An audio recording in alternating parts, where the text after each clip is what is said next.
Okay, all systems are go. All systems are go.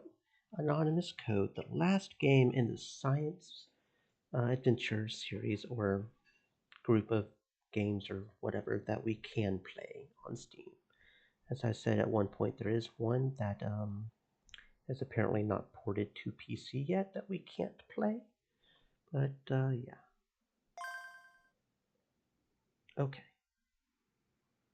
Let's see what we've got going on here. Alt Enter is not making it full screen, so that's going to be annoying. Come on. Let me have access to full screen, please. You do have full screen, right? Config. Do do do do do. Do do do do.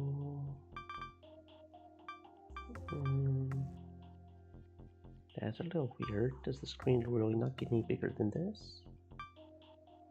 Text skip setting, only red. Text to voice synced. Volume, volume, volume, volume. Voice play when advancing text. Pro mode. Is there really not a full screen option? Oh, that's mildly annoying. Oh, okay. I guess there's not a full screen option. Maybe it's for the better? Maybe it's a screen hawk. No, it doesn't seem to be a screen hawk. Sounds like the audio is still going even though I clicked on tabs, so I'm not sure what's up with that. Okay. Guess we might as well get started. What? I haven't even started a game. How can I load? I guess we load. This is the first time playing it, so I can't really, I'm not sure what's going on. I guess that was the right option. I guess. Hold on tight, Momo! And we do have voice. Okay, cool.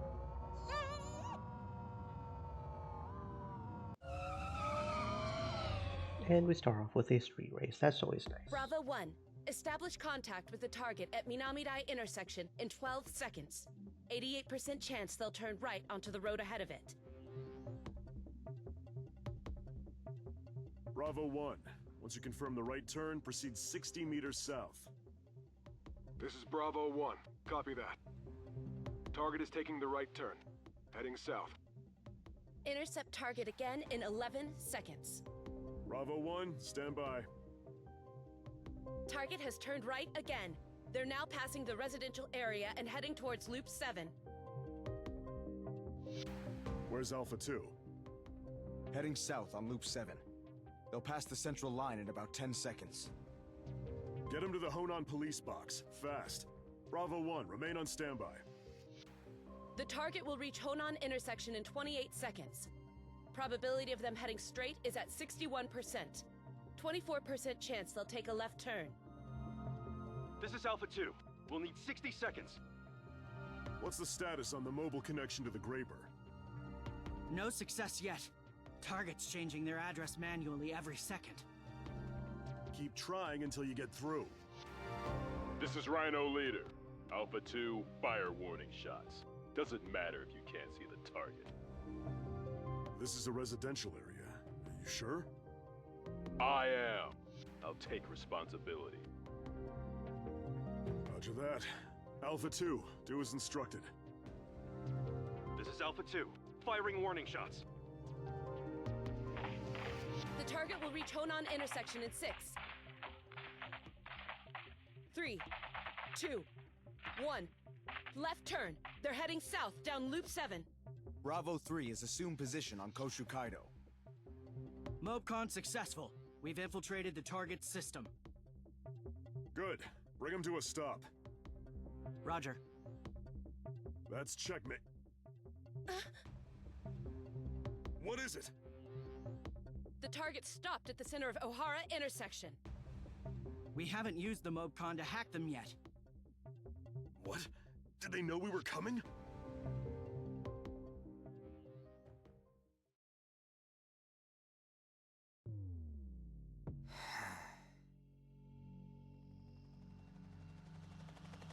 The intersection was surrounded by multiple armored vehicles. Helicopters circled overhead, but made no attempt to land. A short time later, another armored vehicle pulled into the intersection from Nakano. While the other vehicles kept their distance, this one came right up to the Graper. That's right. Stand by at Can high you go and tell me altitude. what a Graper Don't is? come down. We don't know what they're up to. Yes, disregard what Urano says.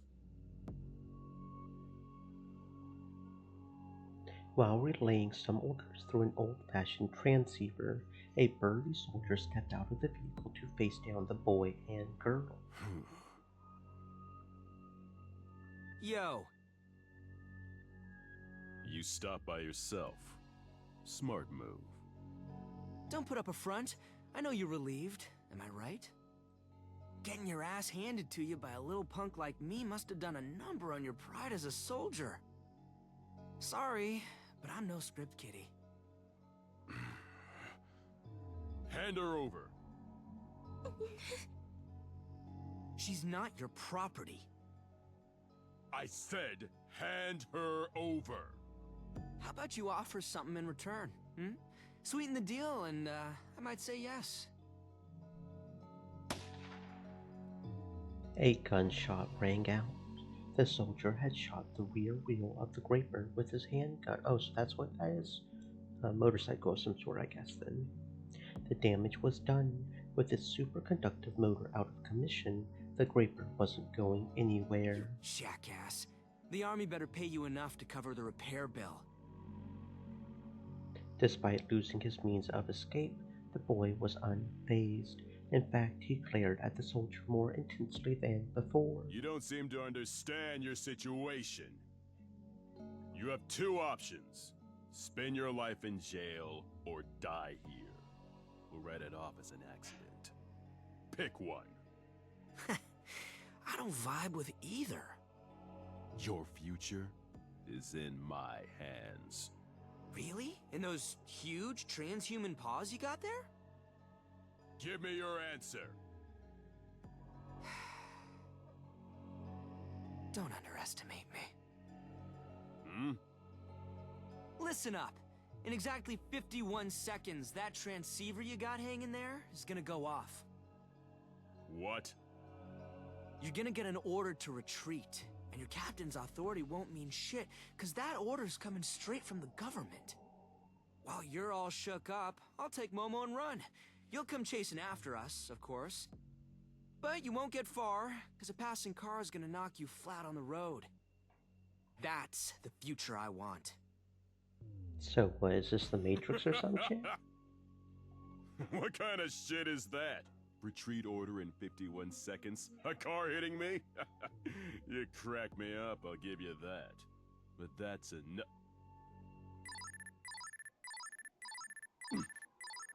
Mm-hmm. That's 51 seconds.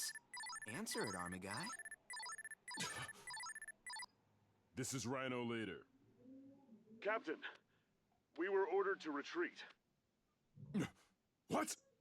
Our politicians higher up the food chain chickened out. Seems they favor the status quo. But the target's right here. You're the ones who turned the chase into a shit show. It's your own fault, losers. Alright then. Peace. Hold it!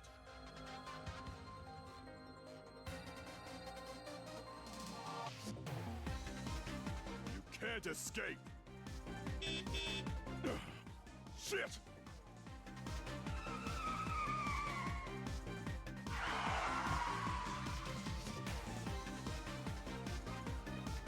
The car door opened and the man inside called out to the boy. Get in! You're late, Oz! With the dazed girl slouched beside him, the boy leapt into the front row Hit the car. gas!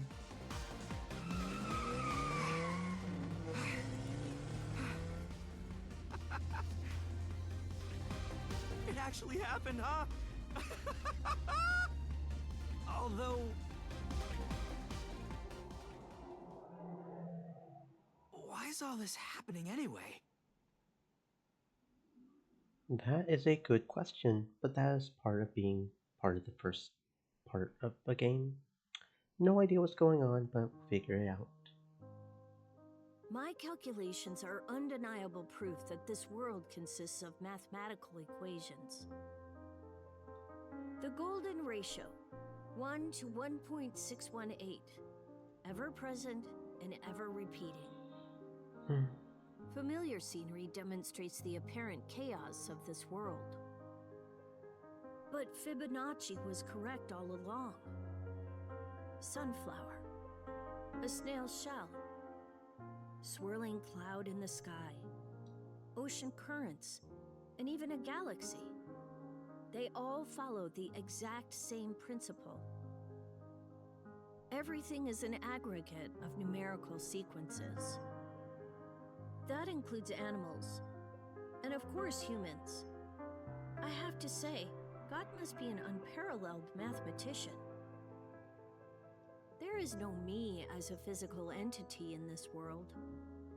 I only exist in your perception. Let me prove that to you. Enough talking. Let me get to it. So...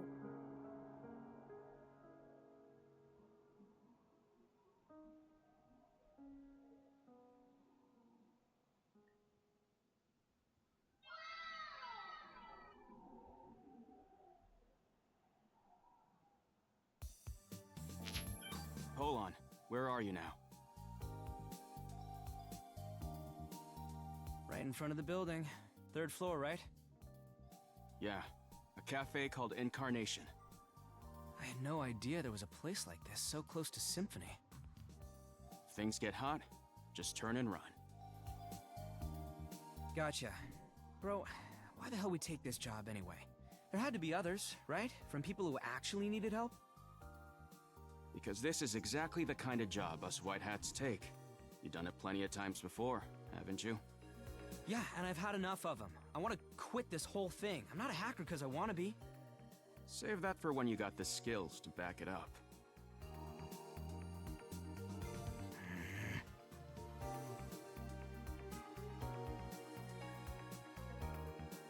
Yes, he had a point if I wasn't some elite hacker. But whatever, I had taken the job, so I was going to do it.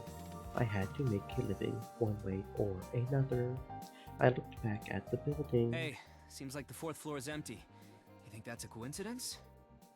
Seems sus to me.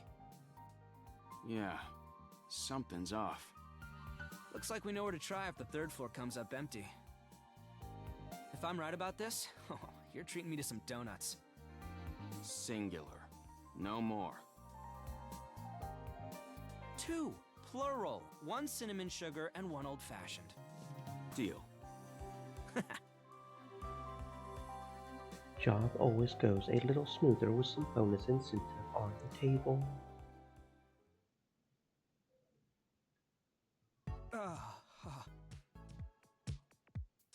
There was only one free table by the time I arrived. Close call. If I had been a little later, I would have been turned out on my ass. The cafe was full of AR-based fairy and elf characters. They fit the feel of the place. Okay, now the question is, how do I get to the table? All the girls working here were seriously stunning.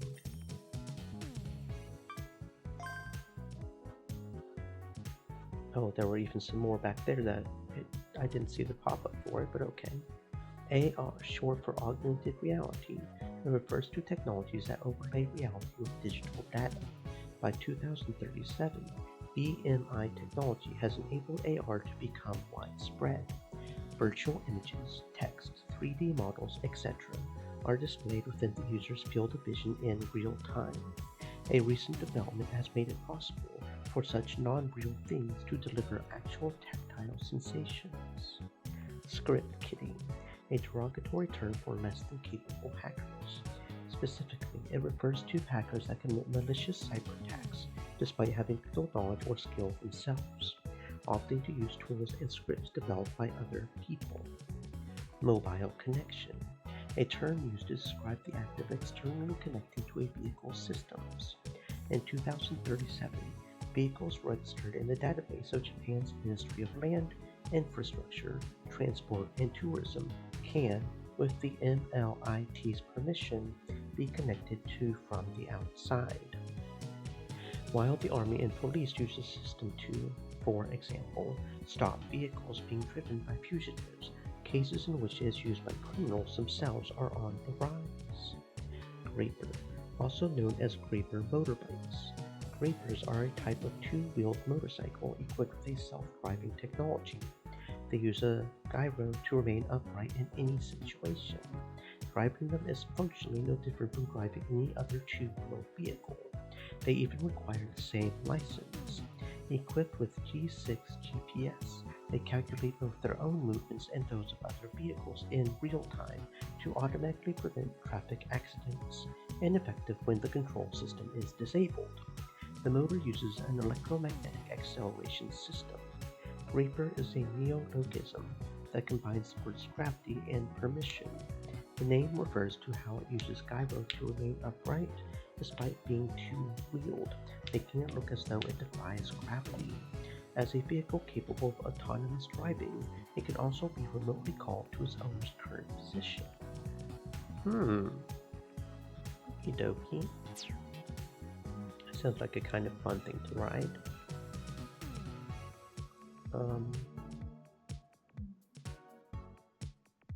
All the girls working here were seriously stunning. Oh, so it's this kind of place. Falling for it. I'm not. Focus on the job. I am. Thanks for being so patient. Here's your iced tea. Thanks. First time in a place like this? What? Does it matter? What? She suddenly started whispering in my ear. So cute how tense you are. Wanna come to my place tonight? Come on, we'll have a lot of fun. I'm not supposed to do this, but I can make an exception for you. Har. No, I'm working right now. Working? In a place like this? No, I... Crap. I went and said it. You really are cute. Sorry if I came on too strong. Have a good time!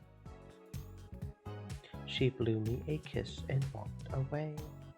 That was a close one. That's right. You've never been to places like this. Let me give you a word of advice.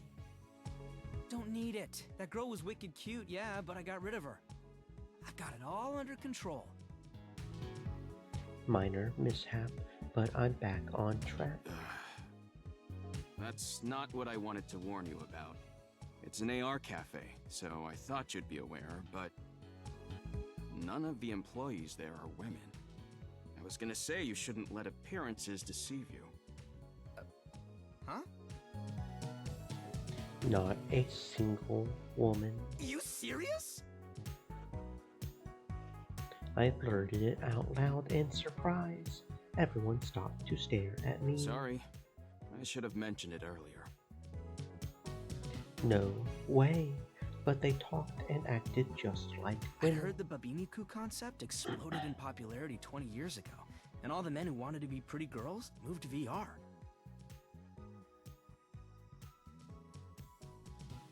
Oh. Okay, trying to figure out how to get to that one tips list has led us to some sort of other thing that I'm not sure about, but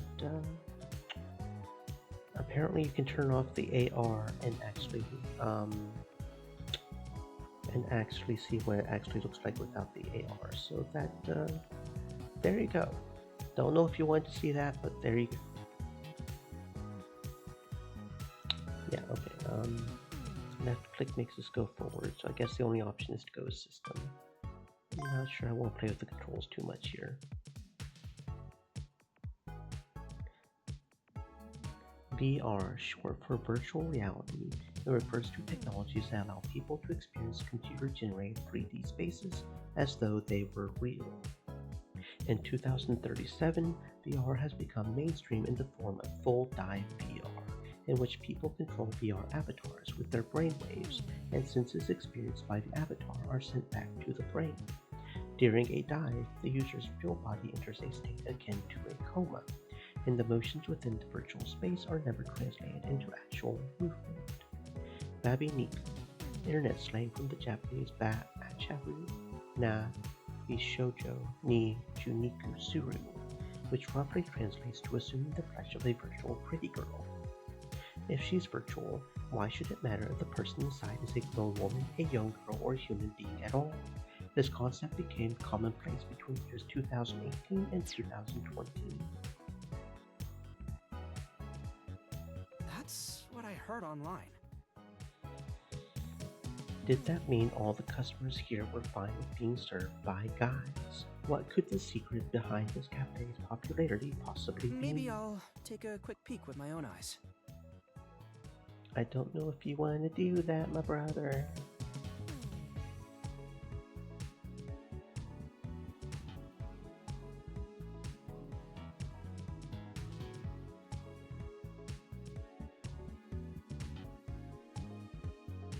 Are you sure? There's bold and then there's reckless. Dude, don't make it sound like a big deal. I braced myself and turned off my BMI.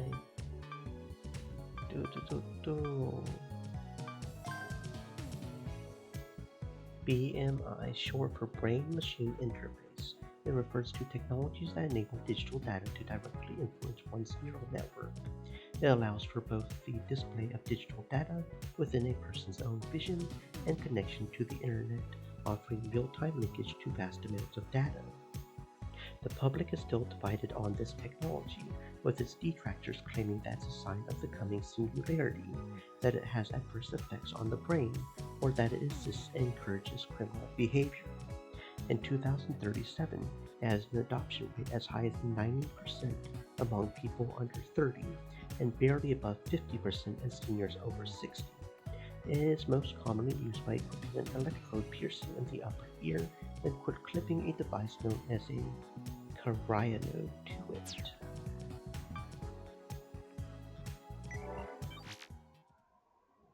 Okay, so yeah, you have to see the scene anyways. He automatically turns off his BMI for you.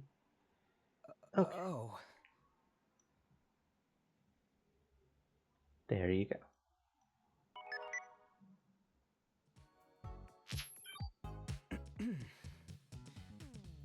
Okay, I got it.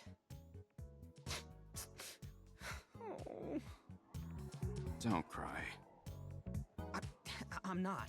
This is a whole new world to me. I'm just kind of shocked. The employees were actually a bunch of chubby middle-aged men with running shirts tucked into their shorts. It was a pretty old fit. Their feminine business names were written in a large font on their running shirts, which only brought me closer to tears. Anyway, I'd Oh, like look to at get back that! to our Is a mission, spin. so- She's coming and spinning on in. Hello there, friend. I hope you are having a fantastic existence. What were you playing? Were you winning? Stream Elements said, "Look who has decided Tears to come dry now? swimming with us. This is their channel https www.twitch.tv spin-diva." Come on, get over it. Alright, here's a review. Our client is Grid, one of the Picked app stores. Picked. Doopa tips list. Picked. Pictogram information and quantum technology operations system. Spin-diva said, "We couldn't figure the last boss out." Oh no, not the last boss. Well, that makes sense. Last bosses are usually much more stronger. But you are a smart, strong, capable woman, so I'm sure you can figure it out eventually. Quantum Technology Operating System, or PICT OS, is an internet browser OS. In 2037, it is used by a whopping 90% of all internet users. though originally developed for PC, is now often presented as an OS for the BMI. Pict OS was created and run by a Japanese programmer until Google bought it in 2029 for the sum of $460 million. The acquisition was quite the hot topic at the time.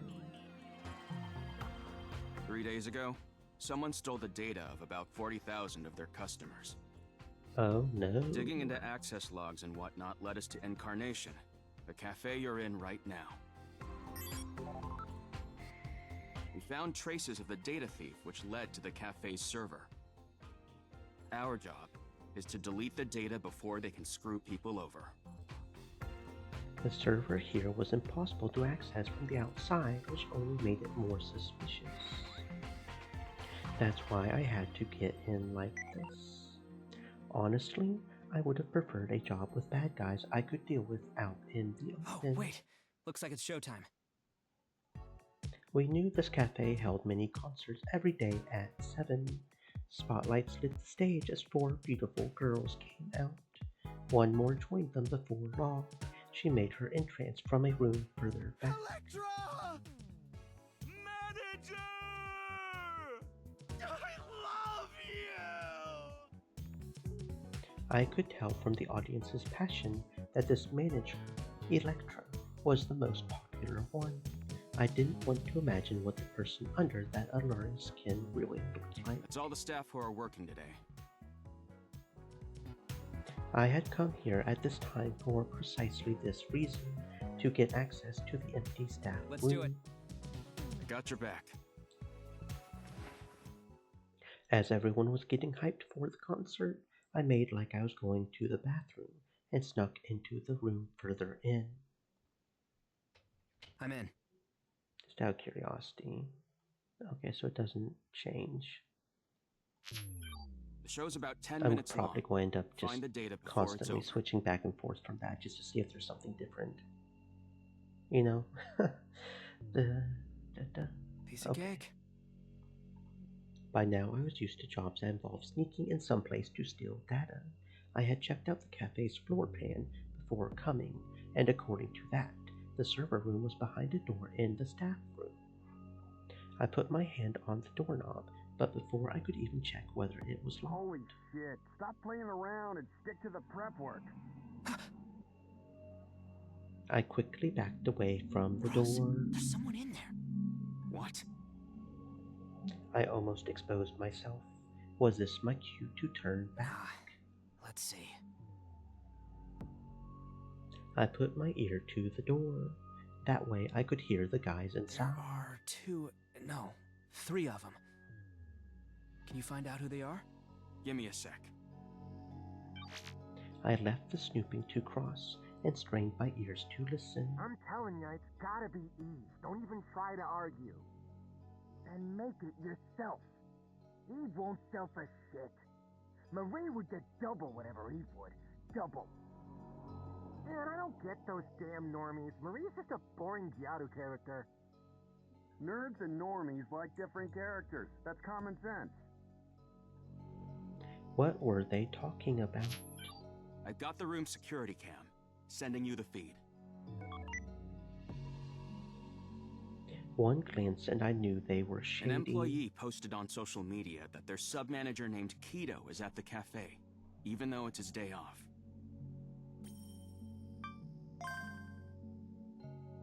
Social media, also known as SNS or Social Networking Services. In 2037, the term refers to BMI-based online communities. There are various kinds, with some requiring an invitation, others registration, or maybe something else. Text-centric communities are still going strong as well.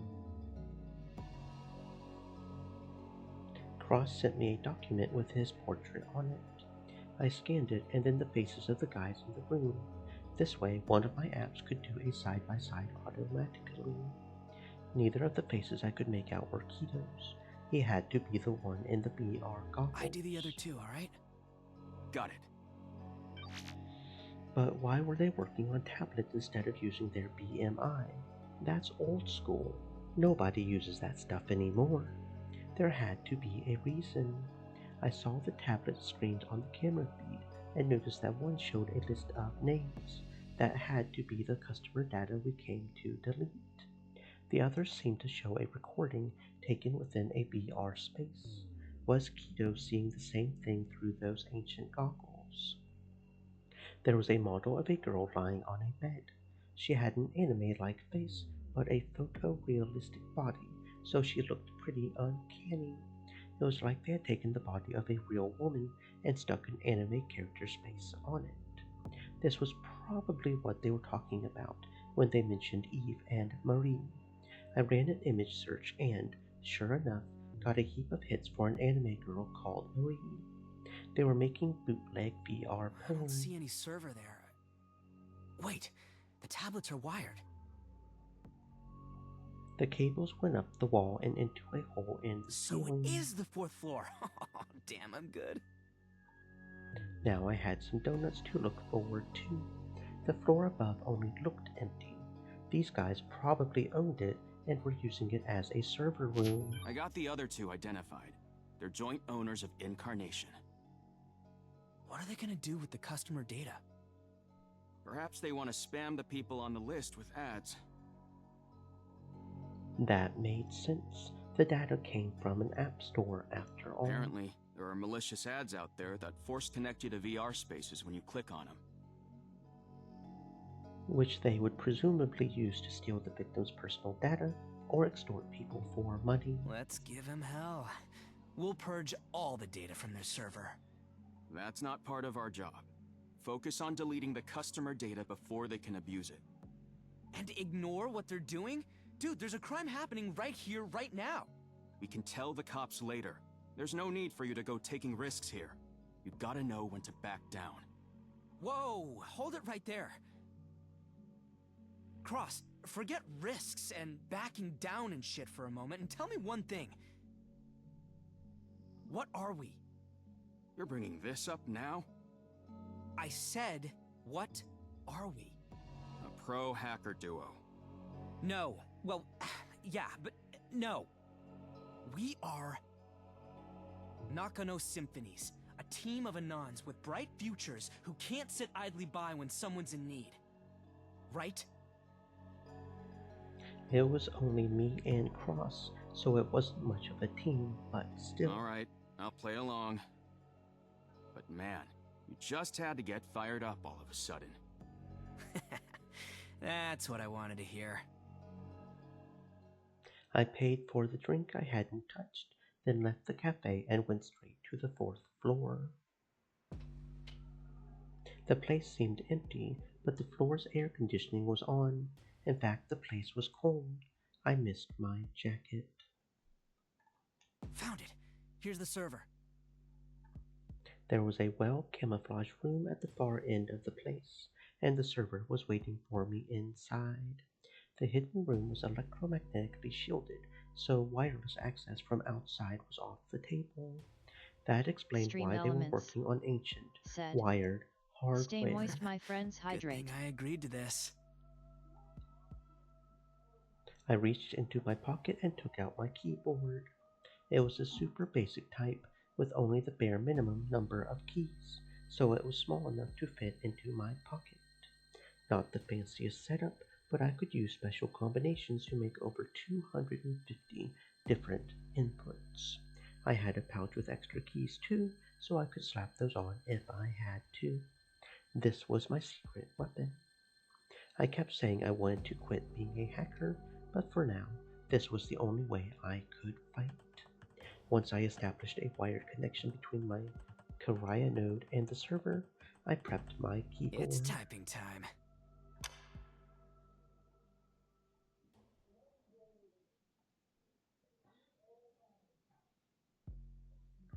Hurry up and do it. Someone might be onto us. I know. The spam's gonna fly in just a moment. Let's go have some fun in Dubai when the money comes in.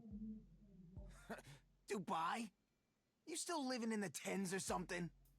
These days, it's all about locking yourself in VR.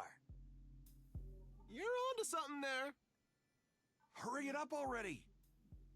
Chill, my man.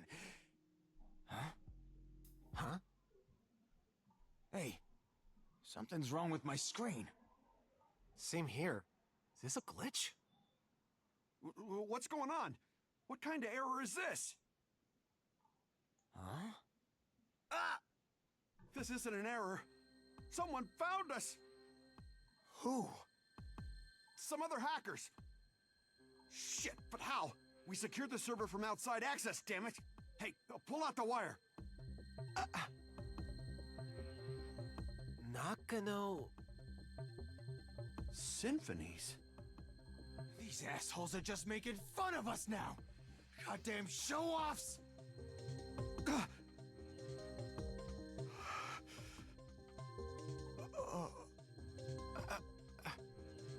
Huh? No way! Shit! They screwed us! It was all for nothing! Damn it! Let's get the fuck out of here before the cops come!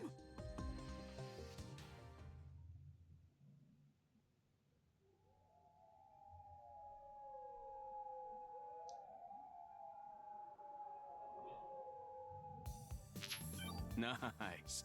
Grid customers' data won't be compromised now. I'll inform the client. I don't think I went hard enough on those assholes. You overdid it. Come on, leave the rest to the police. This stuff was probably the tip of their illegal iceberg. Thanks for the support, Cross. This definitely wouldn't have gone so smoothly without you. You always get carried away. It's a blessing and a curse. Hey, what do you mean? I made the right calls, didn't I? Yeah, you did. Except for that whole Nakano Symphonies spiel. But when we came up with it, you were like, yeah, that's cool. I'm not saying I'm against it. It's just kinda embarrassing. Let's throw a little party at Symphony tomorrow. See ya.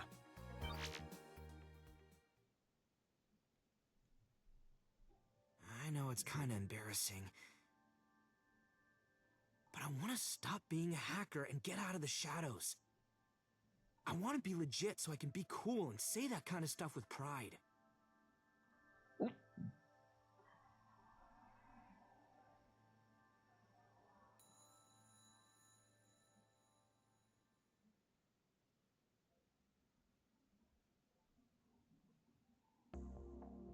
Symphony was an out-of-business retro cafe located inside the Hotel World Hall building in Nakano District 5. It was the inspiration for the name of the team I had made, Nakano Symphonies. To be honest, I wanted us to leave this decaying building behind and move somewhere more practical. First, though, we had to do more jobs and build up our reputation. The way things are going, Nakano Symphonies is gonna be famous in no time. We've only been around for a year and we're already top tier. And we're still young Anons with bright futures. There's a bunch of doors ready and waiting for us to walk through them. That's why we're gonna quit this whole hacking thing and find real jobs. Real jobs? Such as... I'll think of something. I stuffed my cheeks with the cinnamon sugar donut. Then I chugged down some 7-Cup. It was my go-to combo. Man, you're young. Bro, you're only a year older than me. I'm also keeping it real with you. I never go back on my word. I can walk the walk. Right. Dude. What was he smirking for? I was serious. But... Suddenly, the guy with his head on the counter sat his plump body up and joined our conversation.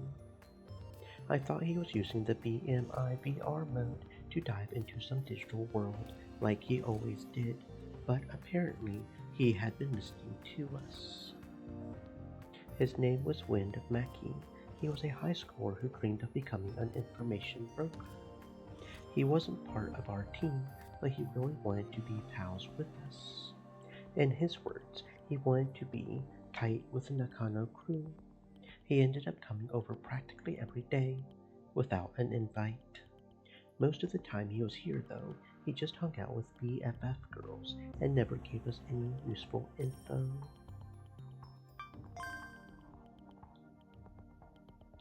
BFF, short for Virtual Friends Forever, a navigation system focused on interactions with voiced and visualized AR characters.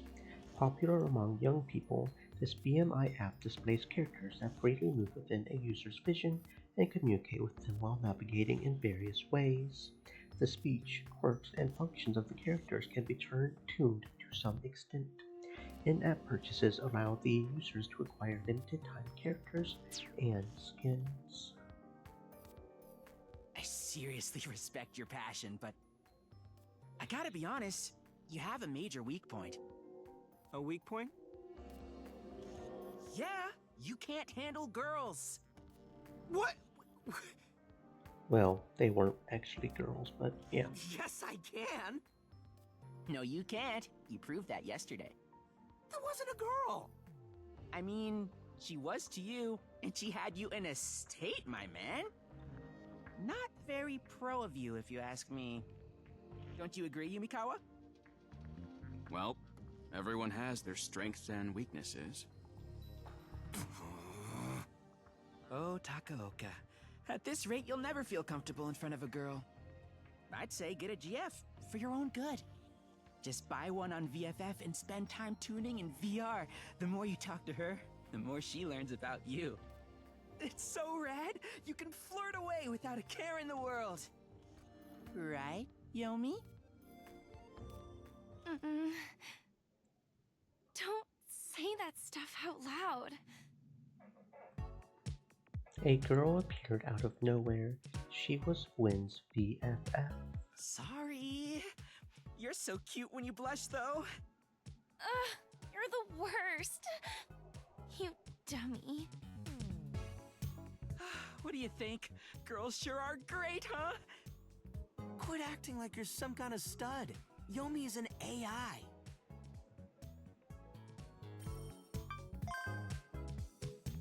AI, short for artificial intelligence. AI can refer to anything from control systems with learning ability to programs with human-like thought routines. The concept has grown beyond the original definition and is still expanding. What? You still think there's a difference between us and AI? Get with the times, bro. Real people and AI are pretty much the same thing now. You can touch them, you can chat with them, some places even let you marry them. Oh, but you can't have actual children with them? It's a real shame, but that's gonna be possible eventually, so we just gotta be patient. I couldn't keep up with him. This guy was living centuries ahead of us. Anyway, they might as well be real. You can see them anytime, too. And most importantly, they're cute. Come on, do it. Don't wanna. You still don't get it? You'll never be cool if you can't talk to girls. Do you really think you can be a hero if you're not cool? Nope, never ever. If you're gonna back up all that big talk, you gotta be a regular Romeo who can make any girl fall for him. You're not a real hero till you can do that. Right now, you're all talk and no action, and you gotta work on that. This was big talk from someone whose girlfriend was an AI. Hey, don't you talk shit to me just because we're friends? What makes you think I struggle with girls, huh? I can talk to anyone just fine. Really? Yeah, really. I know a girl is basically my GF. Damn, I let my mouth write a check my love life couldn't cash. What? For real? And he bought it. Crap. Come on, why didn't you say so then? You're the man, Takaoka. I never should have doubted you. That's sick. Congrats.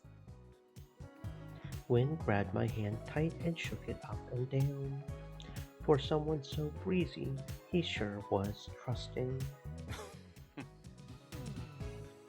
Cross was smirking. He could tell I was bullshitting. Damn it. Anyway, go on. Tell us what she's like. We want to hear all about her, right, Yomi? Calm down, Wendy. What? This is the first time he's ever talked about this stuff. So, is she younger than you? Or older? About my age, I guess. What's her name? I was in too deep. I had no choice but to make something up. Entertainment news? No, for this. I was just going to have to say whatever caught my eye. Mom O'Lake's peaches are back in season. Aichi Prefecture, downpour damage extent unknown. Miho Zaki Sakimoto on her cinematic debut.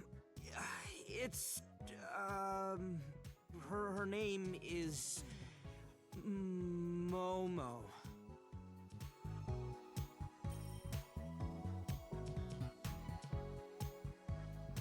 Momo? That's her first name? What's her full name then? Oh, Momo Izaki, I think. Did it? Squeezed out the name of a girl that didn't even exist. Momo Izaki? Sounds like an idol. I could tell she's cute just from her name. Idol. In 2037, idol is used to refer to many kinds of performers, including real-life men and women, people who assume different gender presentation or alternate appearances using AR-based AI characters, and virtual idols who exist only in VR. The difference between the real and virtual world is growing thinner by the day. Bring her over! We'll throw a welcome party! I can't. Huh? Why not? For reasons. Oh? Reasons? Yeah, she has reasons. Like? She... Like? Breaking. Granddaughter of Minister of Agriculture, Forestry and Fisheries brought home 13 days after eloping. She and I, we're eloping. Huh? Crap, that lousy news ticker appeared at the worst possible time. I just said the first word I saw. What did you say? Eloping. I meant... I messed up real bad. That was the worst thing I could have said. What? Eloping? But it was too late to take it back.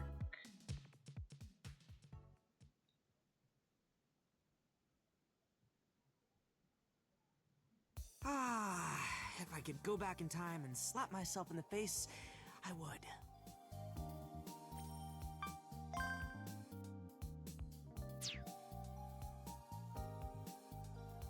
I was standing in the middle of Sun Plaza. Why?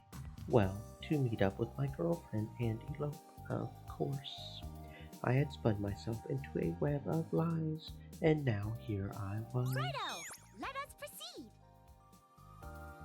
I raised my brow in confusion as something suddenly appeared. It was a BFF. I had downloaded the app ages ago, but never really used it. What made it pop up now all of a sudden? Then everything clicked. I had set his name as AAA. My groan must have summoned him. Well, you better get me a time machine.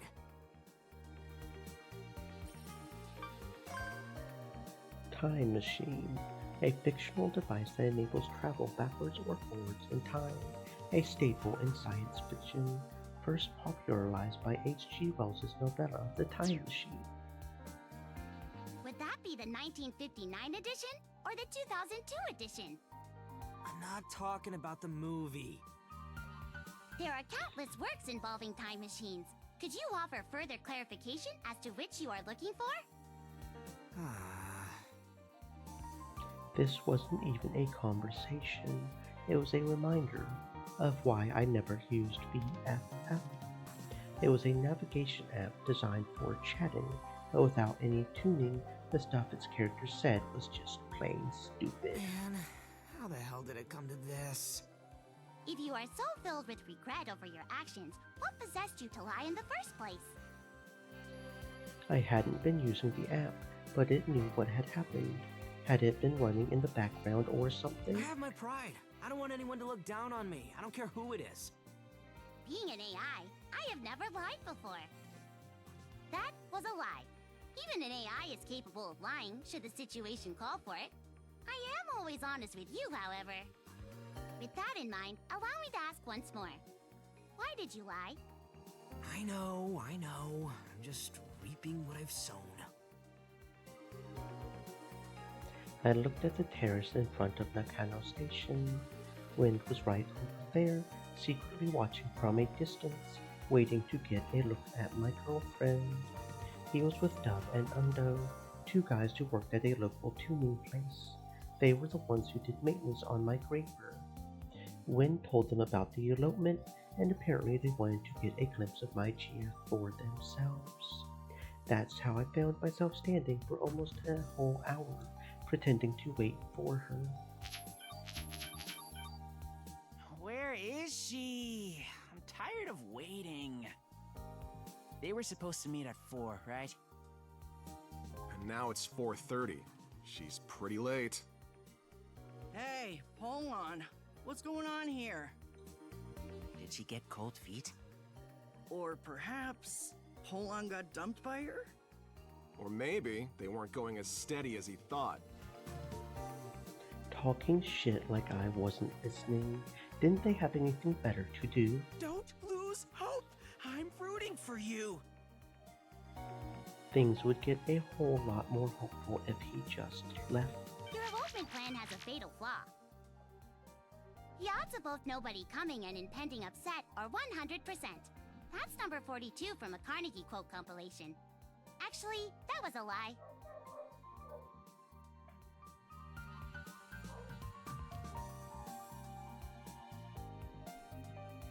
By the way, research shows that most minors who elope come back within 48 hours. I really didn't need to know that. This thing was completely useless, so I just turned it off. PFF shutting down. I know no one's coming. That's why I came up with a plan to get me through this. No turning back now. All I had to do was find a girl who would walk around town with me for, like, 5 minutes. And to do that, I had downloaded that matchmaking app everyone was using, Fate Date.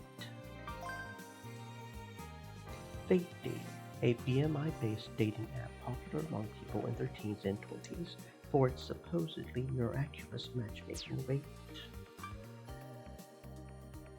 That would do the trick. I tried using it normally first. No matches, huh? Well, that figures. Fate Date had a fairly low matchmaking rates, only about 1 in 4,000. It was way too high risk to rely on.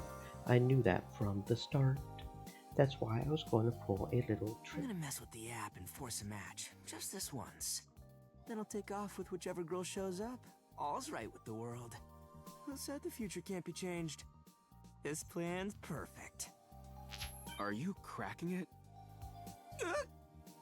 An aspiring hero cracks an app just to protect his ego. The same person who always denies being a hacker. I had no comeback. Yes, what I was about to do was against every moral fiber in my body, the antithesis to every one of my ideals. Hearing Cross call me out like that, I felt ashamed that I had even come up with the idea. I won't crack it. Good call. I had already fessed up to Cross that the whole elopement thing was just a big lie. He knew no one was coming. Nothing good can come from this, you know. If you want to confess and apologize to Wind, I'll go with you. It's my mess. I'll clean it up myself. Really? Really? Good luck then. I was cornered. There was no way out. Wind wasn't a bad guy. If I just came clean, he would probably make light of it all. And someday we would look back on the whole thing and laugh. The only thing I had to lose was my worthless pride. Damn it. Yes, apologizing was the best thing for it. And when that was done, we could get out of here. Wind, there's something I gotta tell you. What is it?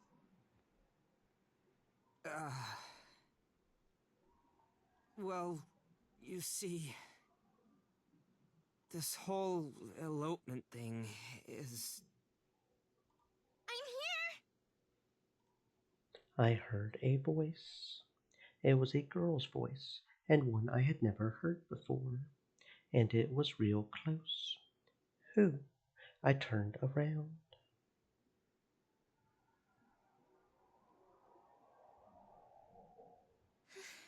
Sorry I'm late. Huh? What is going on? I heard Wind and the others going wild. I couldn't make out anything they were saying, though. This strangely dressed girl in front of me had blown my mind. Who? Literally, who? Are you... Momo? No way. Momo Aizaki was a name I had made up. She wasn't a real person. From the way she was panting, she must have run here. And once she caught her breath, Let's go then. it was like she knew me, like I was someone she was going to elope with. She grabbed my hand and started walking.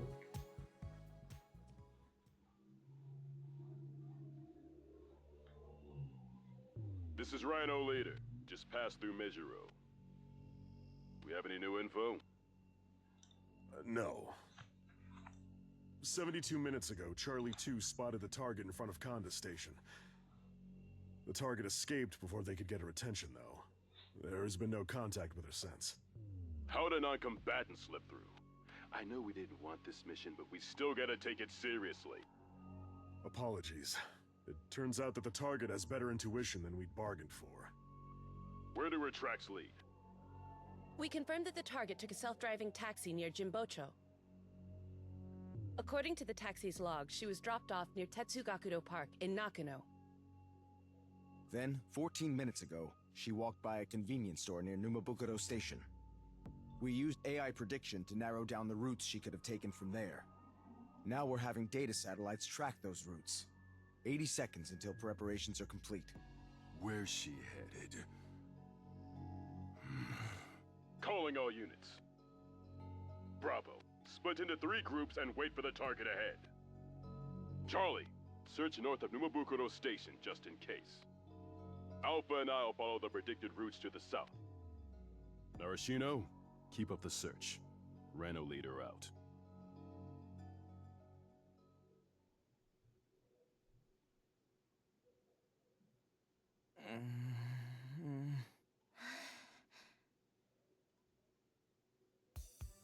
We had been walking for like 5 minutes, holding hands.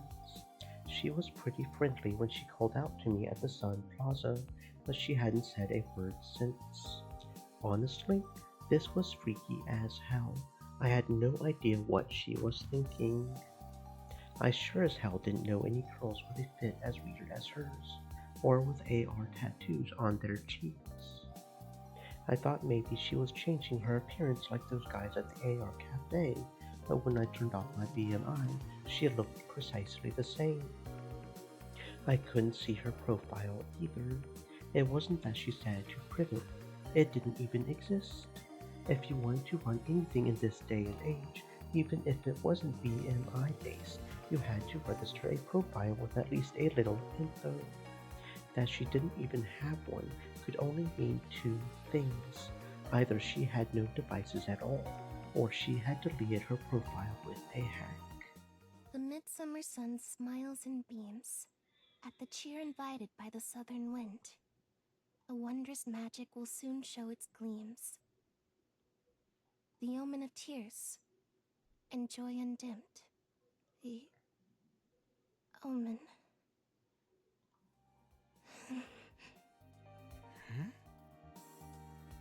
It was the first thing she had said in minutes, and she was talking to herself. Or was it a poem or something? Whatever it was, I didn't know how to react. It sure didn't feel like my cue to start a conversation. I really had no idea how to handle girls. Was I supposed to shake her hand off mine, or just wait until she said something else? So she suddenly stopped to look around. Still holding my hand, she took us into a small park nearby. It was evening, but there wasn't anybody around. What was she planning to do here? Was this a trick? If it was, the ideal outcome would be that this whole thing was a prank by Wind and them, and they were about to pop out like, "Got you, LMAO." The bad but not quite worst case scenario would be that she was the signal for a bunch of huge guys to come give me the shakedown of my life. But then the worst case scenario would be that Kido and his goons found out what I did, and they were using this girl as bait to get to me. I'm sorry. Huh? I had to blend in with the crowd. It's easier when you pretend to be a couple. That's so. So she used me. That sure was some shit. The girl finally let go of my hand. Did it hurt? No, I'm fine. Wait, I wasn't about to let her control the conversation. I had to take the initiative. You better explain yourself and your situation. Let's start with your name. I'm... Momo. Huh? Seriously? You can call me Momo. Whoa, this is crazy! I As if don't stuff think like that's her this real actually name. Happens. That's the same name! I was waiting for a girl with that name. Hey, I really don't think we should write this off as a coincidence. No. I'm sorry. I meant it as an alias. Huh? It's just what I want you to call me. For now. If it doesn't offend the Momo you know, that is. I'm sorry. Oh, yes, I had called her Momo without really thinking. And now, since she didn't want to give me her real name, she just used the name she got from me. Man. I felt stupid for getting so excited. Is Momo your friend? No. Oh, is she your girlfriend then? No, damn it. Hmm? It doesn't matter. Don't ask. Oh. Okay. That staring was too much. Momo Haizaki is just a name I made up. Why'd you make me admit it? She hadn't even given me her real name, but off she went, sticking her nose into my personal life. What a pain. Made up. I see. Then, might I use that name? Please, feel free to call me Momo. Was she serious? What about you? My name's on my profile. Hmm? She seriously had no devices at all. But then, why do you have an AR tattoo? Excuse me? AR tattoo? The one on your cheek. My cheek? She didn't even know it was there. Had someone put it there without telling her? My name's Polon Takaoka. Polon? Or is that too familiar?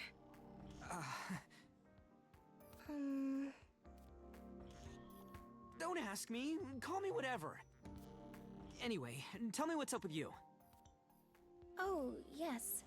I suppose I should. Well, I'm looking for someone, but I don't have any leads. I'm also by myself, so I'm kind of at a loss. That didn't explain anything. And if she was looking for someone, why did she have to pretend to be my girlfriend to blend in with the crowd? Why'd you call out to me? I'm not sure myself. But I do remember having an image, someone's face, flash into my mind shortly before I met you. Looking back, that face might have been yours. Perhaps that was why I called out to you back there. I did it without even thinking.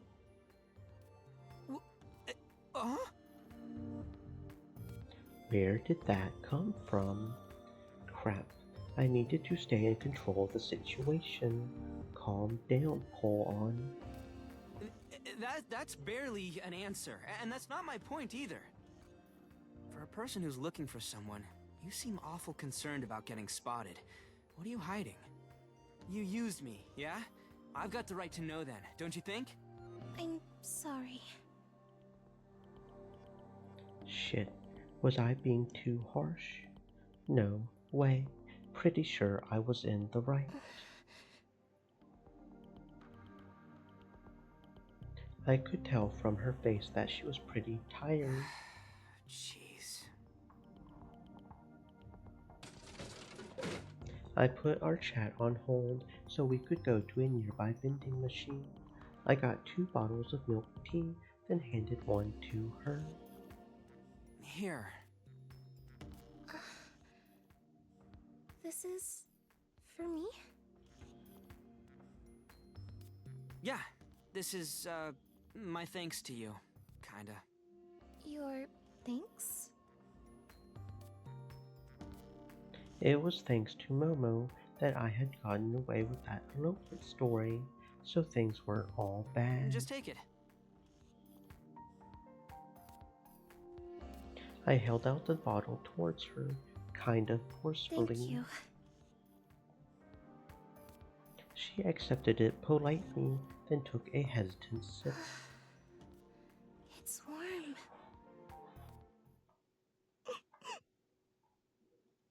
Suddenly, a single tear rolled down her cheek. Huh?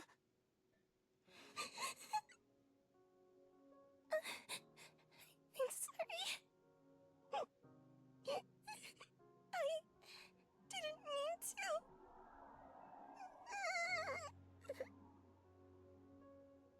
She wiped away her tears with the back of her hand, like a child. I had no idea what to say, so I simply stood and watched.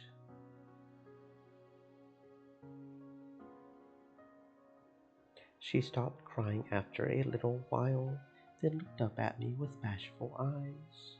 I'll treasure this. Hey, just drink it. It'll get cold. You're right. I had no idea she would be this grateful. It seemed like this girl had been walking around for way too long. She looked like she was mentally exhausted. Still, she showed no sign of telling me what was up. Maybe she had some serious problems. Hell, she couldn't even tell me her real name. Her clothing sure as hell wasn't street-worthy. There was that weird AR tattoo on her face, too. She didn't use BMI and had no other devices. The more I talked to her, the more perplexed I got.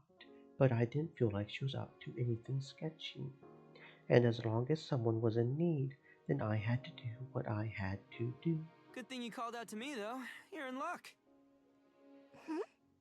I run a team called Nakano Symphonies.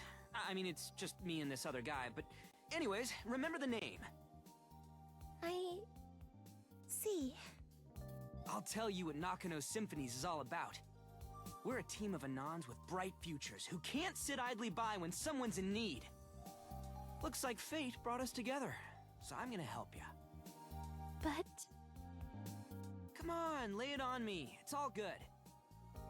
Better to share your troubles than hold them in so much that you cry, right?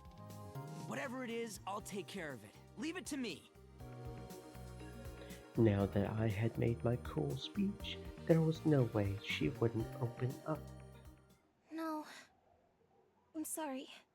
Thank you for the offer. What was that? No, I'm sorry. No! But I had just told her I wasn't going to take no for an answer. It looked like Momo had no intention of opening up, and I had absolutely no idea how to continue the conversation. Women and their enigmatic minds, the best hacker in the world couldn't crack their brains.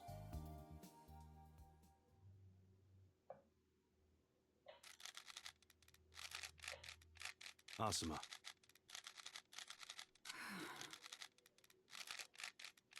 The chopper will be ready in 2 minutes. Why the hell do I have to go? Just leave it to the army. The government's orders were for you. You should comply, even if it's just for show. They're virtually our sponsors after all. Who are you to boss me around, you lanky nerd? I should tell the government where to stick it too. They must think I'm their dog or something. Those bastards. I have no idea what's so special about that woman.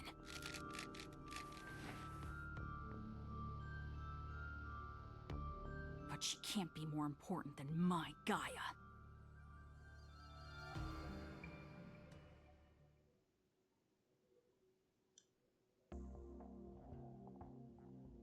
The sun had set, and it was getting cold. The milk tea I bought was already lukewarm. Wynn just sent me something, probably nothing worthwhile. I had bigger fish to fry anyway. First place, everyone's go-to choice. Secluded hot springs have the perfect mood for lovers' suicide. Hope this helps. Wishing you the best. Wow. Oh, it's got multiple.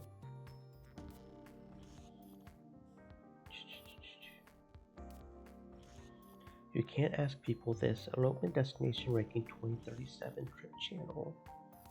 First place everyone's go to. Okay, so this is top elopement places apparently.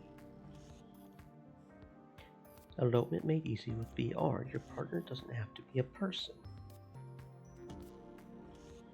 No one can chase you this far looking for second Mars colonization applicants. Well, yeah, it's eloping to an entirely different planet would certainly be something.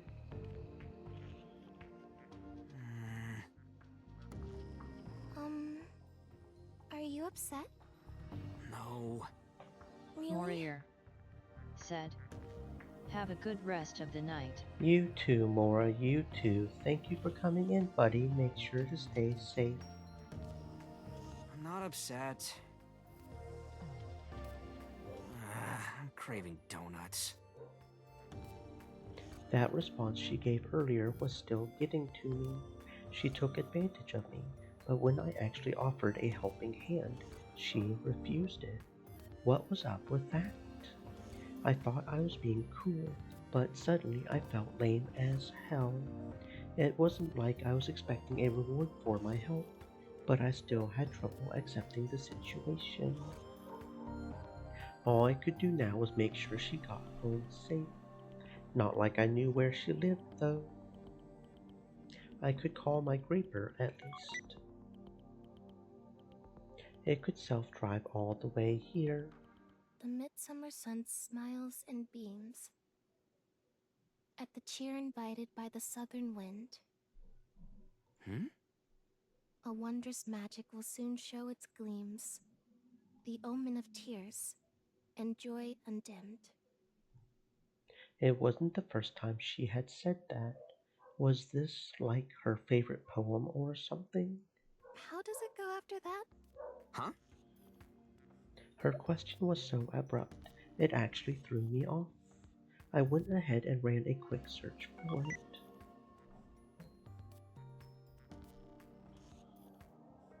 But I didn't get any hits. Never heard it before.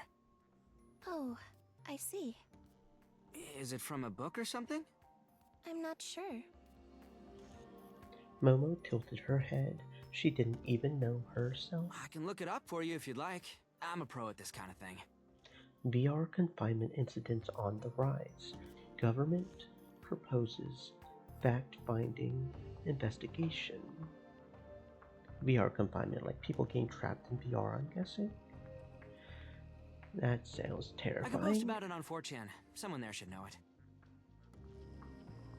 I had faith in the internet's collective knowledge. Oh, so you're quite popular.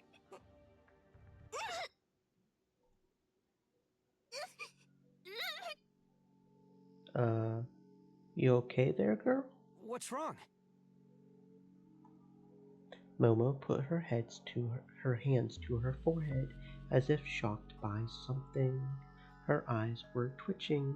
She was looking right at me, but it was like she was seeing through me, seeing something far away. Are you okay?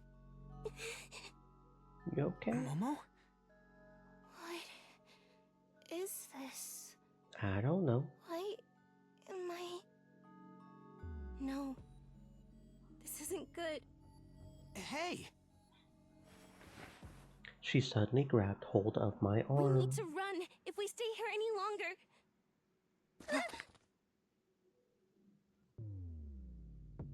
Before I could even process what was happening, we were surrounded by a bunch of tough-looking guys.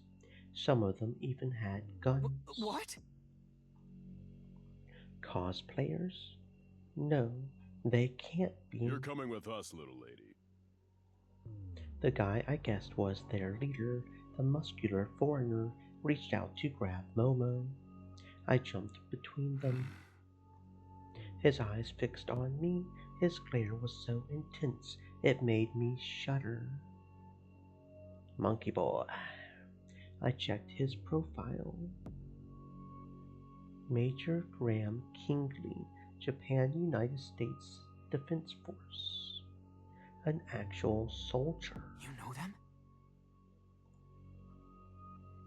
No. So what was this all about? What could have gotten a goddamn army involved? Whatever. There was only one thing I could do. Hold my ground and refuse to let them intimidate me. Guys, what are y'all doing crowding around a girl like this? Kinda lame, no? Let's settle down and talk this out like gentlemen. Ooh! I felt a sudden intense blow to my body. The wind rushed out of my chest as I crumpled into a heap. Didn't even warn me. Bastard. Come with us. Cooperate, and we won't hurt you. No! Let me go, please! Let me go! Someone! Help me!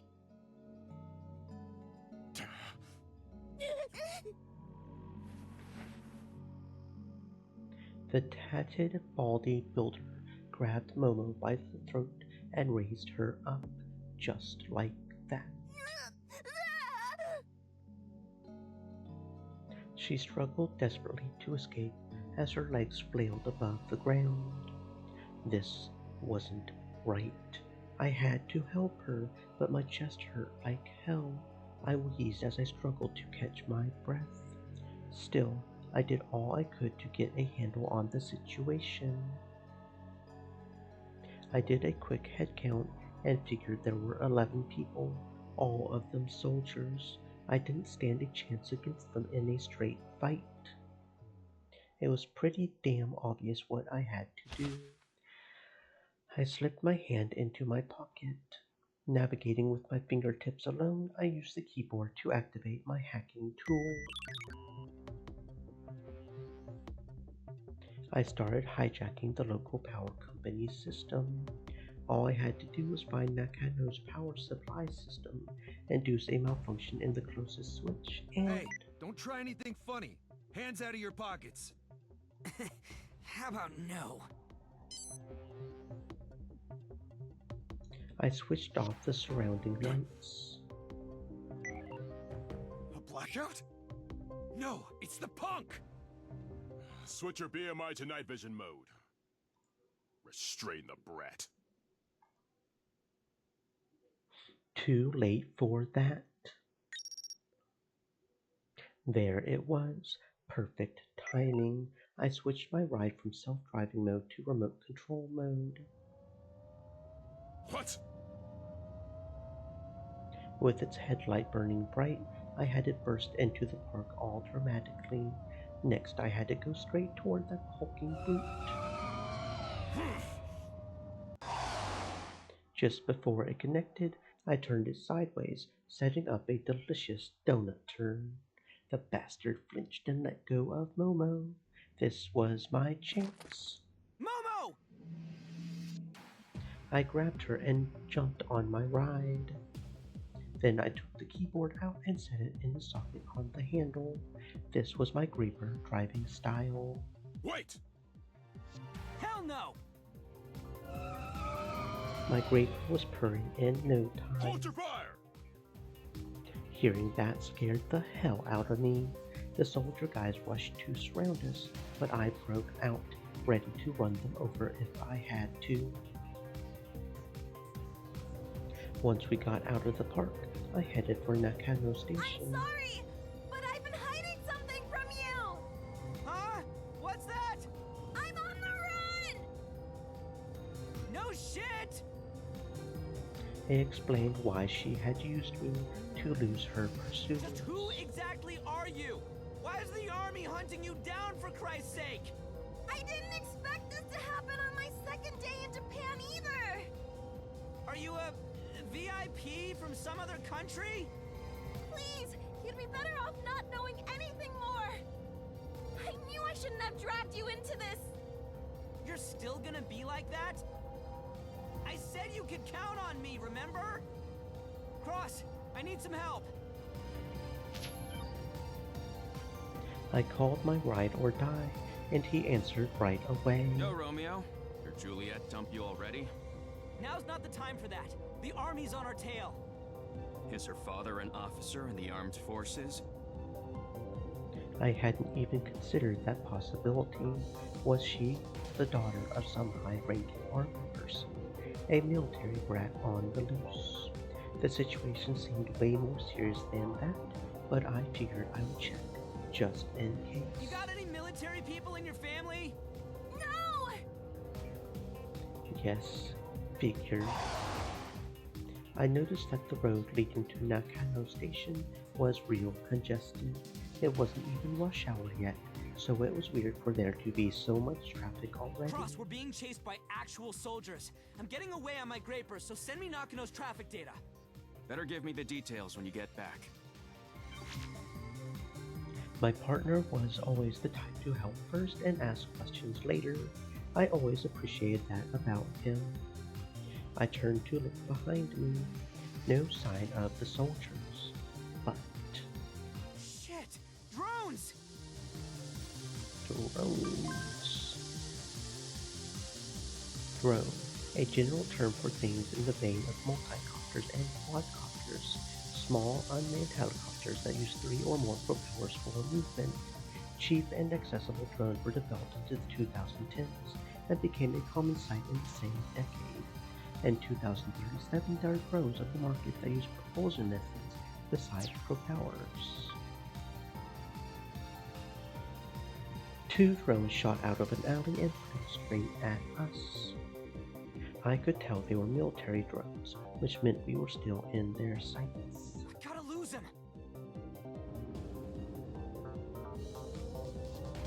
I drove into a side alley to dodge the congestion. Something's going on.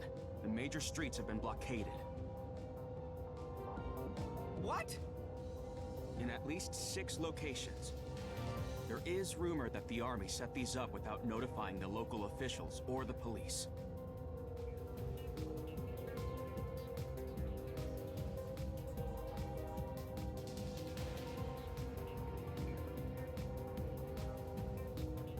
Why were they so desperate to catch Momo?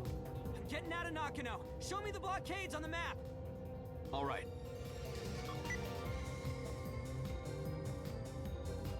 The main routes were closed. Not like that would stop me. I was born and raised in Nakano. It was like my own backyard. I had every back outing memorized. Getting out while dodging the blockade would be a cinch. I would start by going south. But first I had to lose the drones. They were automatic, so they couldn't be all that adaptive.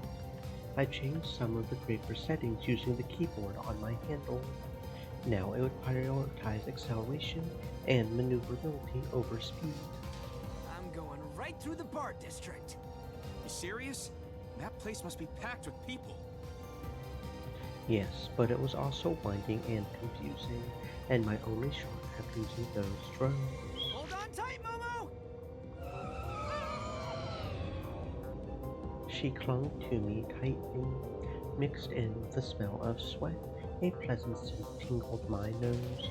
I felt something soft too, but this wasn't the time for that. I'll show you what I got! They had messed up by throwing down on my turf. Time to show these chumps what an underground Graper racer could really do.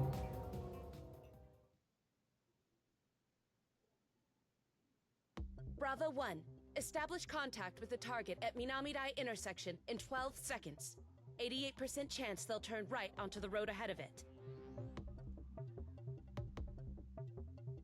Bravo 1. Once you confirm the right turn, proceed 60 meters south. This is Bravo 1. Copy that.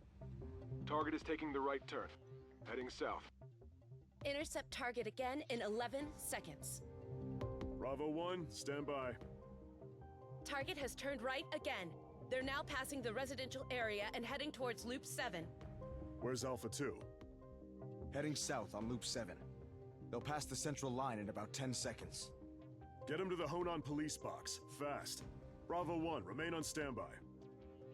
The target will reach Honan intersection in 28 seconds.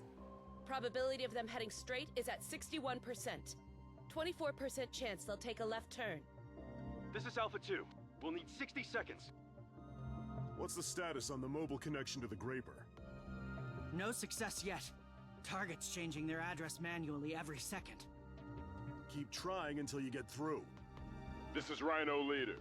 Alpha 2, fire warning shots. Doesn't matter if you can't see the target. This is a residential area. Are you sure? I am. I'll take responsibility.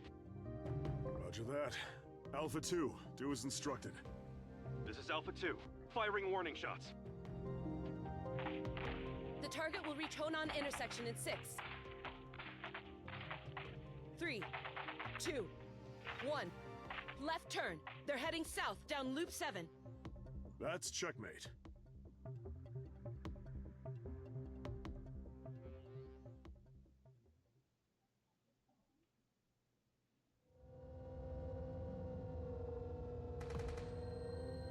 I heard a sound loud enough to pierce through the roar of my Graper motor.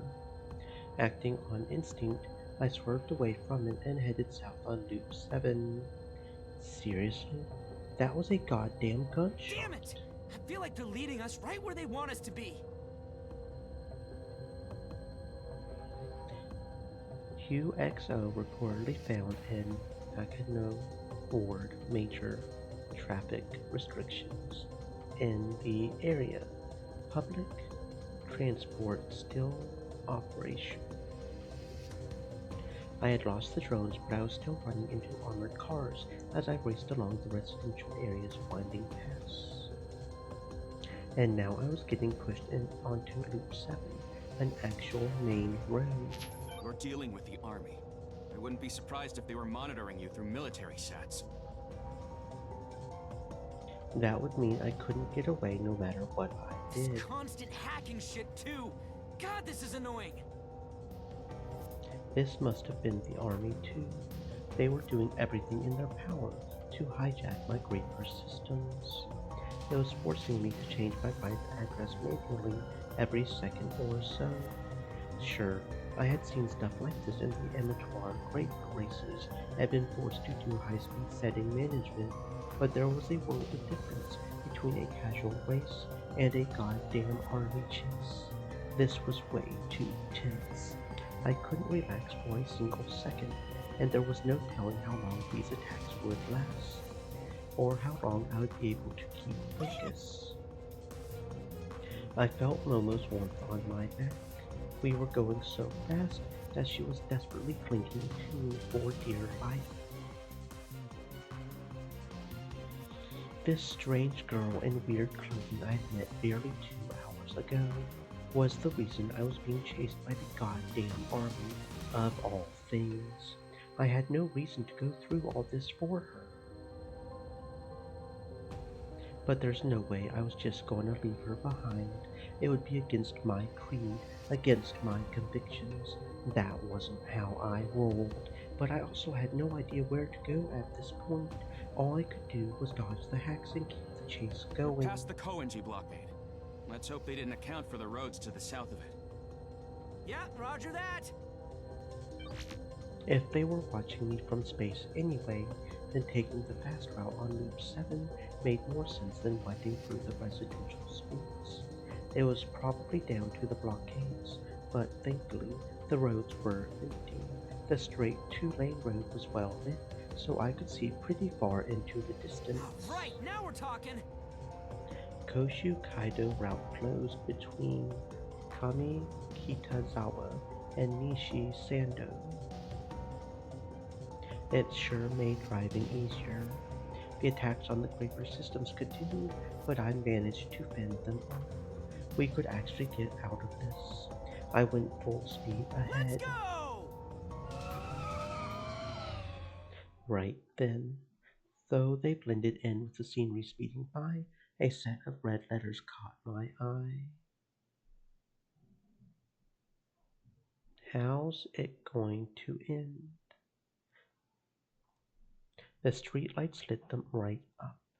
Why some weird graffiti on the pedestrian bridge caught my attention like that was beyond even me, but it was enough to throw me off for a few seconds. My fingers had stopped typing. No! They had seized their chance. I tried to hit the brakes, but no response. We passed right under the Shinjuku route. The tires suddenly locked up. I lost control of the Graper instantly. I was driving way too fast when it happened. Damn it! There was nothing I could do to maintain balance. Momo and I went flying. Everything was in slow motion. A chopper was flying in the night sky overhead, with its searchlight shining down. Multiple armored cars hidden with active camo revealed themselves on the road I thought was empty. Active camouflage, a technology that makes an object invisible to the world around it. Though once thought to be exclusive to sci-fi, by 2037 it was replicated using things such as materials with a negative refractive index, or projectors that help things blend into their surroundings by projecting on one of their sides an image captured from its opposite side, commonly used by military forces. I had no idea things would get this wild, and I had never guessed that the center of all this, the person the army was after, was this one girl. It felt way too unreal. Our eyes met as we flew through the air. I felt like white noise overcame my vision, and the next moment I crashed into the road.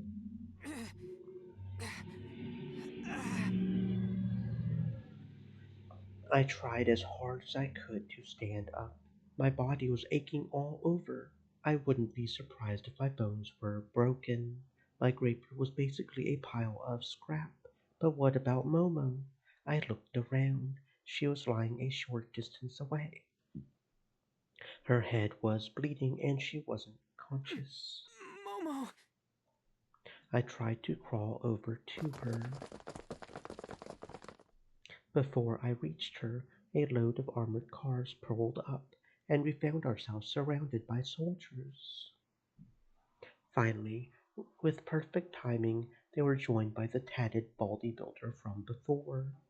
As I lay there on the asphalt, he looked down at me with ice-cold eyes. Got you now. You should have listened, kid. I tried to say something back, but the pain was so bad I couldn't talk. Suddenly, a strong wind racked my body. Looking up, I saw a bright light.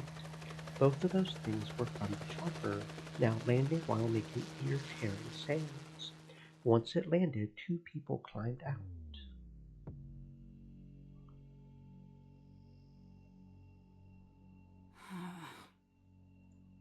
One was a mean-looking boy with a bow tie. He couldn't have been older than a middle schooler. The other was a long-haired man with a pale complexion. That was when the Baldy's old-fashioned transceiver rang out. What is it? Captain, we were ordered to retreat. Retreat? That's absurd. What is the government thinking? The boy, who was listening to that exchange, shrugged his shoulders. Politicians are such cowards. I suppose this was too much of a spectacle.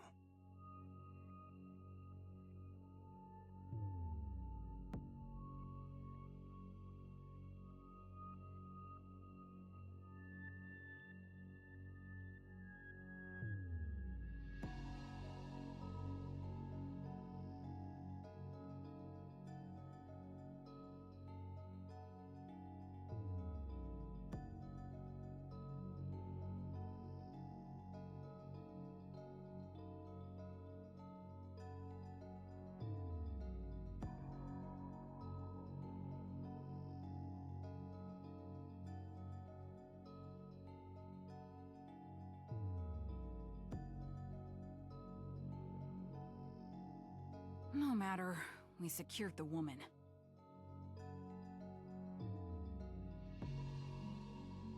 He spoke in an apathetic tone, then issued an order to the surrounding soldiers.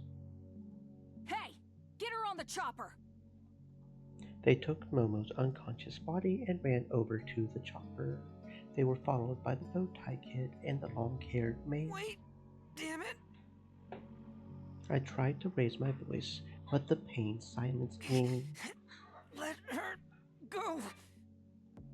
Fighting the pain, I tried to reach out, but my hand was nowhere near close enough. The chopper took off. It all happened so fast. I wanted to cry out in frustration, but my body couldn't even manage a yell. The only ones left were me, still crawling on the ground, and the soldiers, with that tatted bodybuilder among them. The police are coming. We should withdraw. Forget everything you saw today, kid, or else you'll be locked up for life. Forget my ass. I'm gonna spread this all over the net. The whole world's gonna know about you fuckers. He suddenly grabbed me by the chest. He was strong, scary strong. I couldn't escape his grip, no matter how hard I'd struggled. He was about to kick my ass, wasn't he? I felt like if I experienced any more pain, I would end up paralyzed. I clenched my teeth as hard as I could. The agony wasn't going away. I only had one chance. I spat the blood in my mouth straight at his face to taunt him. Go ahead. Another one in the stomach.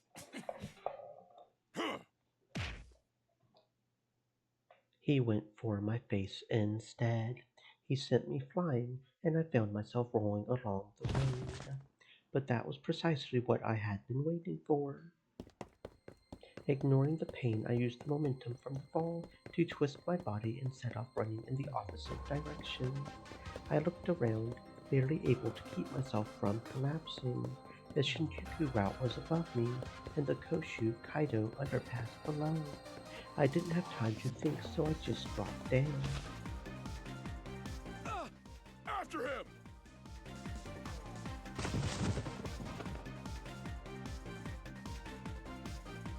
You can't escape! God damn it! Scatter!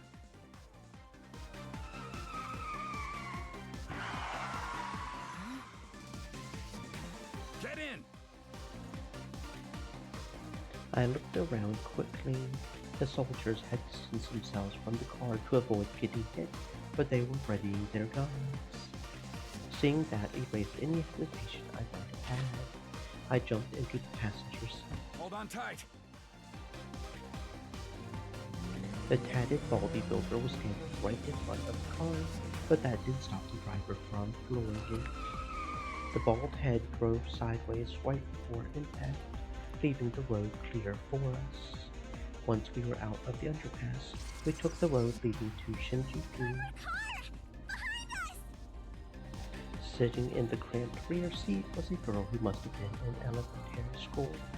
Though I understood the words she was saying, I couldn't make sense of her appearance. She looked just like a porcelain doll. The girl was pointing at something beyond the rear glass. An armored car coming after us. Man, this isn't even fair. We can't lose him in this hunk of garbage. Hey, Oz! Can I take care of them? Can I? No-No's real good at this!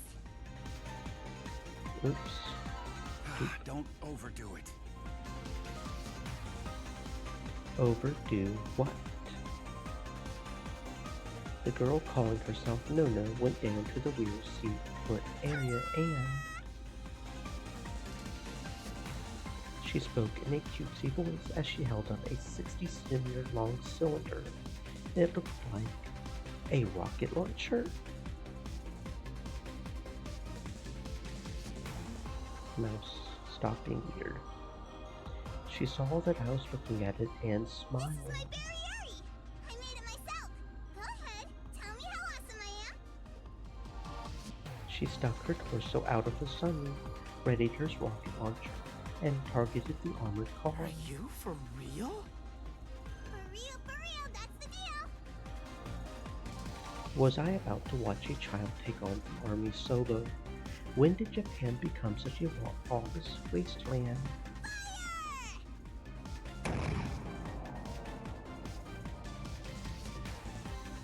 The rocket shot through the air, a trail of white smoke snaking behind it.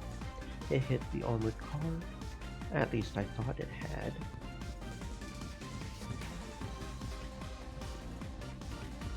But it actually exploded right in front of it. What did you do?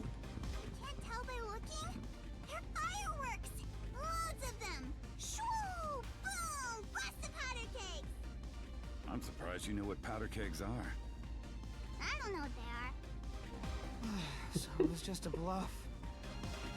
It looked like it was enough, though. The armored car's driver must have panicked because the thing smashed into a guardrail, lost balance, and stopped in its tracks. We were putting some distance between us and them. Soon enough, I couldn't make out any of the soldiers inside.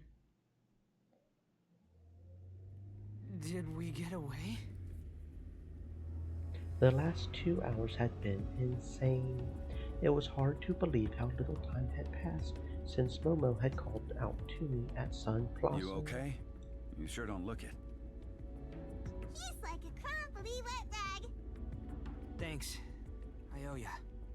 My name's Oz. I'm one of Nakano's, well, how should I put it? Kind of a detective. The little lady behind us is... The little lady behind you is No-No. I'm a virtuoso. She didn't say anything else, so I had no idea what kind of virtuoso she was. So, what happened to the little lady you were running away with? Right. They took Momo away. I gotta go save her. Took her away? The chopper, huh? No.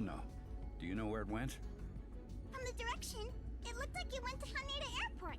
And lots of people online are saying they saw it. Oh, yes. A chopper landed in a residential area. There's no way that wouldn't get attention online. Then take me to Haneda, please.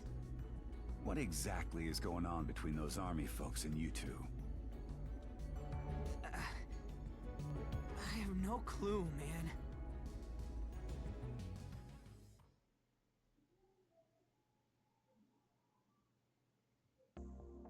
By the time we snuck past all our pursuers and arrived at Haneda Airport, an hour had passed since Momo was taken away.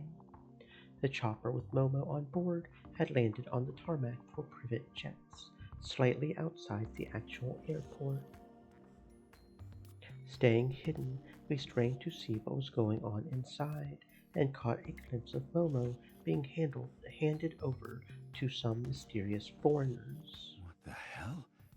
That's the Vatican. The Vatican? Seriously, who is that little lady? It sounded like the government was ordering the army. Did the Vatican pressure the government into mobilizing the army? Then why is that Brad involved in this? Damn. Can't tell who's got authority over what. But I didn't care if it was the government or the Vatican. Momo was about to be taken outside Japan. There's no way I could help her if that happened. I gotta go save her. You dumbass. We're in an airport. Security will grab you the moment you walk in. And the army might be hiding somewhere close by. You're not gonna be able to do shit on your own. You'll just get yourself killed. So, what? Did I have to resign myself to twiddling my thumbs as I watched it happen? Momo, I couldn't protect her. I had just met her, and I didn't know anything about her. She was basically a stranger to me. But there were so many people at Sun Plaza, but out of all of them, she called out to me. I had told her I would help her. I had told her she could count on me. Yet I couldn't even protect one girl. Frustration, anger, and shame whirled chaotically inside my head. I felt like tearing out my hair, like screaming until my throat was dry, and cursing myself to hell. Shit!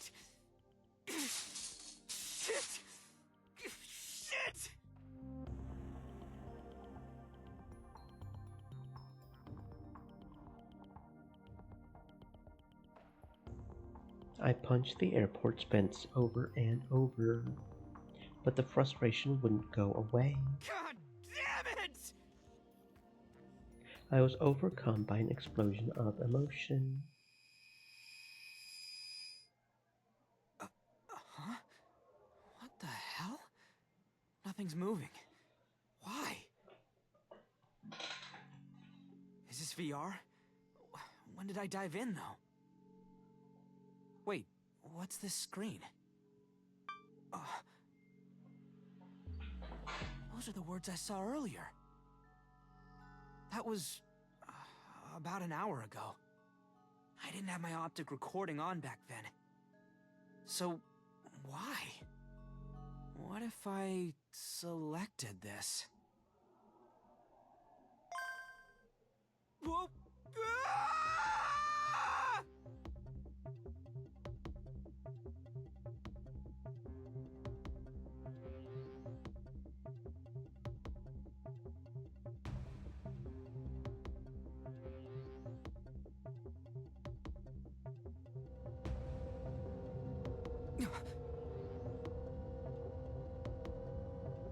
Next thing I knew, I was on the 2-lane road heading towards Loop 7. The scenery around me was flying past at incredible speed. There were no other cars on the road. What? Wasn't I at the airport just now? The pain all over my body had vanished. The soft, warm sensation on my back returned. Momo was clinging to me. That was when I realized I was driving my Graver. What? The shock and confusion were overwhelming. It felt like there was a thin layer of mist clouding my brain. Completely lost, I looked around to get a handle on my situation. Suddenly, I saw a pedestrian bridge ahead. How's it going to end? The streetlights made it easy to read. It was familiar. I had seen it before. Was that a dream? Was I feeling some kind of deja vu? Deja vu, a feeling that you've experienced something despite never having actually done so. The sensation of these non-existent past experiences is so realistic and vivid that the sufferer cannot discredit it as mere delusion, dream, or lapse in memory, but since they obviously cannot remember when and where this past happened, it ultimately creates a strong sense of discomfort. The cause is not yet known. Some propose that it's an extremely rare and brief psychological phenomenon that occurs when the brain fails while synchronizing the functions of memory repair and prior knowledge, while others theorize that it's the result of a short-lived, twitch-like spasm in the hippocampus. If memory serves, something bad was about to happen. A chill ran down my spine. I rushed to hit the brakes. A moment later, the system was hijacked just like I remembered. The mist around my mind vanished in an instant. I almost lost control. I just managed to hit the brakes entirely. It was hard to stay balanced, but I slid sideways and brought us to a full stop. There, we weren't moving anymore. This was the Koshu-Kaido intersection. The Shinjuku route was above us, and ahead was Loop 7, completely empty. Hold on! Sorry, but... If my hunch, no, my memory, was right, then there were armored military cars around here, hidden by active camo. Look!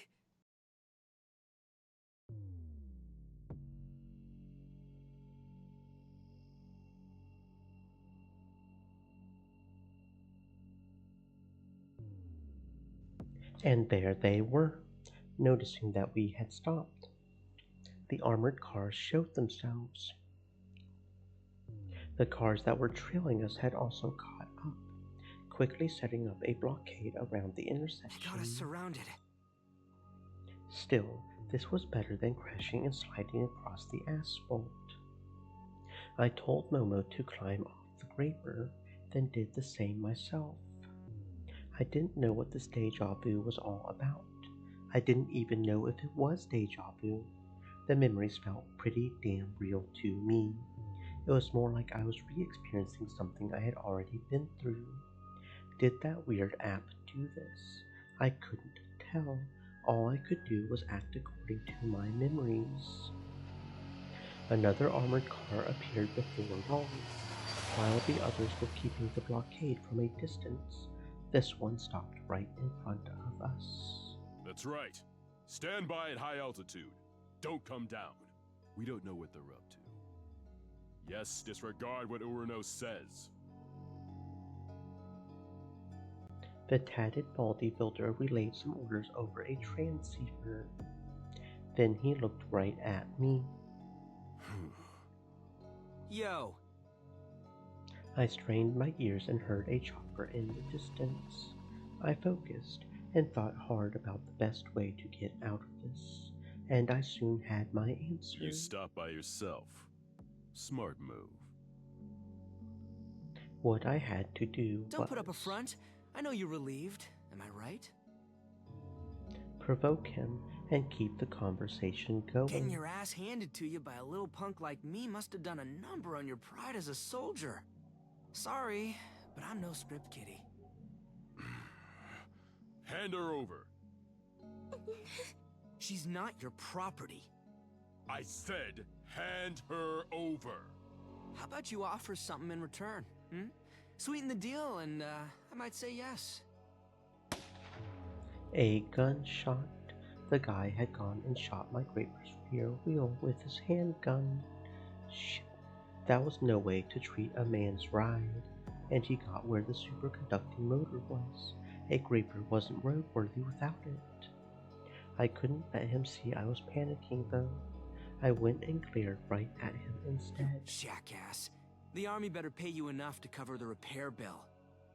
You don't seem to understand your situation.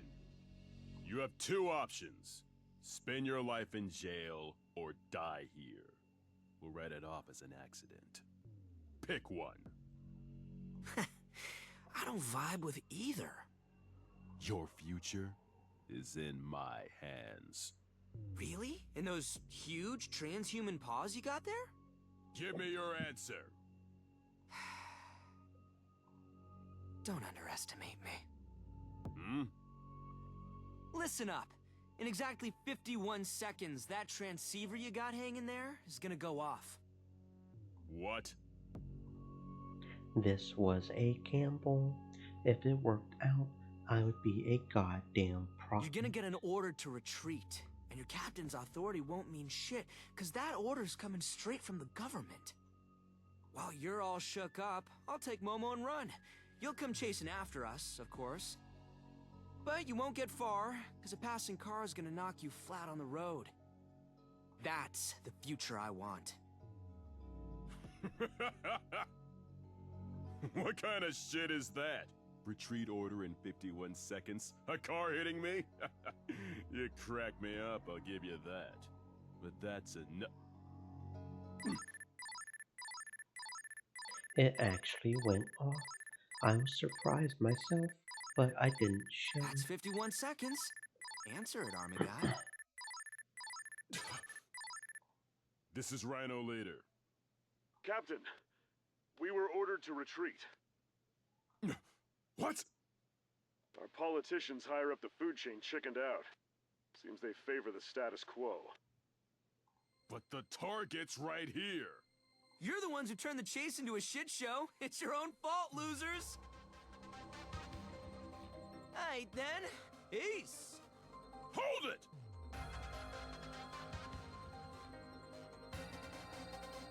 You can't escape. Shit!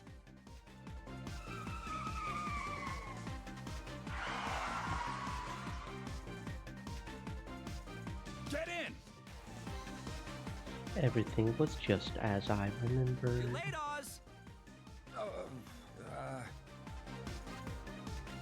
The old dude was surprised I called him by his name, but I ignored him and pushed Momo into the rear seat. Hit the gas!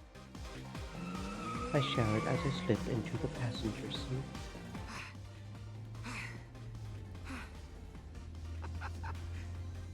It actually happened, huh? It went so well it actually felt kind of good. How'd you know my name, kid?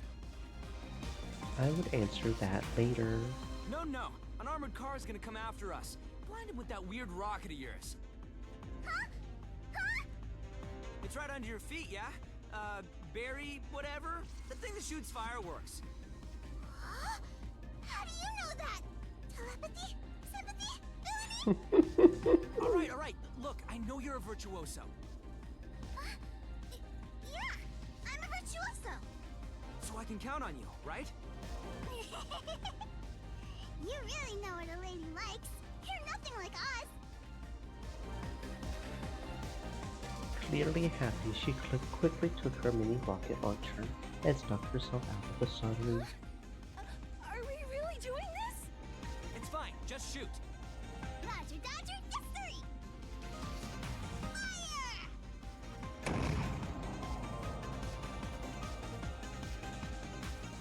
The rocket flew through the air, leaving a trail of white smoke as it shot straight for the armored car.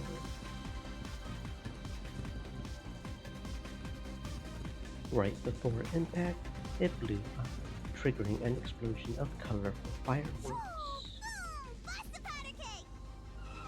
Caught by surprise, the armored car lost balance and stopped. Those weren't any other cars chasing us, and I couldn't hear the chopper anymore either.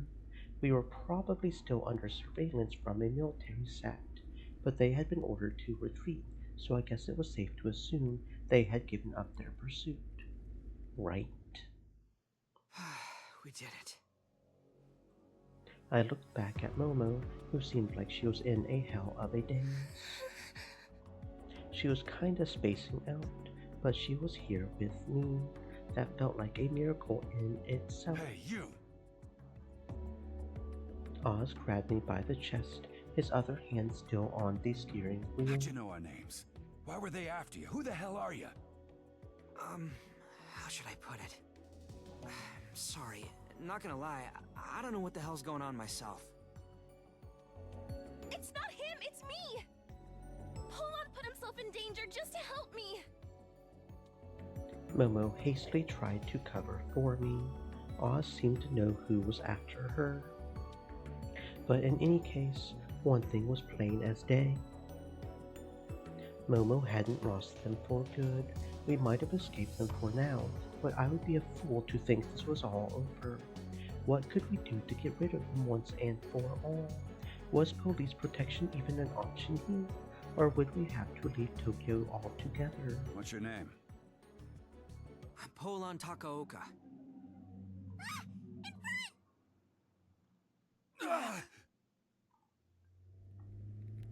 A woman with an umbrella was standing right in front of us. Oz quickly turned the wheel. It didn't feel like we had hit anyone. We had no way of knowing whether she had dodged us either, since the car was throwing us left and right. Oz did what he could to right our balance, but right in front of us was a steel plate wall used in construction sites. Beyond it was the Shinjuku crater, a reconstruction zone, and an off-limits area. We're going in! I braced for impact. Beyond the wall were a load of construction vehicles, as well as cars that probably belonged to the people working here. Further ahead was the edge of the crater, one of the scars left on the city after the events of the sad morning. Who was that woman? Dude, stop the car! That's the edge of the crater right there! Suddenly, there was a shocking side-on impact. A parked car had suddenly stirred to life and rammed into us. It was like it was being controlled by something. Was this remote control? It wasn't just one car either. A bunch of others joined in on the thrashing. Even though we were moving, they were smashing into us with crazy precision. Fuck! One after the other! God damn it! Oz hit the brakes and somehow stopped the car from falling into the crater. You all okay? Was that the army too? Before I got an answer, one of the unmanned cars suddenly came speeding towards us from behind. Shit! Hop out! Oz grabbed Nono and leapt out of the car. Hold on!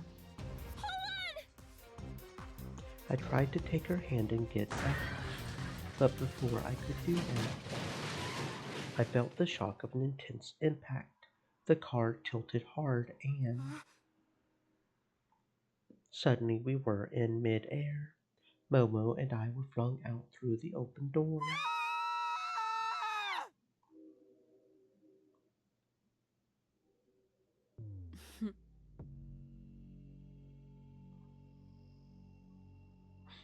The umbrella-wielding woman looked down with great disinterest, as though whatever had happened below was barely worth her attention. She was on the roof of a 52-story building. Her gaze was, at this moment, fixed upon something far in the distance. It was as if she was staring directly at the edge of the faraway crater, precisely where the car had just crashed.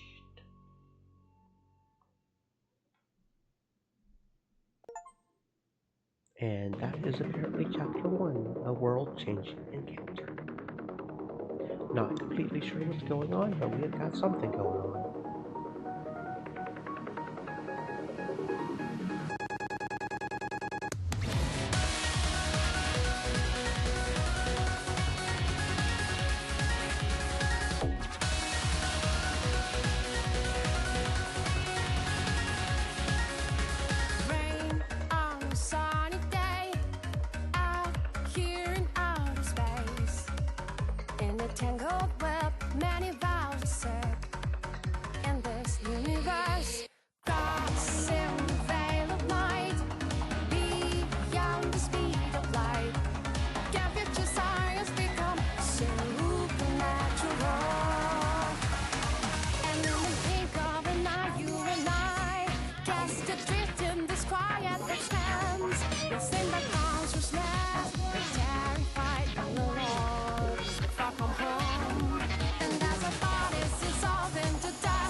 The fact that you've arrived here, rather to this save point at this moment in your life, is nothing short of a miracle. It delights me to no end. The countless atoms aimlessly drifting about the universe have, against all odds, come together to give you form. And considering everything that happened between the origin of all things and your birth, this meeting itself is a miracle. That being said, this series of miracles started casting a shadow of doubt on our minds. And at this very moment, it's become a conviction. Step through the stage's curtain. Rip off the mask of the wizard who pulls the strings. Close the loop. Hack into God.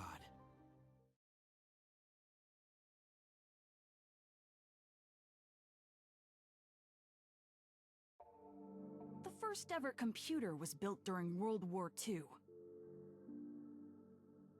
Predicting ballistic trajectories required myriad calculations. So it was created to process them as quickly and accurately as possible.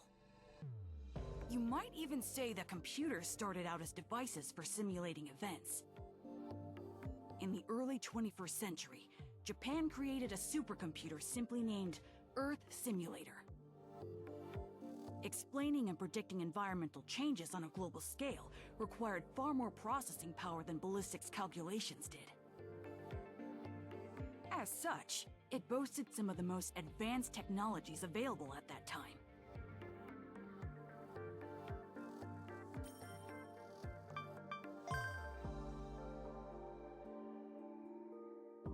Okay, so I can click the gear over there too to get to here. Okay. First ever computer. The first electronic digital computer was the ABC, built in the US in 1942. However, it was eclipsed in 1946 by the I always have trouble saying that word, by the comparable US developed Electronic Numerical Integrator and Computer, or ENIAC, the enormous fame of which brought about its continued reputation as the world's first. ENIAC was designed by the US Army's Ballistic Research Lab to calculate artillery range tables, but it was also used in the Manhattan Project for nuclear weapon development. Earth Simulator, a supercomputer established in the Japan Agency for Marine Earth Science and Technology, or JAMSTEC, faculty in Yokohama. First operated in 2002, it uses Earth-scale simulations to explain and predict environmental changes. It was subjected to many hardware upgrades over the years, and by 2037 is in its 7th generation. This Earth simulator is unrelated to the GAI institution's GAIA. Supercomputer. Large computers that process vast amounts of data at incredible speeds using technologies such as parallel processing. Although there is no clear definition, they tend to be at least 1,000 times faster than common PCs. A computer's performance is measured by how many basic arithmetic operations it completes per second. The unit for this is floating point operations per second, or flops. 1 flops equals 1 operation per second. The Japanese supercomputer Fugaku exceeds 400 p-flops, which means that it can do, let's see, that's million, billion, trillion, 400 quadrillion operations every second. This is 40 times more than the older Japanese supercomputer K. That is a lot of calculations. The completed supercomputer broke records and received praise from around the globe. However, the original Earth simulator's predictions were limited to only the Earth's atmosphere and sea currents. So what, might I ask, would happen if someone were to create an Earth simulator capable of predicting every event?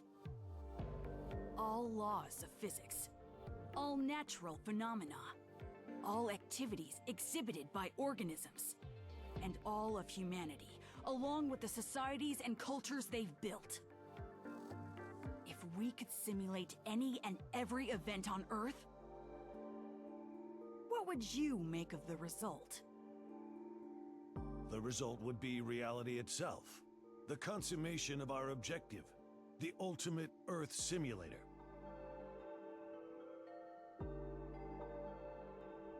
Then allow me to introduce to you the completed Gaia.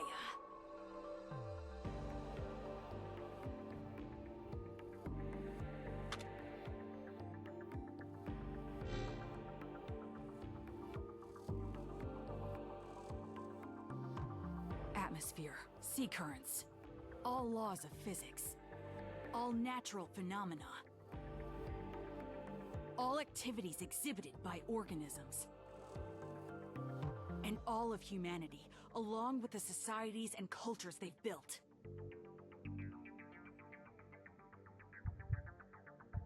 It replicates every event. Every single one of them. What is this? What is this? A simulation of this room at this very instant. It isn't from the security cam, mind you. It can simulate any event at a given time and space. This is from shortly before your arrival. He's a problem child, but considering all the profit we can expect, it's worth coddling him a bit. I'd like to check the simulation's accuracy if you don't mind. Was this what you said earlier, word for word? I apologize for being a problem child. Please know. Thanks to your patience and coddling, Gaia has finally come to completion today.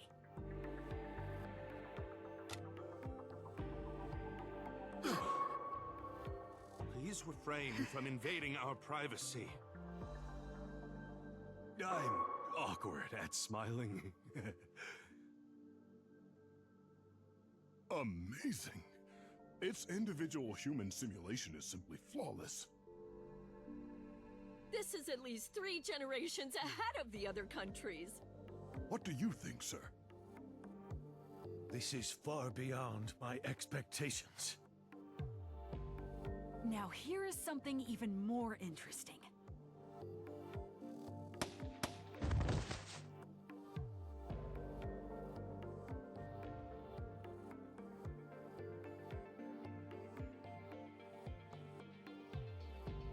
What did you... Please remain calm. He was a spy from another country.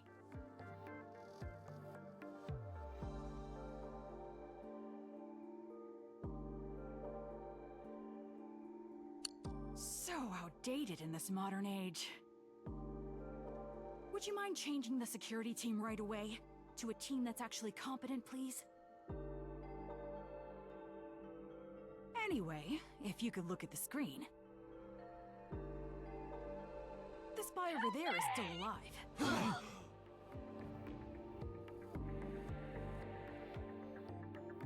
No! In the simulation, I exposed the spy, driving him to take a hostage in an attempt to escape. As you can see in the simulation, both died. The simulation's outcome differs from the actual event, but why? Because I influenced the future. You and the spy got into a scuffle, and... unfortunately, you were killed. The spy was subdued, but he bit off his tongue and died. By shooting the spy before that happened, we were able to save a precious life. Good thing you didn't get stabbed to death.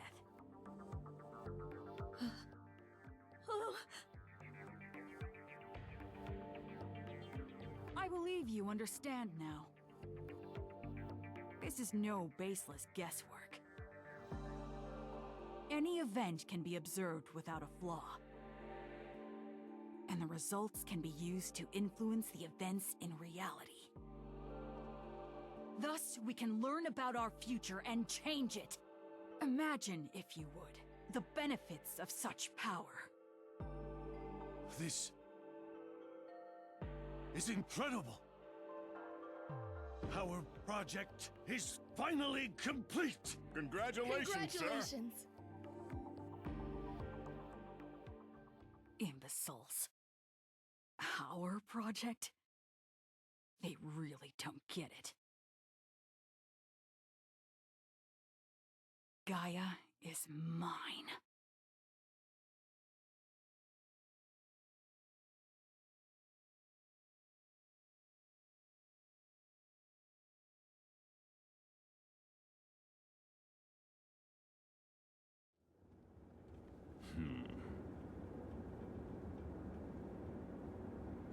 A whole year already, huh? We'll be arriving soon. Gotcha.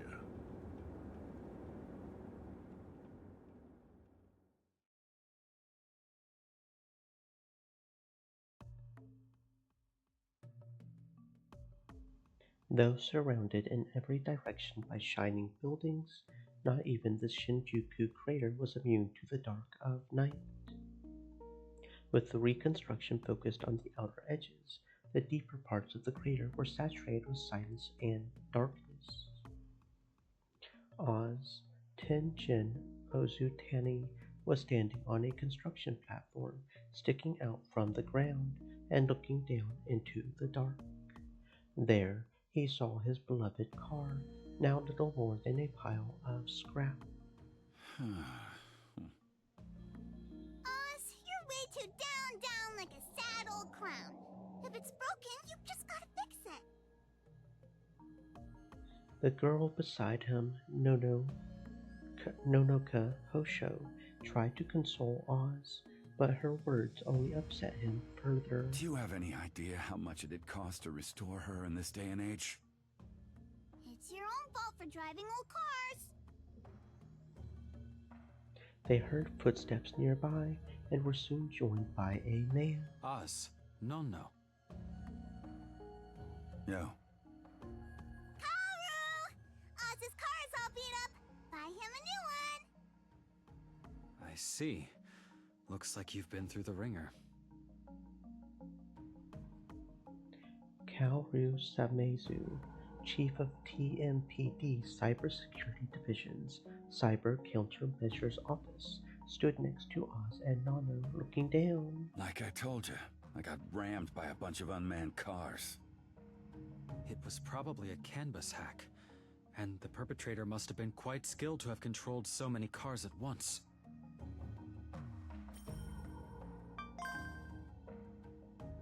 CAN bus hack, a type of malicious cyber attack targeting vehicle systems. By 2037, vehicle technology has progressed far enough for them to have a self-driving function by default.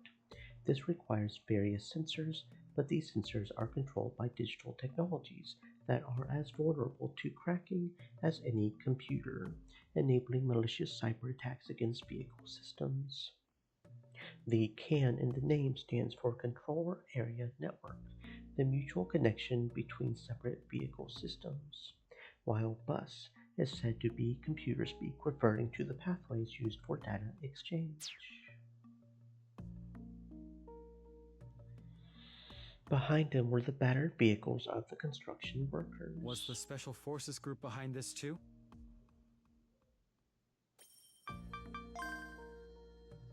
Special Forces Group, the Special Forces unit of the Japan United States Defense Force, or JUSDF, run by the Ministry of Defense. It dates back to 2004, when it was part of Japan Ground Self-Defense Force, or JGSDF. They are said to be equal to the old U.S. Army's Green Berets, U.S. Army Special Forces, and Delta Force, 1st Special Forces Operational Detachment Delta, and their headquarters are located in Camp Narashino. In 2031, the U.S. Army and JSDF merged to strengthen relations, with the resulting JUSDF being a Japanese-American mixed army. The Special Forces Group became mixed as well. No, this ain't how Narashino does things. I imagine it was the woman you almost ran over. I'll have to take the drive recorder. Do whatever you like.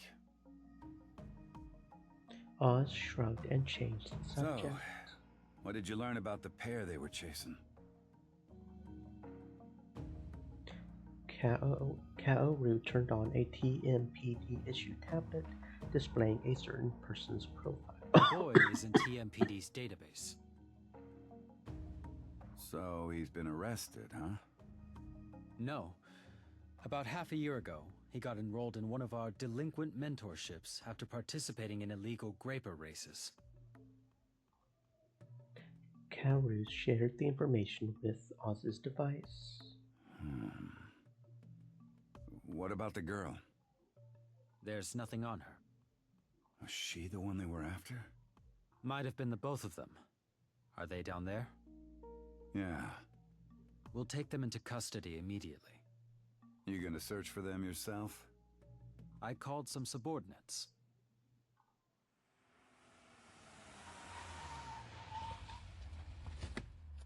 A police car pulled up with perfect timing, its sirens muted. We're here, Chief! 3 oddly dressed women were inside. Those are your subordinates? They're officers of TMPD's Cybersecurity Division CCO. And idols, too. Huh. Who are we supposed to look for? Kaoru shared with them the same info he had shared with Oz. The boy is Polon Takaoka, 16 years old. The girl is currently unidentified. Takaoka is a suspect in several counts of traffic light and power supply system cracking incidents, as well as speeding. The two are currently somewhere in the Shinjuku crater. How do we get an arrest warrant? You aren't to arrest them, simply take them into custody. Refrain from using violent measures. Understood. I don't like the dark. Stop being a scaredy cat and let's go. Hiroshina, I feel as if I'm forever saying this, but always remember to wear your cute smile. Yes, you're right. Idols make smiles. And smiles make idols. After her exchange with Kaoru, Bambi corrected her posture and gave a salute. We'll be going then. The hell was that about cute smiles? The mission of all idols is a simple one. To share their smiles with fans, and in turn, make those fans smile too. Uh-huh. Oh. Hey! Those police cars on their shoulders are kinda cool! They are, aren't they? I'll bring you some merchandise next time. Oh, Kaoru! You always know just what to say. It's been almost 2 years since Sad Morning, huh? I sometimes feel as though the world has already forgotten all about it. Life is going on as if it never happened. Am I overthinking it? Maybe it's because the sites are fenced off and out of sight. But it's not like the stink's gone. Everyone's just putting a tarp over the mess and pretending it's clean. You gotta get a little numb to it if you want to stay sane. So, in a way, this behavior is very human? Exactly. Behavior like this proves we have souls at all, man.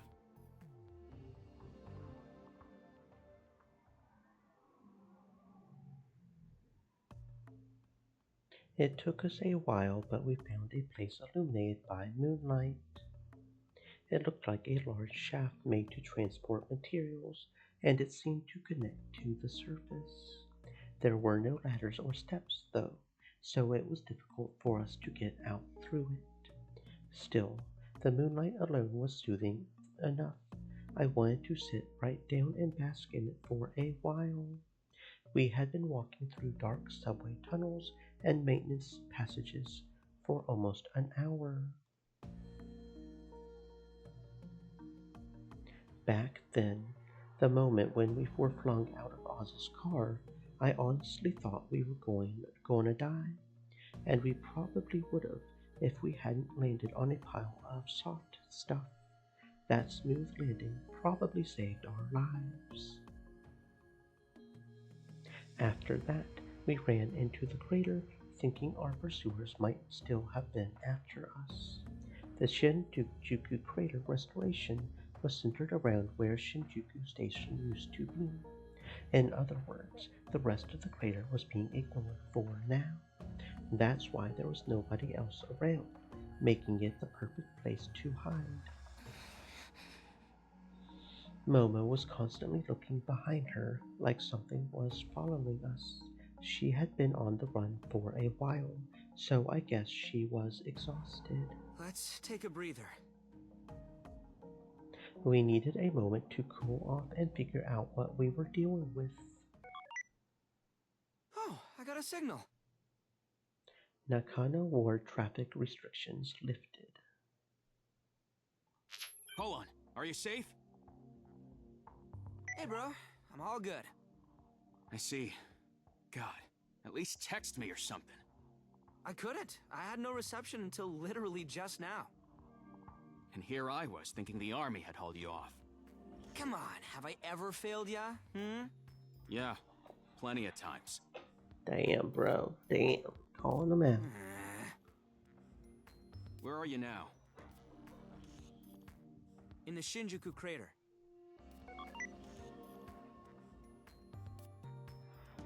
I told him what happened after we were flung from Oz's car. So that's what happened. Speaking of this Oz guy, he just left a comment on the Nakano Symphony's commissions page a moment ago. I had been doxxed already. That Oz guy sure was impressive. He says he wants us to contact him for an info exchange. Who is he? Dunno, but save that for later. First, I gotta get the army off our backs.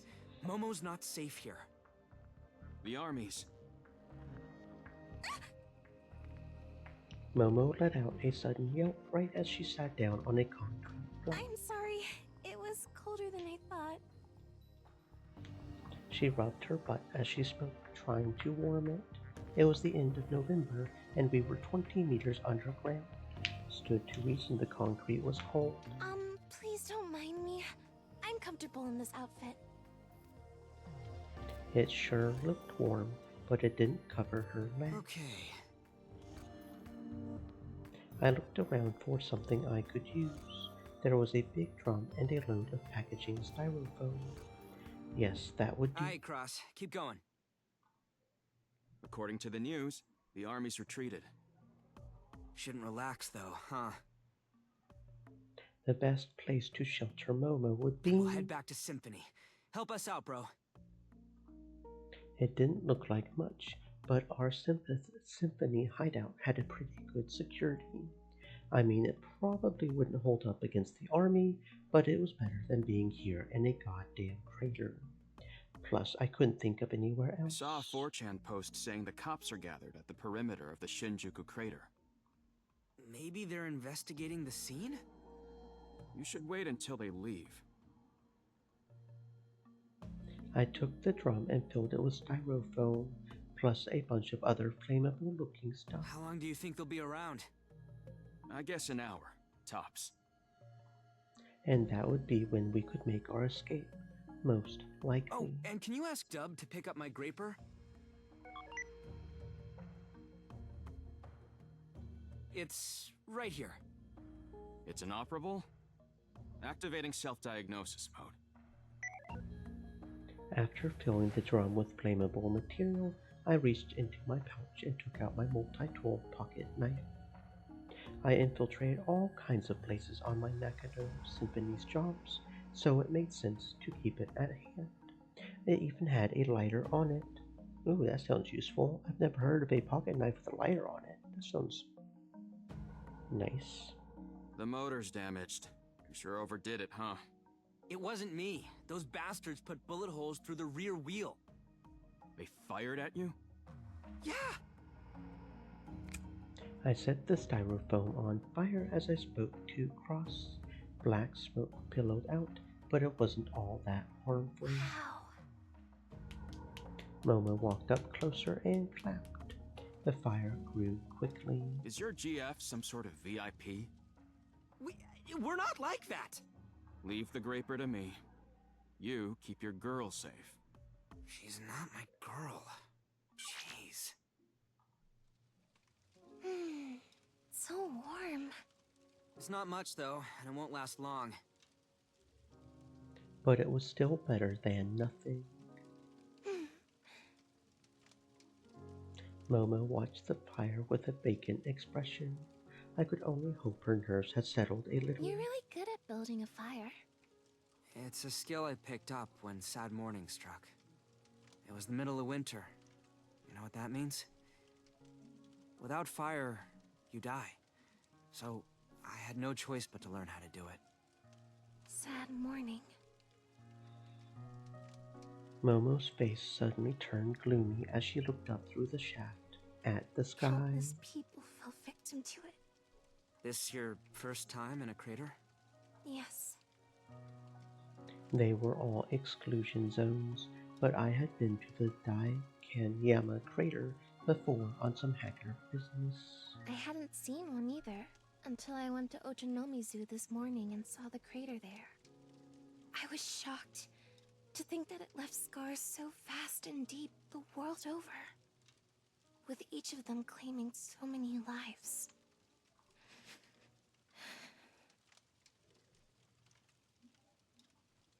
Momo embraced herself and shuddered. Nobody was ready for it. Nobody saw it coming. People thought nothing of it, like it was someone else's concern. Me included. There had been warnings that the year 2036 problem would be way worse than Y2K.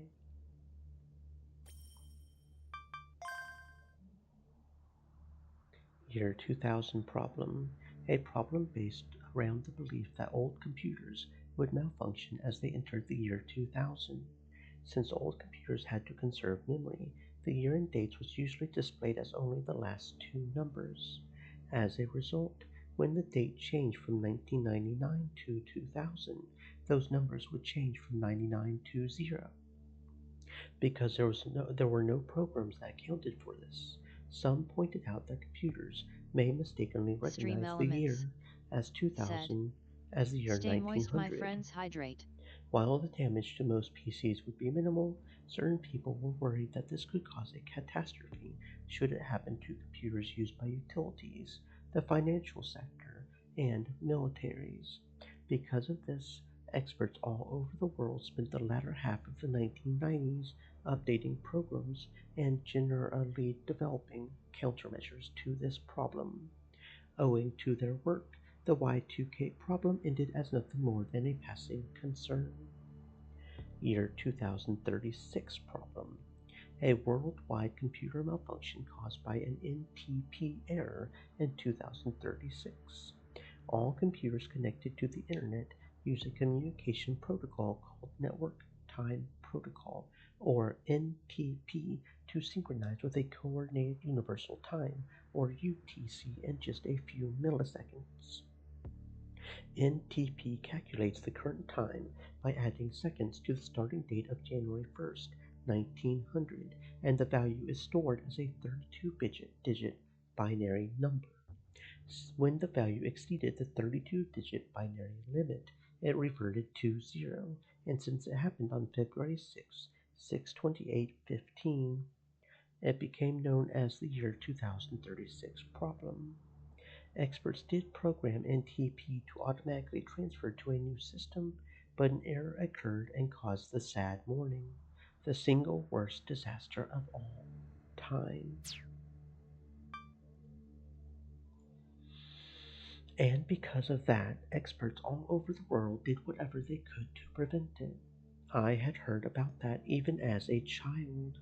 Back then, it seemed like most people didn't even know what overflow errors might trigger. But all the adults assured everyone they were prepared for it.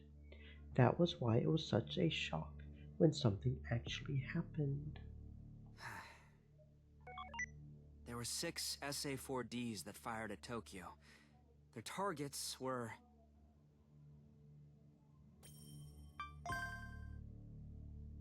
SA-4D, short for Strategic Attack for Defense.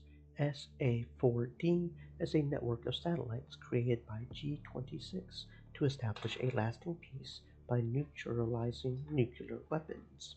Central to a project to neutralize nuclear weapons by establishing a group of satellites capable of space-to-ground attacks. It was announced by G26 in 2026, right as people celebrated the completion of the Sagrada Familia.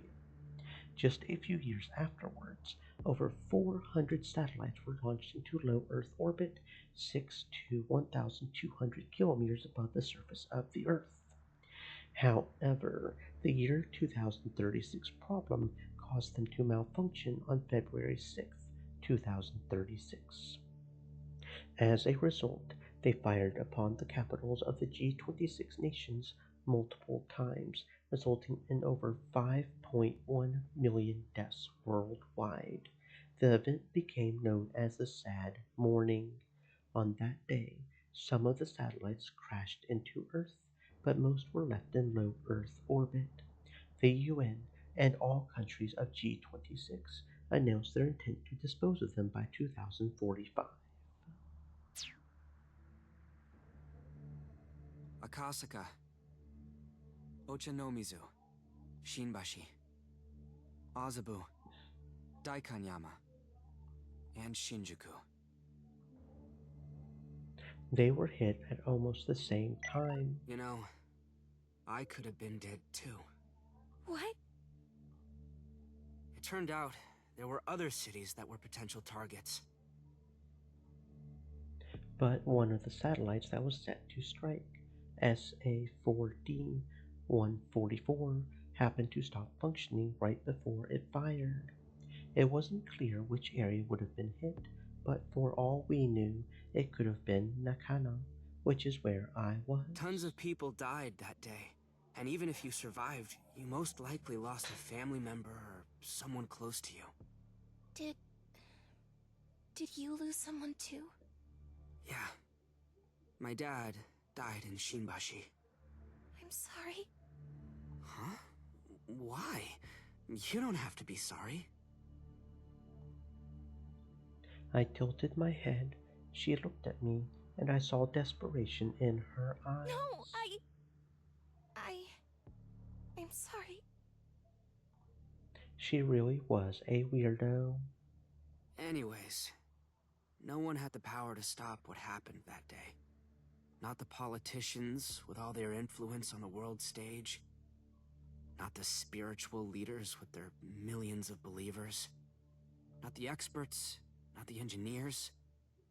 Not even the hackers with mad skills, praised by others as wizards. Hackers are wizards. We can make anything happen. I suddenly remembered the saying my dad always came out with.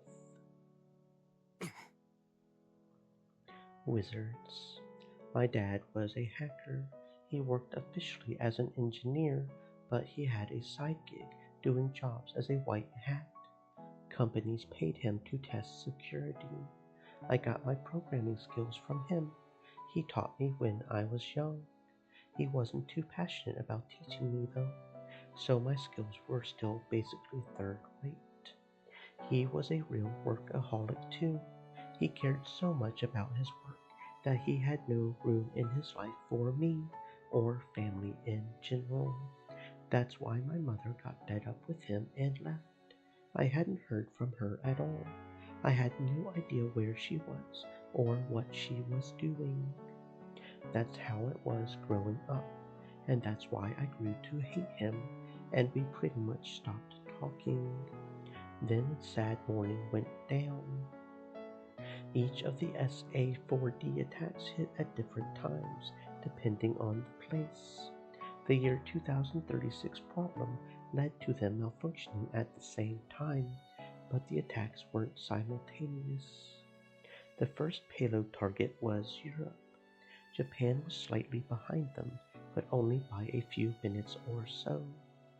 Still, I had enough time to find out about the SA-4D malfunction in Europe and contact my dad.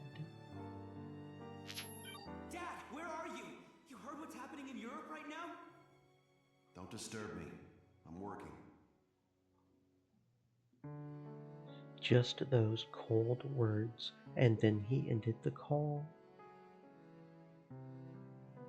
That was our last conversation. Hackers are wizards.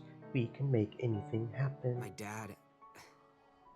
Hackers couldn't do shit. And it didn't matter whether they were script kiddies or the cream of the crop. None of them could do anything. I was a hacker too, but I only did it to make a living. I didn't actually like it. I wasn't like my dad. I wanted to be somebody who helped people in ways hackers couldn't. Hey, Momo. If you need help, I'm right here. You can count on me. I didn't care if I was being intrusive or nosy or whatever. If I couldn't help her, I would just be the same as those hackers. The same as my dad.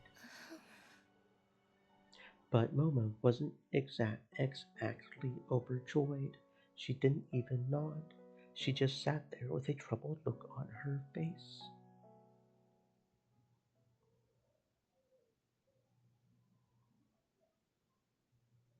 That's the end of the report. Once Graham Kingley finished explaining why the operation had failed, the stage was set for the others in attendance to speak up. The Minister of Defense bore the brunt of the criticism. Were you not supposed to settle this peacefully? How did things escalate this far? The restoration works may have familiarized the citizens with military activity, but this is ridiculous! Do you think media silence comes cheap? And after all that, you still failed. I heard you even overrode traffic lights and civilian vehicles! When did I ever allow cracking in public? Those were not the actions of our army operators. Do not misattribute it. It doesn't matter who did it. It's still a stick for the opposition to beat us with. And we're already under fire from the public as it is. Would it make sense to blame the Ministry of Foreign Affairs for having given in to their demands so thoughtlessly? Demands that bypass proper diplomatic routes ought to be rejected immediately. What would you say to that? Do you honestly think Japan has the power to refuse? The last 50 years have mutilated this country. The divide between the government and its people is so vast, we'd need more than a few decades to fix it. Even after we formed the JUSDF, it was simply dismantled and incorporated into the US Army. That's exactly the sort of thing that's left this country weaker than ever. We are not here today to discuss such things.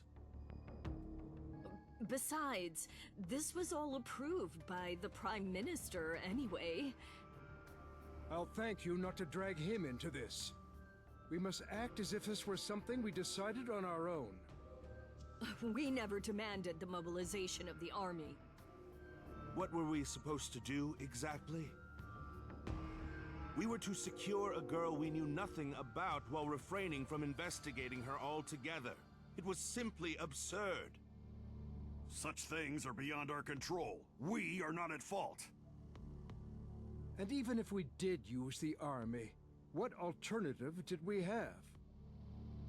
They were the only ones we could mobilize quickly and discreetly. I'm certain I informed you of this. Any other units would have necessitated half a year's worth of paperwork. Even so, using live ammunition was a bridge too far. The army does things its own way. We've received a complaint from the Vatican regarding the failure of the operation. So, do they want to strangle the one responsible? The failure rests on my shoulders. I'm prepared to accept any punishment I deserve. I ask only that my subordinates be spared. No response came. No one present had the official authority to impose punishment on Graham. This meeting itself was unofficial and would remain off record. The awkward silence continued until the MLIT representative broke it. We should have used Gaia. That's a good point. Capturing the girl would have been simple using Gaia's predictions, wouldn't it? Or perhaps you did use them and failed anyway. Is Gaia some hunk of scrap incapable of finding a single girl? I very much doubt it. Indeed. Gaia exists to bring an end to this era in which the Vatican has power over us. Speaking of which, why isn't Soga here? I'm quite certain we called him. And that was when Iwan Okuda, who was standing next to Graham, opened his mouth for the first time since entering the room. Gaia has been inactive for the last 2 days due to the scheduled maintenance of the quantum computer unit. The head researcher is currently in charge of this operation and thus cannot leave Gaia's side. There is also the possibility that forcing Gaia to operate while under maintenance would have caused further issues. Issues that would have taken even more time to address. The head researcher refused to gamble your Gaia on this mystery girl. However, he did rendezvous with the unit as ordered while the operation was still ongoing. If you wish to complain regardless, please share your complaints with me, and I will relay them to him. The room fell silent. We did as the Vatican told us. That alone is enough. The results do not matter. This time, the silence was broken by the Minister of Defense, the only one seated in a position directly facing Graham and Ewan. Our work here is Ewan? done. With those words, everyone in the room was freed from the troublesome matter, and the mood in the room became lighter. The Minister of Defense glared at Graham and Ewan. Resume your original mission. You will not be punished for this. Dispose of the documents you were provided, as well as all data you gathered during the operation. And tell Soga to do the same. Am I clear, Major? Yes, sir.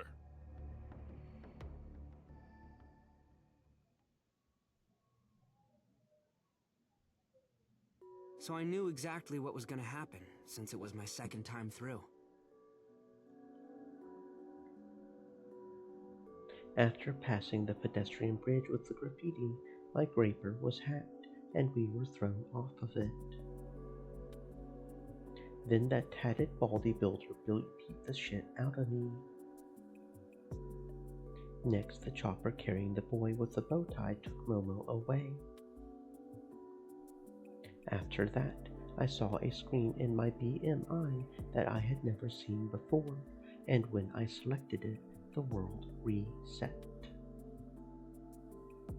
I already knew that the army would be made to retreat, and I knew when Oz would drive by too, and everything went exactly as I remember. Momo had no recollection of being flung off the graper or of being taken away by the chopper. None of that stuff has happened to this Momo.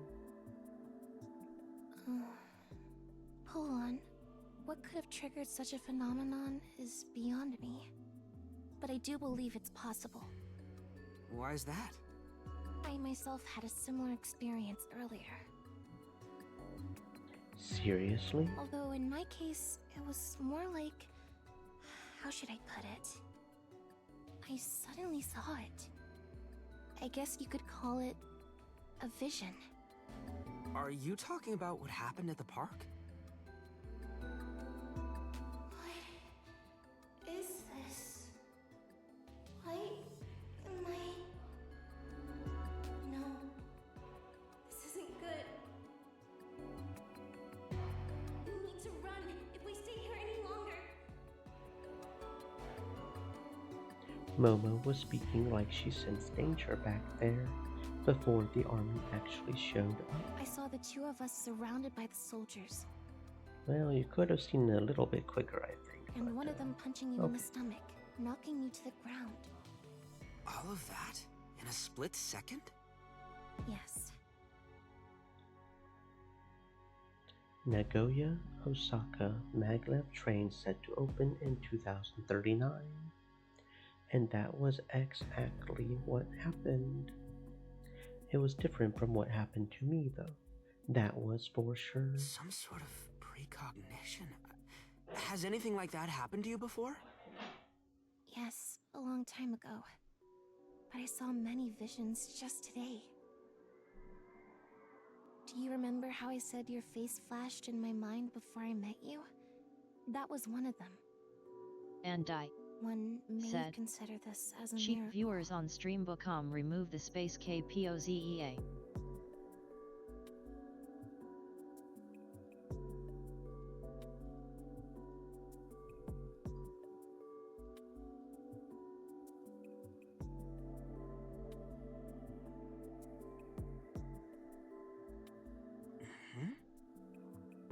A miracle.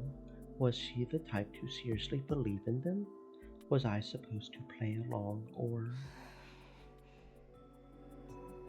Saying nothing else, Momo Stream fell Elements silent, her face said, troubled. I "Stay had no thirsty, my idea what friends, she was hydrate." thinking, so I didn't know what to say. I figured maybe I should shut up, too. I still had to make sense of what happened to me.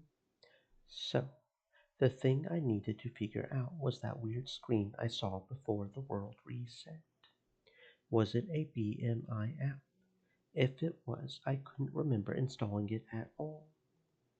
Thinking about it, I had actually seen that screen before, in video games. Yeah, it's where you manage your save data. Whoa, there it is! Yes? Oh, it's nothing. The same window appeared over my BMI. Did it react to my voice? If this was a save screen, were all these things saved data? This one didn't have a date though. Was it corrupted or something? It seemed kinda dangerous, so I decided not to touch it. Yes, this really was a save screen. My guess was right. There had to be a load screen too, then. That was the one I had seen at the airport. How was I supposed to activate it?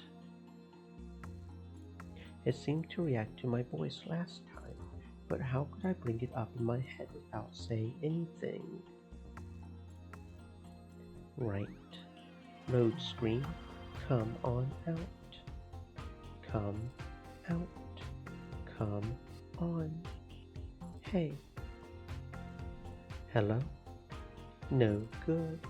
Do something. Did I actually need to say it? I wasn't getting any kind of response. Show thyself. Load screen. Hey. Load screen. Activating load screen. Please show the load screen. Pretty, please. Load screen. Come out. Come out.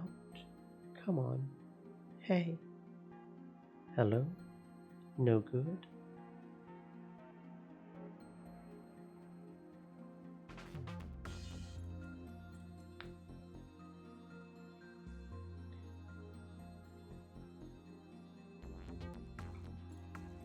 Whoa.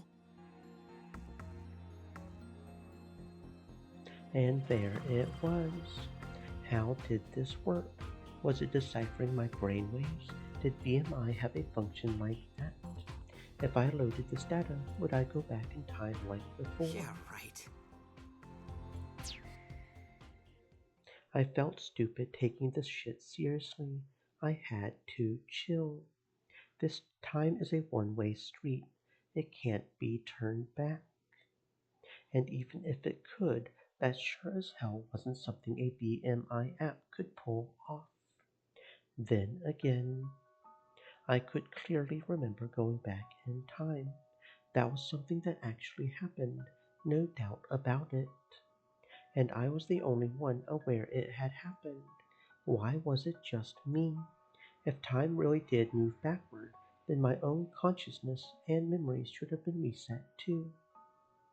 I was aware the whole time though, and I remembered everything. The impact I felt when my Creeper crashed and I hit the road, the wind blast from the chopper taking off, my powerlessness at the airport. I vividly remembered every detail. It couldn't have been some illusion. What was it then? Was I actually just seeing some VR shit right now? Did I dive into VR mode without even realizing? That would explain why I had seen the same thing twice. When did it happen though? How long had I been in VR? Since Momo appeared? Since yesterday's party at Symphony? Recent VR was so photorealistic that it was indistinguishable from reality. When the hell did I dive though? Plus, there's no way someone could have forced me into VR mode while I was sleeping. To prevent all kinds of accidents, modern VR systems were designed not to allow non-permitted dives. Of course, hackers could have messed with those systems and forced me to dive against my will. But I couldn't imagine anyone going that far just to make me see all this. Were there any other ways to explain a phenomenon where you experience the same few hours multiple times? Maybe there was something on the internet.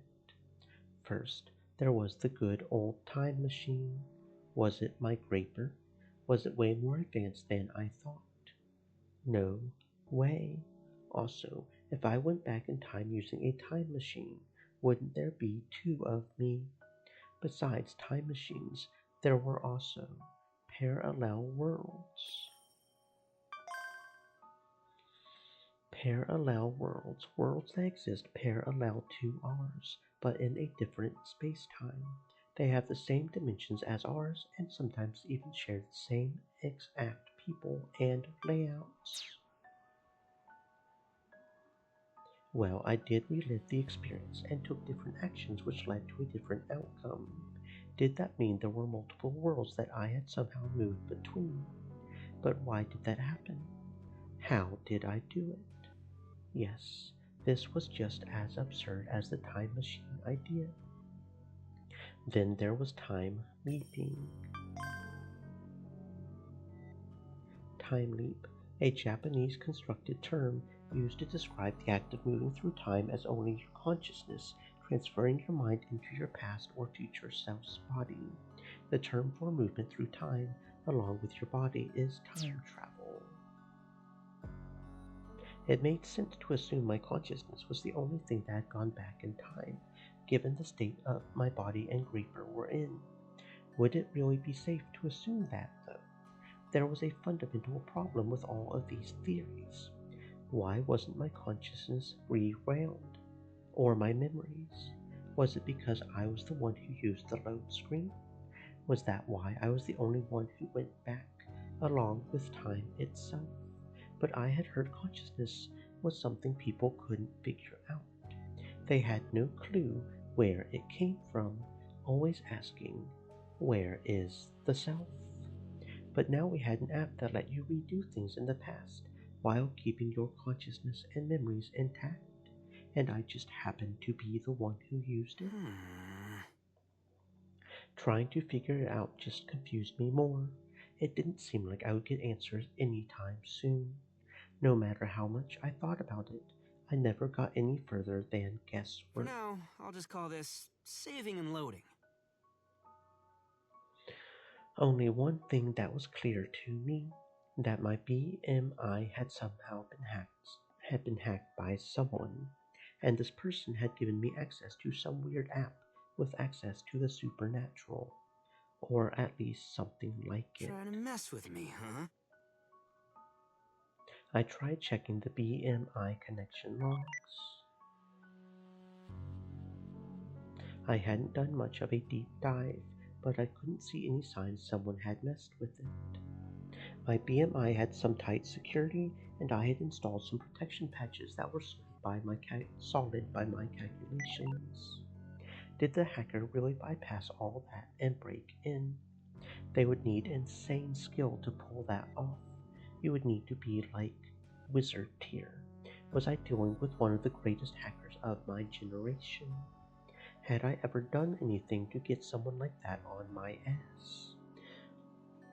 A chill went down my spine as frustration began to well up within me. Some hacker had done all this to me, and I couldn't even trace them Damn back. it. Pisses me off. When? When was this function added to my BMI? I looked back on all that had happened in the past few hours. The events of the day had been wild, but...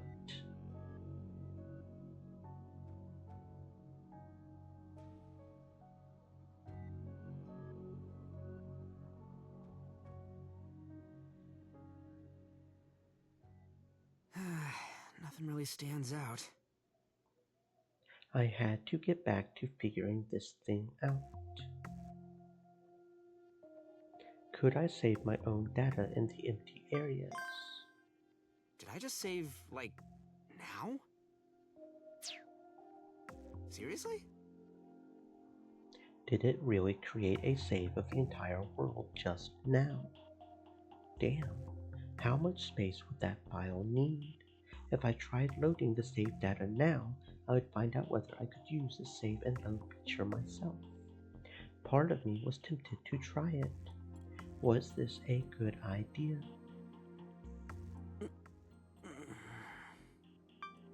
Load.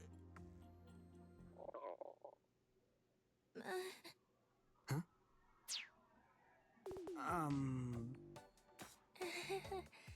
I guess I'm hungry. How about you? Yeah. Me too. If her stomach hadn't rumbled, I might have actually tried to load. As far as I knew though, it could still be a trap, so it was probably a good thing I didn't. I decided to postpone the test. I looked at the time and realized that almost an hour had passed since we started our little break. I was getting kinda hungry myself. Let's get going. I got up and told Momo to do the same.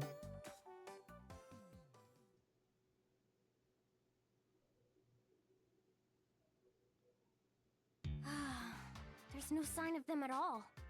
Are they really here? We're not even past the station yet. We gotta head further in. But it's dark over there. Stop being a scaredy cat and get a grip. The chief will get mad at you if you don't take this seriously. I know that. Speaking of the chief, it's weird for him to show up at the scene of a crime like this. Usually he only does that for PR events.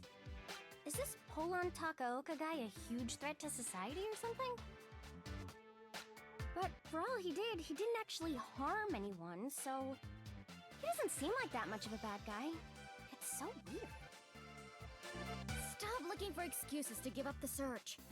No, I want to look for him. I just don't want to look for him in dark places. Same difference. Would a menace like him actually hide somewhere like this anyway? It's not like we're just gonna bump into him.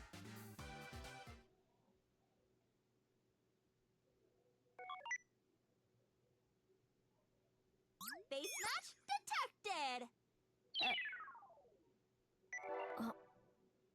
Oh. What the? We did bump into him!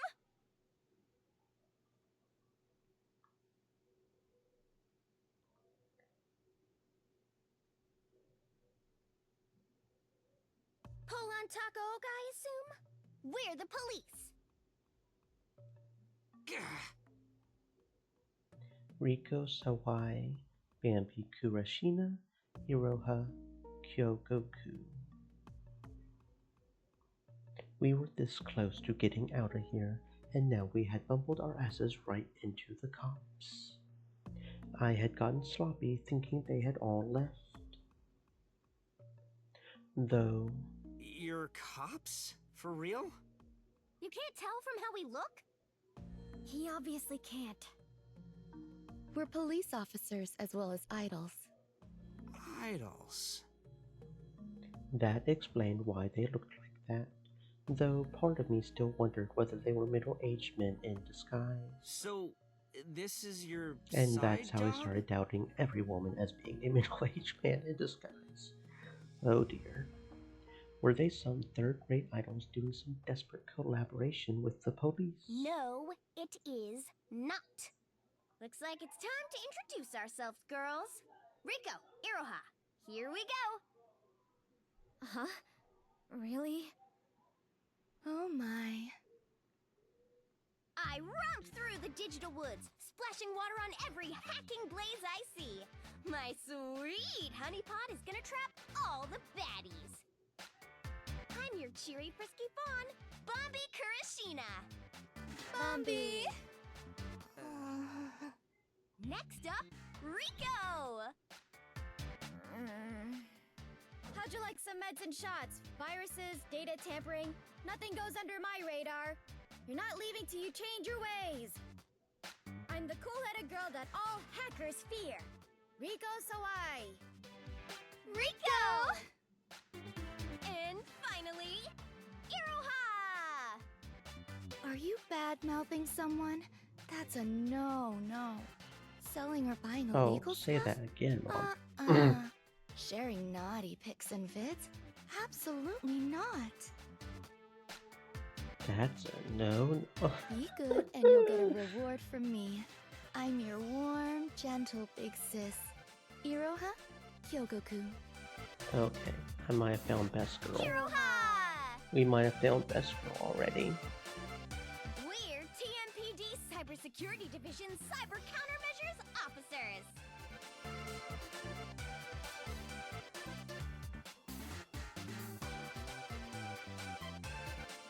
Are you bad-mouthing someone? That's a no. Selling or The Cyber Force Dolls! We're actual police officers. It's a pleasure to meet you.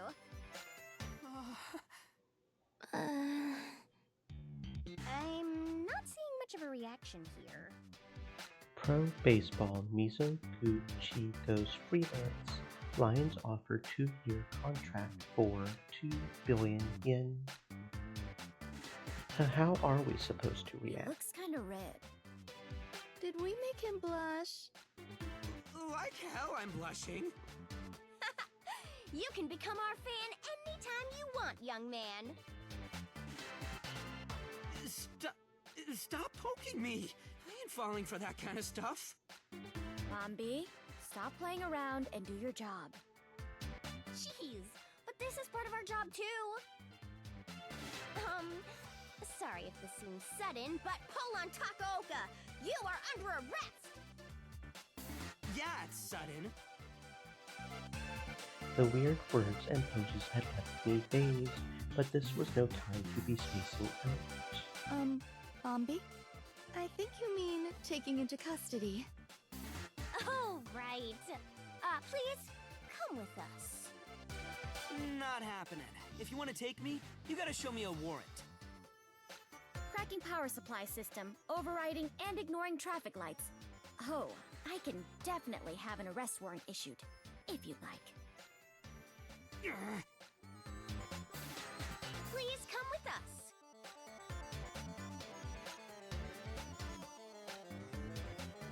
You too, young lady. You don't seem to have a profile. What's your name? Where do you live? Did he force you to wear that strange outfit?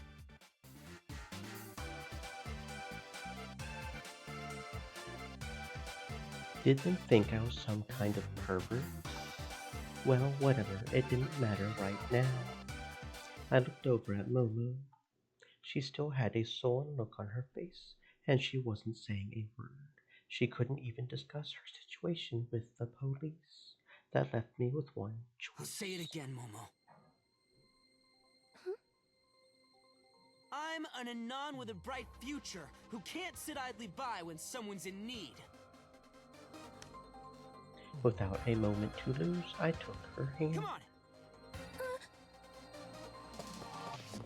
and booked it away from the officers as fast as we could. Hey!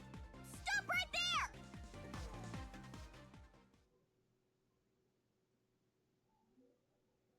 We ran through the labyrinthine passageways and old subways, deliberately taking random paths to throw them off.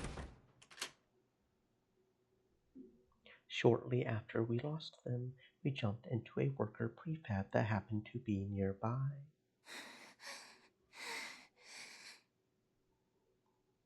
Momo was fresh out of breath after all that running. It didn't look like she could take another step. Those three probably hadn't given up, though. It was only a matter of time before they found us again, so we had to find a way to lose them. I looked around the prefab. No hidden room, no secret passageway. It was a really simple prefab where workers could change clothes or take a breather. Some chairs were set up around a table in the middle, and we found uniforms in the lockers lining the walls. Maybe use these as disguises. Would that work? There was also the option of bribing the workers to sneak us out among them. The only problem was that there wasn't a single worker here. Would the workers show up before the cops found us? And would they be open to bribery? Betting on that seemed hella risky. Cross, did you hear me talk with those three? Yeah. I gotta shake them off. Weren't there apps that use AR to change your looks? Would one of those work? I mean, they exist, sure, but the good ones aren't cheap. And the cheap ones? They're cyber countermeasures officers, right? I'm pretty sure they'd see right through those. We definitely didn't have the funds for a good one.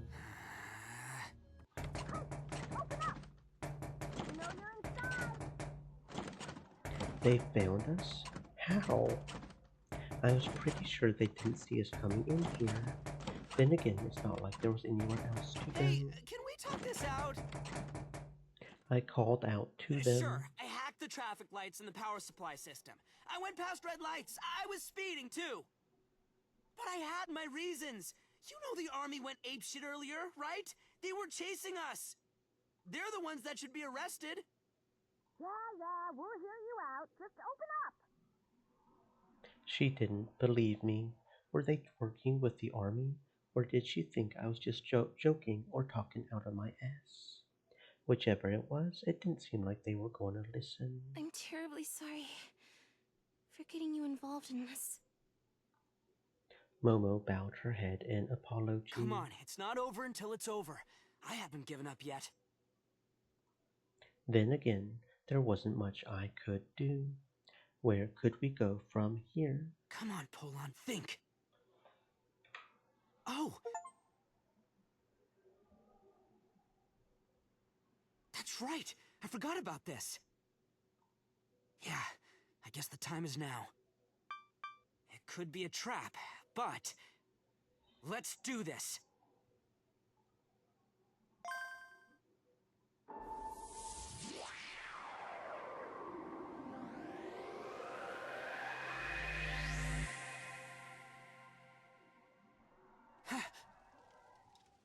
The next moment I was in front of a fire, with Momo still sitting right next to it. The prefab I was just in had vanished, and when I looked up, I saw a shaft leading up to the open night sky. Seems like it worked. What was that? As Momo tilted her head, I pointed at her stomach. Wait for it. Huh?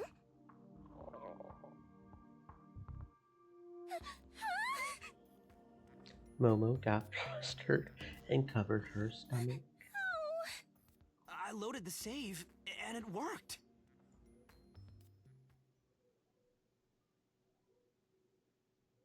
I went ahead and explained what had just happened. And now I'm back. That's why I knew what was gonna happen.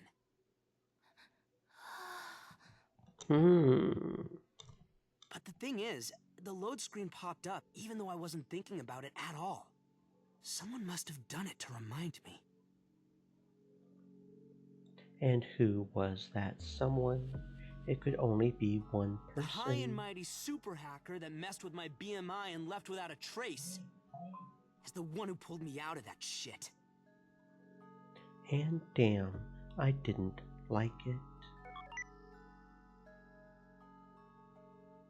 There was still no evidence of unauthorized access, but I was pretty sure they were watching me.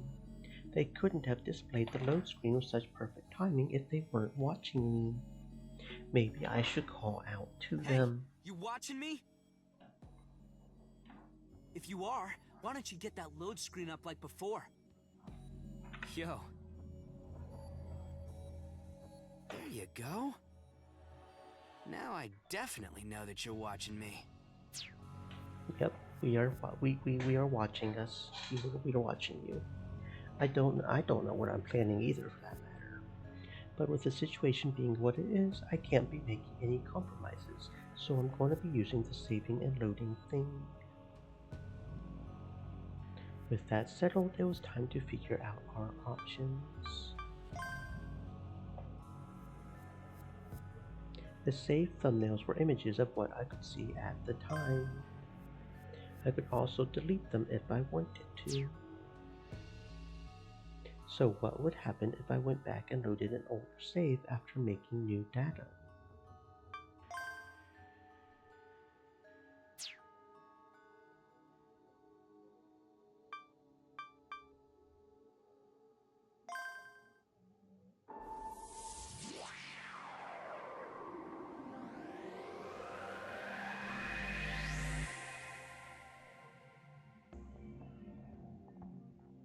Loaded. Momo's stomach was about to rumble. I guess I'm hungry. How about you? Alright, this is good.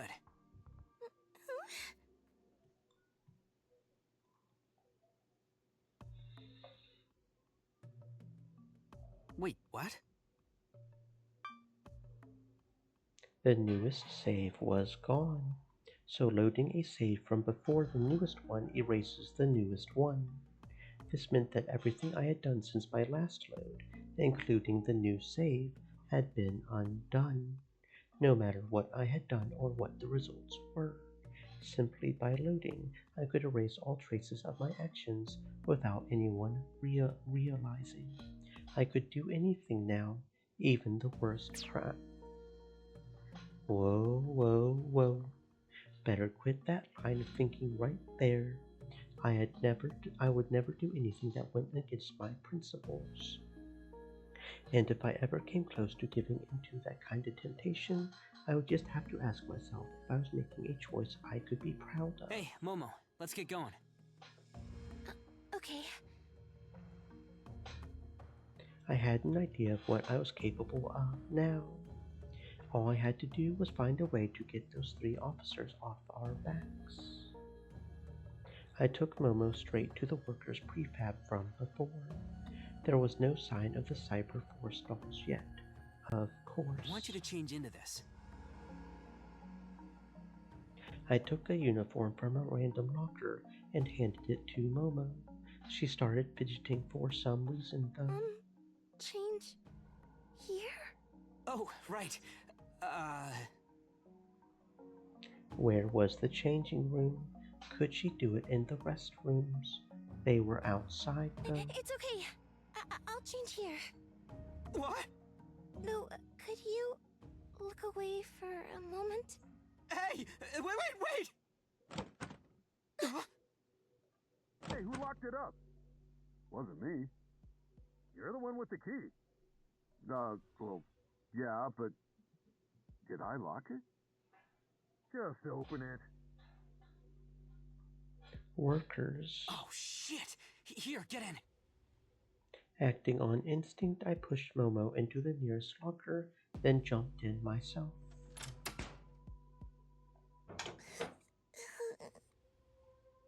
Momo's strained breaths were going right in my ear. It was such a tiny space. Our bodies were squeezed so tight together that I could barely breathe. Come to think of it, we didn't have to hide. I could have just changed course and gone with the bribery idea.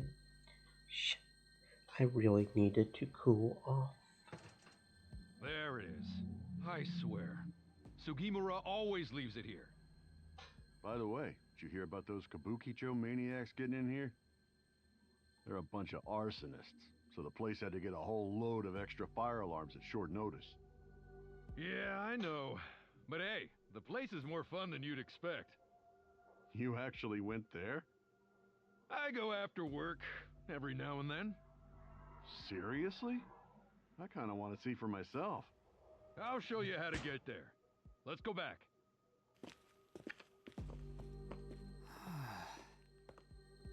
It sounded like they left. I think it's okay now. By the time we got out of that tight locker, the workers were nowhere to be seen.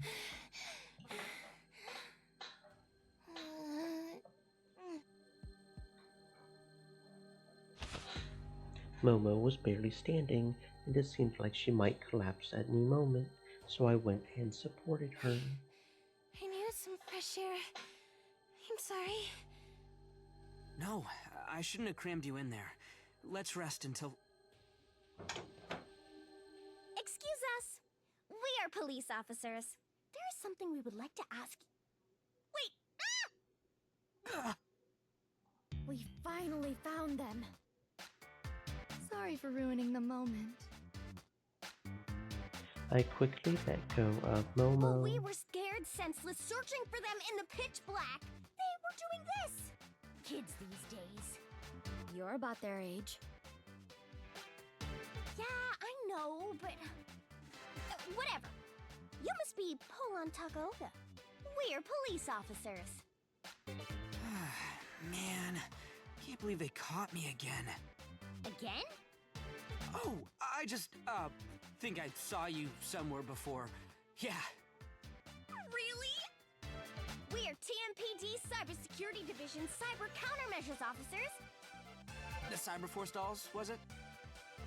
Yeah, that's right. Wow, you're the fourth person we've met who knows our unit's name. I think we should treat you to our introduction for that. No, we're good. Huh? But we really don't mind. My cringe tank was still full from the first time I had heard it. Oh, you don't look so good. Did your boyfriend do something to you? Whoa, where was this coming from? Things were taking a weird turn. My second try was going to come to nothing at this rate. It was time for a redo. Coming to this prefab might have been a mistake. That reminded me though, the workers who had come over said something interesting, something we could use to our advantage.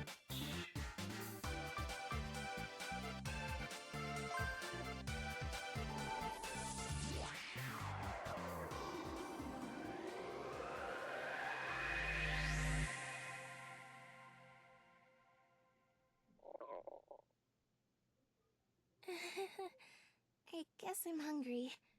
How about you? Sorry, we won't use the lockers again. Oh, it's not your fault.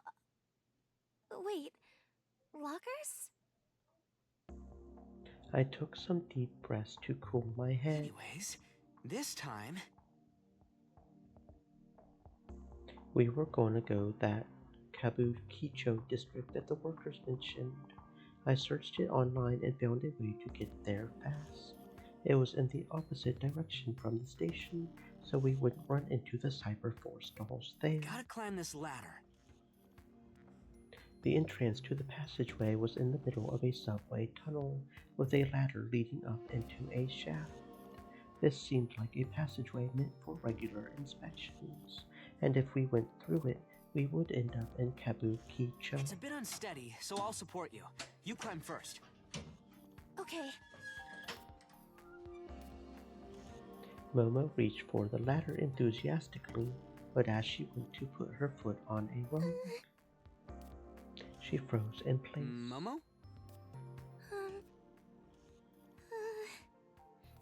Could you go first instead? Huh? What? Are you hurt somewhere? Does it hurt to climb? We can treat it, so... It's not that. Then are you afraid of heights? It's not that either. Are you tired? We can take a break here. It's not that either. What? Are you just being stubborn then? It's not that either.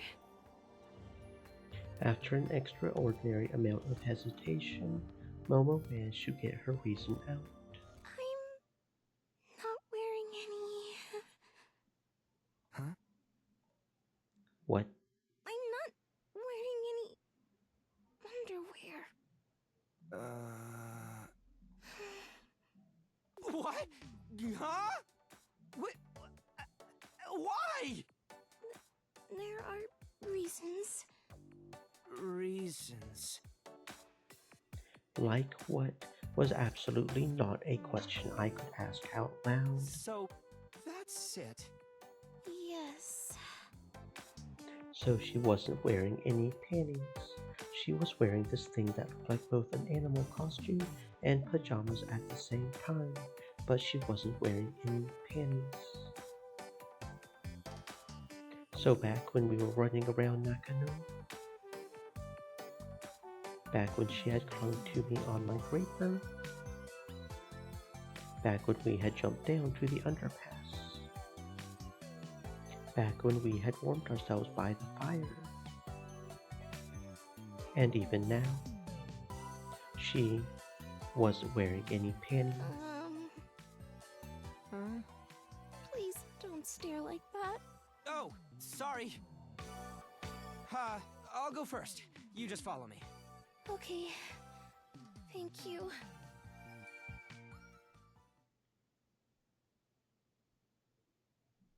Kabukicho. Bingo.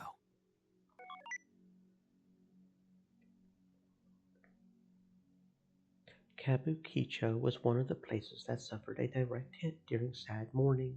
It had been completely destroyed. After that, though, people who had lost their homes, among others, took to squatting in the ruins. It had turned into a lawless wasteland. I had heard that the locals were one of the reasons why the Shinjuku crater restoration wasn't going as fast as planned. People of all ages lived there, and there were a bunch of people you could tell weren't all there just from the look in their eyes. This wasn't a nice place by any measure, but that was exactly why I figured it would be a good for losing our pursuers. Let's go to Shin Okubo and grab a taxi. It was real refreshing to finally get some fresh air after being underground for so long. Feeling good, so I stretched my body a bit. Finally, I'll be able to go home. Pull on Takaoka! How the hell? We've been looking for you. We're the police. The three Cyber Force dolls parted the crowd and came over to us. They almost looked at home wearing those weird outfits in a chaotic place like this. Were they waiting for us? How did you know we'd come here? You need to put out your fires properly, with water. You wouldn't want them to spread, now would you? We used heat sensors to find that fire of yours, then followed your body heat. We'd like you to come with us, please. Damn, heat tracing. Looks like I really underestimated you. Alright, so I'm gonna have to take you guys more seriously next time. This place wasn't normal. The locals might get involved if we started messing with the police, and that wouldn't end well for us. Kabukicho was just that messed up. Sneaking out without drawing any attention would have been ideal, but we had been found, so hanging around wasn't a good idea. Hey, don't try anything fun!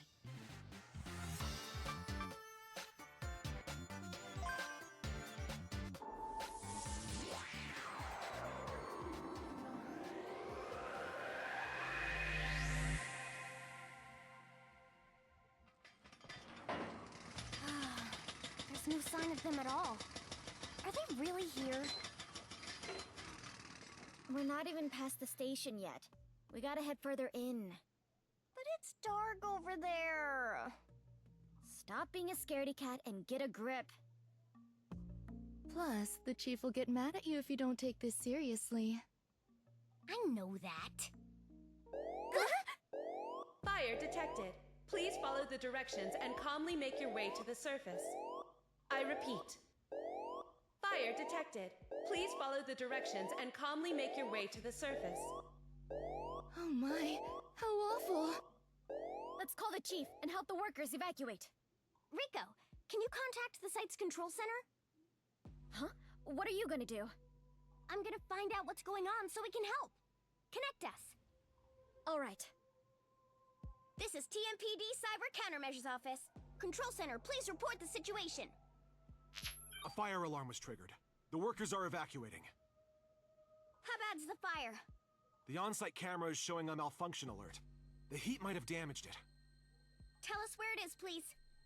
Sure, but what are you planning to do? We're going to help. Some people might have been left behind. Are you serious? This could all be a trap set by Takaoka. But it might not be. You two, help with the evacuation. You idiot! I won't let you go alone. Me neither. We're going together. Rico, Iroha, thanks. Cyberforce dolls, roll out!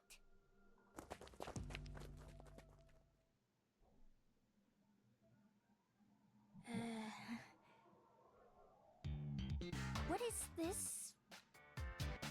I don't see any smoke or fire. It's a false alarm. The control center just confirmed it. So there was no fire. Oh, what a relief. I mean, no! Oh, did we get played? We did. Badly. I told you it might have been a trap, but you just couldn't help yourself. When did he figure out we were looking for them? Maybe he's just that careful. He sure fooled us. Ugh, you slippery little worm! I'm gonna remember your face and name, Paula Takaoka!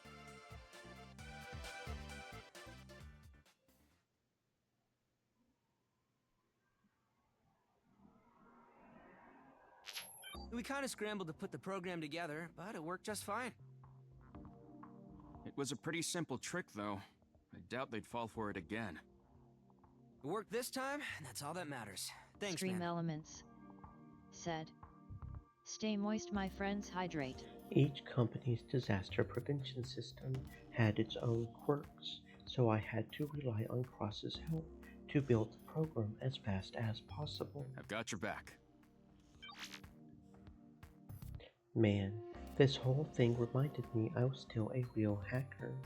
I had had to use my skills a whole bunch of times to help Momo today. I had always said that I wanted to get out of this business, yet here I was. Anyway, NASA Space Elevator Construction's initial stage, proceeding as planned. Anyway, we finally lost the cops.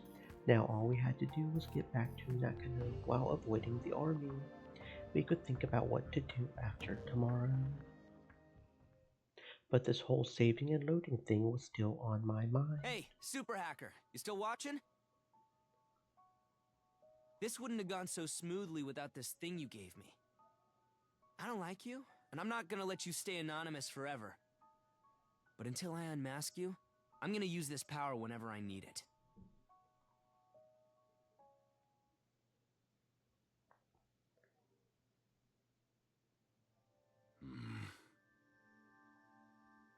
Seated in the back of a car, Graham Kingley shifted his gaze from outside to the information displayed on the car's windshield.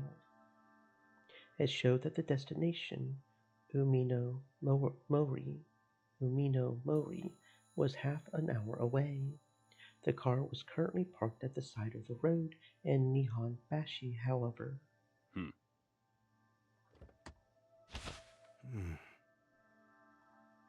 He was soon joined by Iwan Okuda, who had brought a large object with him. A1? All business has been taken care of. Drive. Yes, sir. The two were sitting directly beside one another, but they didn't so much as exchange a glance. Between them was the huge stuffed animal that A1 had brought. How many of these have you bought now? I haven't been counting. It's a small price to pay to keep Asuma manageable. It makes your job easier too, doesn't it? So these are just to keep him in a good mood? Is that really all there is to it? What are you getting at?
More importantly, I was never told that Gaia needed maintenance.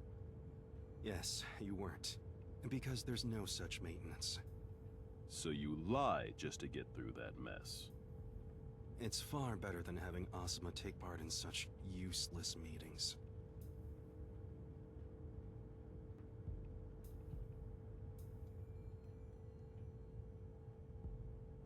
Graham could not deny that sentiment.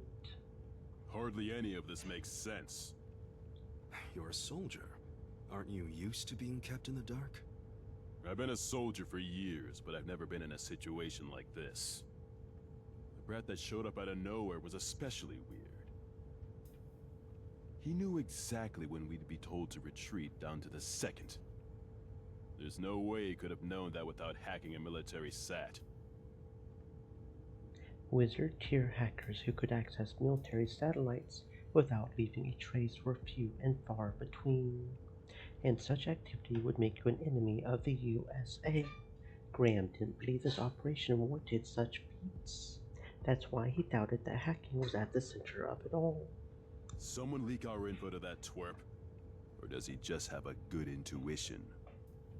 Asuma had something to say about what happened too. He said that things are going differently from the simulation. In a way he couldn't grasp, those words put Graham ill at ease.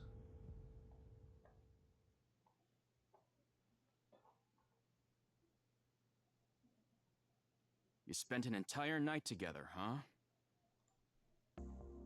It was the next morning. Cross said that the moment he arrived at Symphony with a serious expression on his face. So what if we did? Did you do anything? No, we didn't.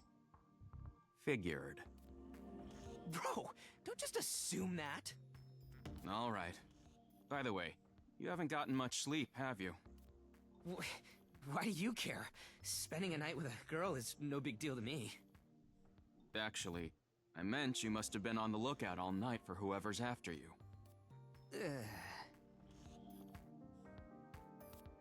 Japan faces striking financial difficulties, recovery rate post sad morning, lowest among developed nations. So that was it. He said the police actually visited my place, so spending the night at Symphony was the right idea. The army, on the other hand, hadn't been up to much since their retreat, apparently. Hearing that wasn't enough to put me at ease, though.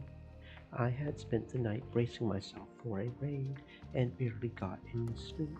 Well, either way, I understand. That's so. Anyways, let's talk.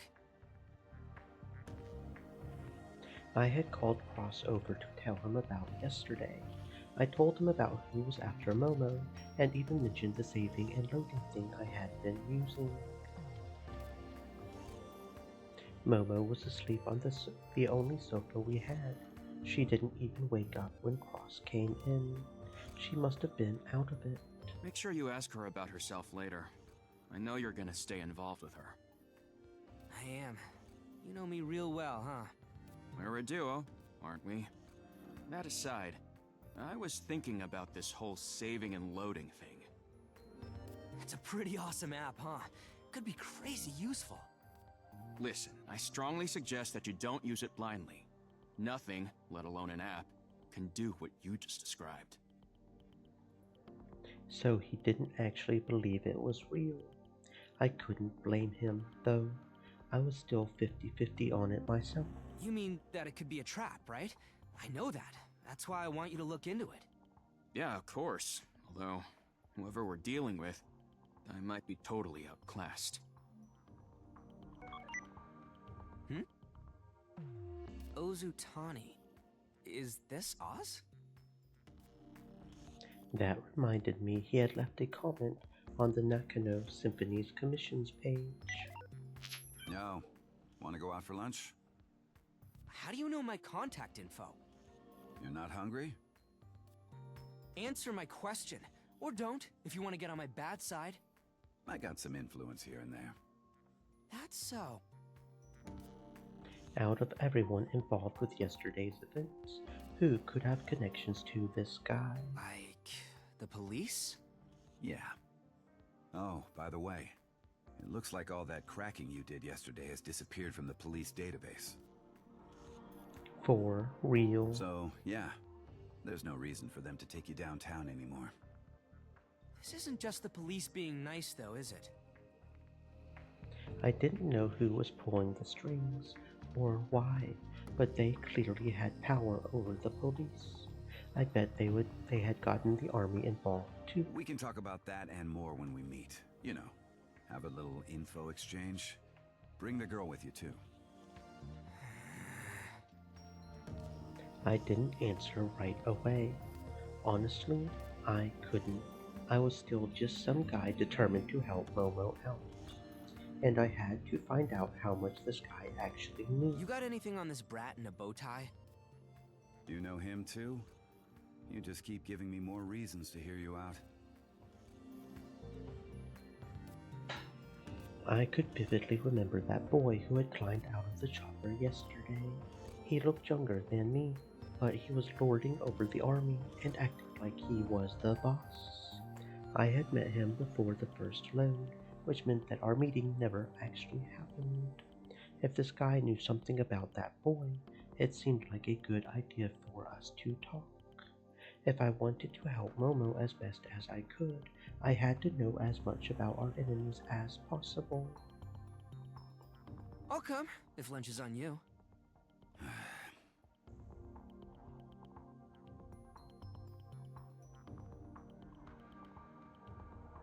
People were talking about your work from the other day. Tragic, fond memories of Incarnation that went out of business after the owners fled. 4chan thread summary. 1 in the afternoon, a place called Toka in Nakano's District 5. Don't be late.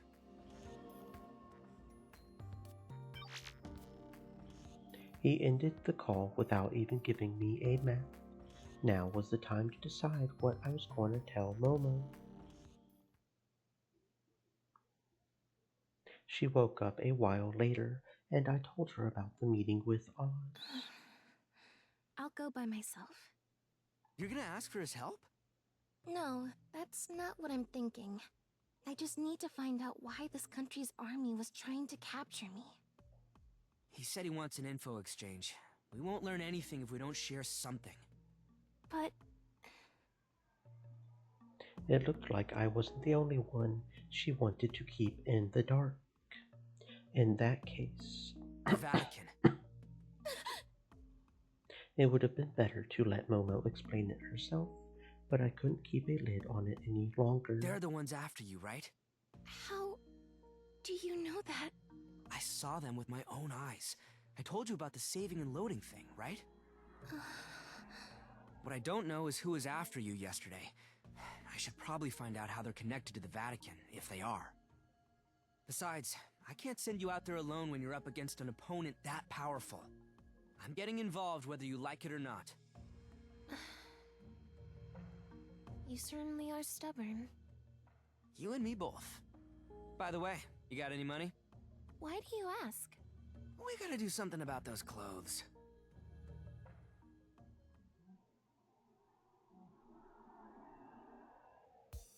She said she had some money, so I took her to the Nakano shopping arcade, where she could get herself some clothes.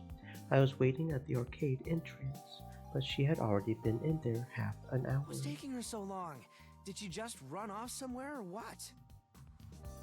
Well, even if we got separated now, Road Traffic Act Reform Bill meant to implement Level 5 vehicle autonomy abandoned once again. I could find her again by heading to the place we were supposed to meet Oz. Clothes shopping takes time for girls. Remember that. You talking from experience? Maybe. Well, I would just wait here for her a while longer. Also, that Oz guy seemed like a dangerous character, so it was probably a good idea to save here. Better to save than be sorry.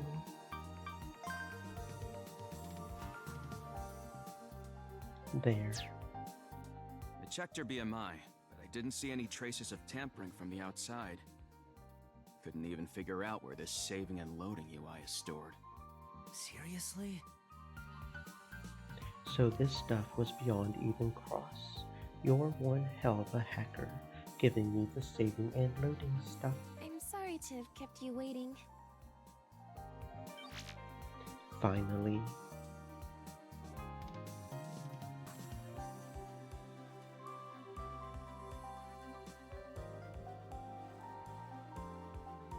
It's fine. Momo looked like a completely normal girl in her new fit. She wouldn't stand out at all now. It's almost time. Let's go. Okay.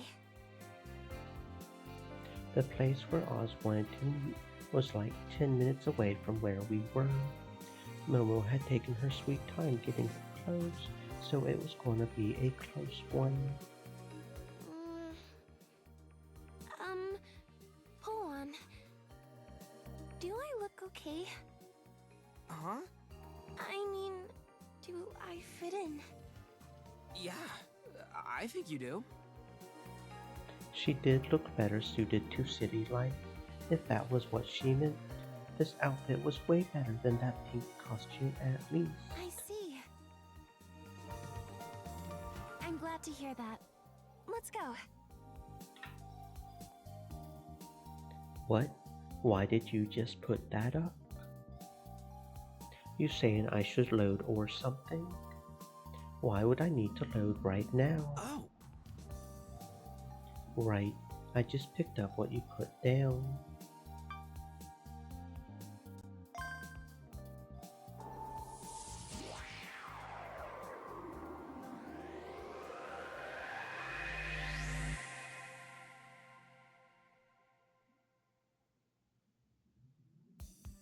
And so I went back to the moment I saved. Part of me wondered whether yesterday was all a dream or some illusion, but it looked like it was all real. And you just went and made me realize how rude I was being. There's only one thing a man should do when he sees a girl in new clothes, and that's compliment her. Compliment. I had to praise her, but how? I had never praised a girl's clothing before, and I had to say it right to her face. This wasn't gonna be easy. No, get a grip. This is nothing. I can do this. What the hell? Watch me. I'm gonna compliment Momo. That said, I couldn't even think of the right words. What was I supposed to say?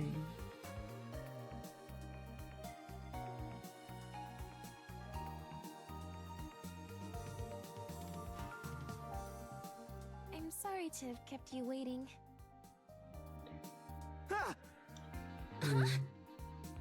No, I had to say something, but my mind was blank. Q. No, that's not it. How should I say it? That looks good on you. Yeah. Really? Here I was, worried that I wouldn't fit in. I'm glad to hear that. Thank you. No prob. You actually said something decent. I'm surprised. Damn right I did. I'm a man of my word. I think we should get going. Oh, right. Let's go.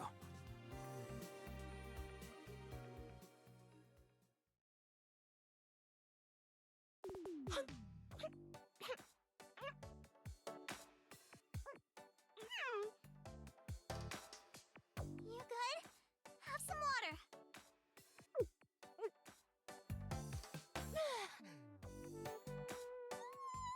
Delicioso! Está delicioso! Delicioso? I've never eaten anything so exquisite in all my life! What do you call this? It's ramen and fried rice. Ramen! Fried rice! Delicioso! Sorry, but can I get another helping? Here you go.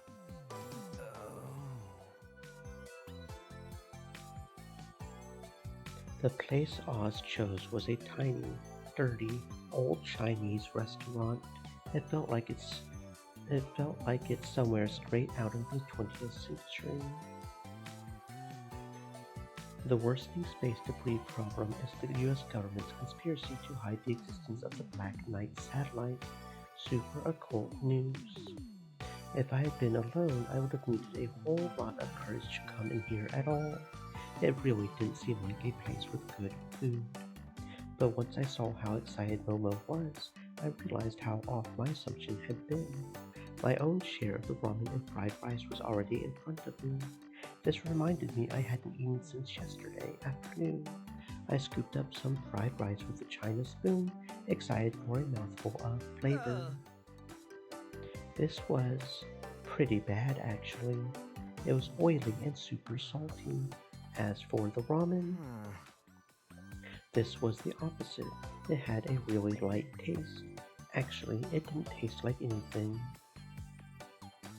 That was when my eyes met This place Oz. is known for its garlic chives and liver stir-fry. I looked over to see that very dish in front of both Oz and Nano. You could have told me that earlier. How? You didn't ask me. Oh man, I should have ordered that too. Oh, you're thinking I should load. Well, honestly, I'm with you on that one. I saved just in case Oz turned out to be an enemy, so I really didn't expect I would be loading for this kind of thing.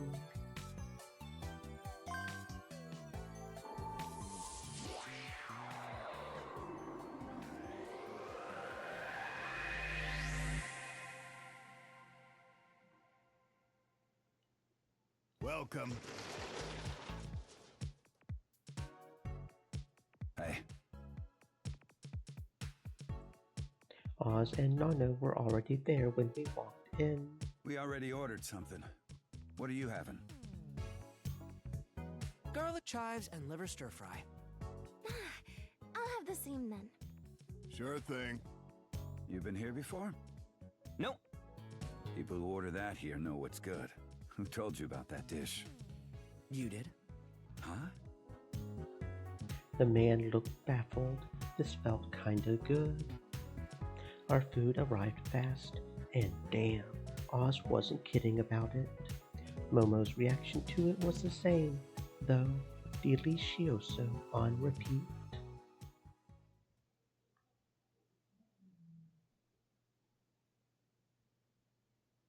With our plates almost empty, Nano stood up and poked my arm. Hey, Polly! Holy, is that supposed to be me? Who else? Look at this! Nano boldly grabbed her skirt and lifted it up. Suddenly, two mechanical boom arms peeked out from under her skirt. The right arm gripped Nano by her waist and sat her on the chair that the left arm had folded into. The left one was wheeled and started spinning in place while Nano was sitting on it. Whoa, that's so cool! Cool, really cute! I knew you'd say that. I call it the Very Easy. I made it myself. It can even run. I'm starting to have a feeling you really like bears. You really like bears, don't you? You really are a virtuoso. Bears are pretty cute. Just don't try a pet one. She suddenly started fidgeting for some Hey, reason. Polly. I'm not taken right now. So, who is Momom to you? What are you talking about? Who's Momom? Nano glanced at Momo, who looked well fed and satisfied. Momom is Momom. Who else? You're kinda dense, aren't ya? I'm asking if you're dating anyone right now. Oh, so I guess she was one of those kids who's in a rush to grow up. No. Act your age and stop trying to flirt with the guy. Sip it, Oz. But we're not dating. I'm trying to be a hero who helps anyone in need. So I, got no time for women. Got it? Oh, I knew you were cool, but not this cool. Hell yeah, I am. If you're ever in need, just let me know, okay? Okay, I will. Also, here, What is this? a bear sticker. I put it on all the gadgets I make. At least that fit her age. If she had given this to me as a peace offering, I had to respond in kind. Come hang out at Symphony sometime. I'll make you a member of Nakano Symphonies. Really? Really, little kitty? Yeah, we got no cats, but you're always welcome. Yay! I want to go. I'm gonna go today. Hey, stop playing around with children. I'm not a child. I'm a lady. Yeah, a virtuoso lady. See? Polly knows it. Oh, man. Nano returned to her seat, satisfied. Is she your daughter or something? You don't look related. Hell no. She's just a freeloader. Hey! You should be glad you get to support a lady like me. Just eat. You haven't finished yet. I'm not hungry anymore. Their situation seemed complicated, but this probably wasn't the time to ask about it. So, let's get down to business. I beckoned Momo over. She tensed up, but came closer. We had been in the restaurant for like 20 minutes, but there hadn't been a single other customer. Pretty weird for a weekday lunchtime. I was beginning to understand why Oz had picked this place for us to chat. Tell me about the guys who were after Momo. I know it's the army, but who do they serve? They're the SFG, Special Forces Group, a secretive unit of elite soldiers. Why would a group like that? They're not like a normal unit. They're only mobilized when the operation's above the law. Odds are that they got their orders from real high up in the government. And it was a covert operation, too. They weren't allowed to make a scene. Thanks to you, though, that didn't really work out. Serves him right. Now they'll know not to mess with me. Pretty conceited, aren't you? I'm not bullshitting you. I never say anything I can't back up. Yeah, you're conceited. Anyway, everything related to yesterday's thing has been deleted. And it's not just what the SFG did. Basically everything about everyone involved is gone too. And that includes my crimes. The army couldn't have done that themselves. Odds are someone in Nagatacho was involved. It was starting to sound like this guy had connections in the government as well as the police. So, what's the deal between you and the army? I'm a jack of all trades. I take jobs and conduct investigations. So, like a detective? Yes, that sounded cool. Way better than hacker work anyway. Right now, I'm on a job investigating the Guy Institution. That's the place where the Guy QCDC is kept, right?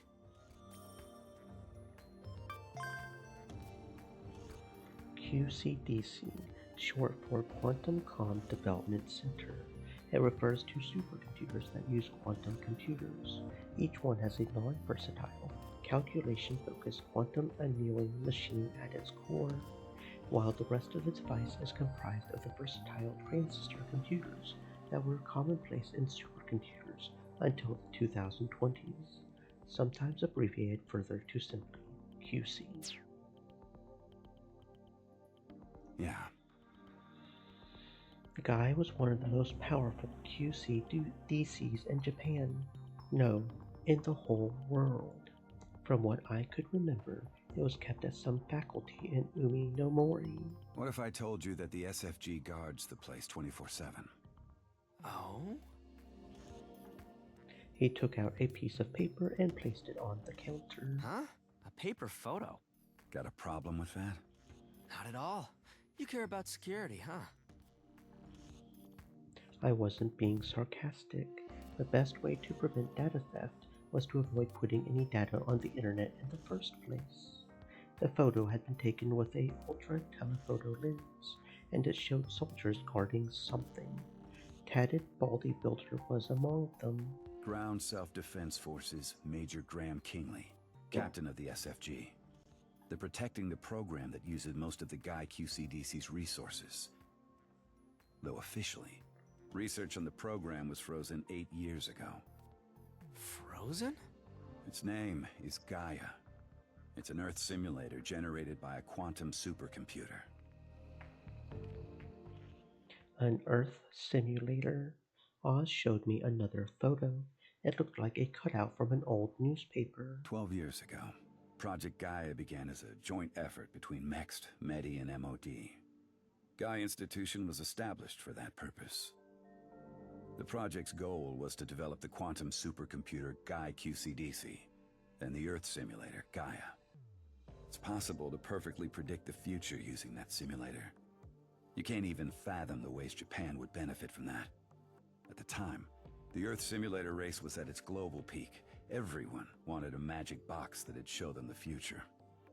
I know, but then they realized that knowledge of the future is more dangerous than nukes and stopped, right?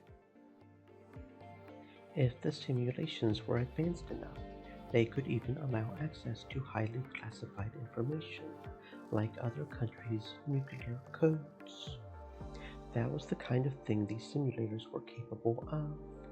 That's why various countries held a meeting and agreed to cease development of their Earth simulators. It was a pretty big deal back then. Yeah, there were opposition movements everywhere. And just like the other Earth simulators, development of Gaia came to a stop.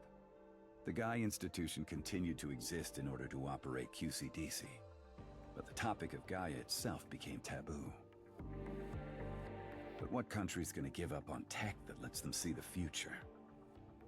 They're still working on their Earth simulators, just in secret. Japan is no exception, huh? Oz nodded. There was another reason why development on Gaia resumed, though. He gave me another photo. This one seemed like a screen capture from some news show. It happened shortly after the sad morning. Some hacker went and hacked into the Gaia Institution. He took full control of the management systems and stole all the info on Gaia as it was back then. I had never heard about this. If this stuff was true, it really didn't seem like something people should be discussing so openly in some run-down Chinese restaurant. The Ministry of Defense was in charge of caretaking Gaia while it was frozen, so the whole thing left them with egg on their face. They were clearly desperate to find the culprit. A godlike hacker like that would never let himself be caught. You'd think that, but he went and left evidence on purpose, so they found him right away. So he was just showing off his skills? What an asshole. Anyway, the army broke into his place fully armed, and what they found was this guy. The bow-tie boy from the childhood. Asuma Soga. Despite being just 12 years old at the time, and surrounded by armed men, he insisted that they hire him so he could complete Gaia. The government went on to make him the Gaia Institution's head researcher, and he resumed development on Gaia in secret. They figured having him develop Gaia was more beneficial to them than eliminating him and wasting his skills. So Gaia's still under development, and the Army's secret squad is guarding it, huh? Not entirely correct. Gaia's probably complete by now. The SFG only took up posts outside the Gaia Institution this year. There was also some big shot who disappeared right before all that.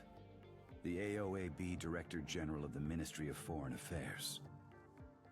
His last known location was at the Gaia Institution. Well, that kinda reeked, assuming Oz wasn't bullshitting me anyway. The Gaia QCDC was known to the public and provided calculation services and the like. Results of research programs using the Gaia QCDC would be broadcast on the news sometimes. But Gaia was something so classified that the public wasn't even told that its development had resumed, and the army was there to keep anything about it from leaking out. So basically, Gaia was at the heart of a huge conspiracy. What I want to know is why this secret squad of elite soldiers... Oz shifted his gaze to Momo, who was listening to our conversation. was chasing after this little lady. I gave you my info. Now it's your turn. Did any of those names I mentioned ring any bells? No. Then why were the SFG after you? What are you? Our eyes meet. I had convinced her that if she wanted to learn anything from Oz, she would have to share something too. I nodded.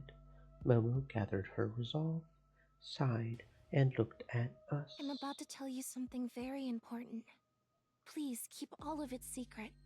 My mission here is to save the world. Well, okay. That sounds pretty fucking dramatic. It was a private room located within the Gaia Institution. One of the walls was made of glass, a large window to an expanse of high-rise buildings along the coast. The room belonged to the head researcher, Asuma Soga. He wasn't present right now, however. Major Graham Kingley was there instead, accompanied by 6 armed soldiers. They had burst into the room and secured it. Alpha Team, start Phase 2. Roger. Starting Phase 2. Doing as Graham ordered, Alpha Team started using heavy-looking sensors on the many stuffed animals in the room's corner. They were searching for wiretaps and the like. Narashino, relay the current location of Uranus.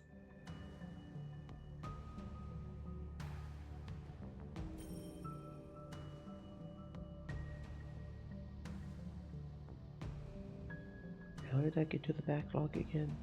Traveling north on Route 5. Arriving at Bichogi...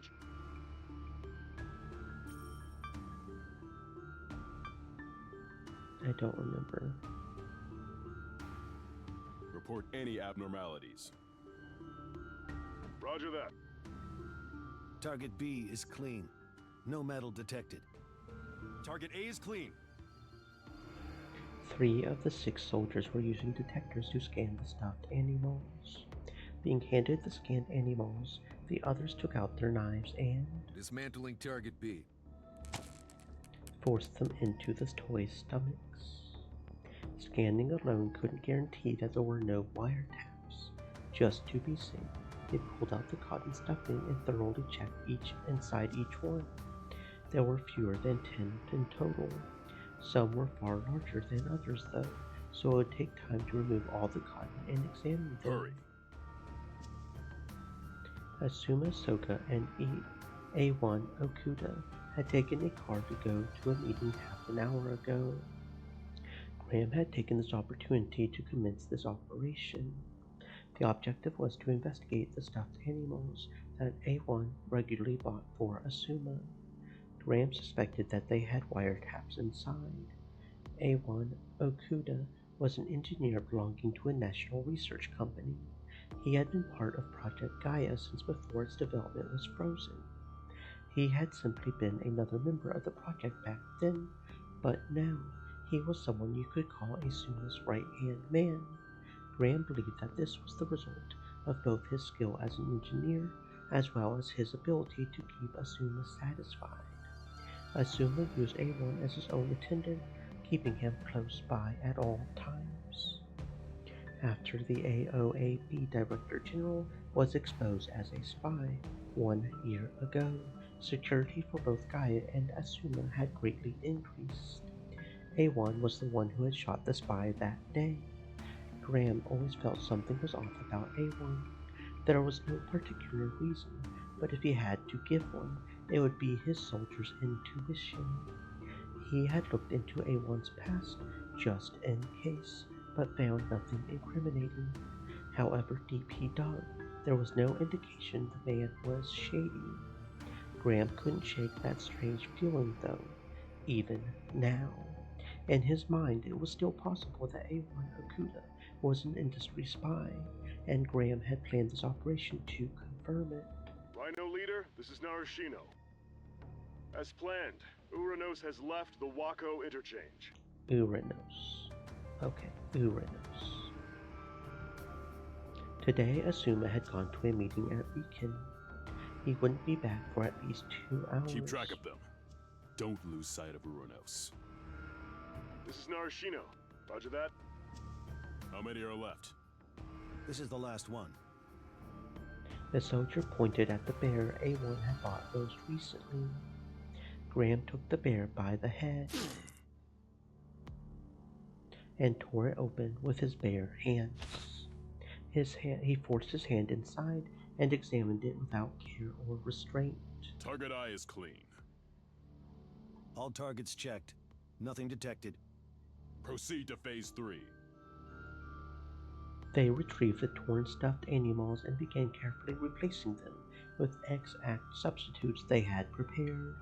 This was to keep anyone from realizing the operation had taken place at all. Phase 3 complete. Alright, let's withdraw. Leave no evidence. Okay, what the fuck? Dude, if you had replacements prepared, replace them with the replacements, and if your entire purpose of finding evidence that they were wiretaps, you could just do that when you are safely away from potentially being caught. Why would you stand there and search them? Just put the replacements in first and then get out. Idiots. Spec Ops my ass. As they prepared to leave, the stuffed animal remains in hand. The door suddenly opened and the soldiers ran right into the people on the other side. An army man doing a janitor's job? How embarrassing.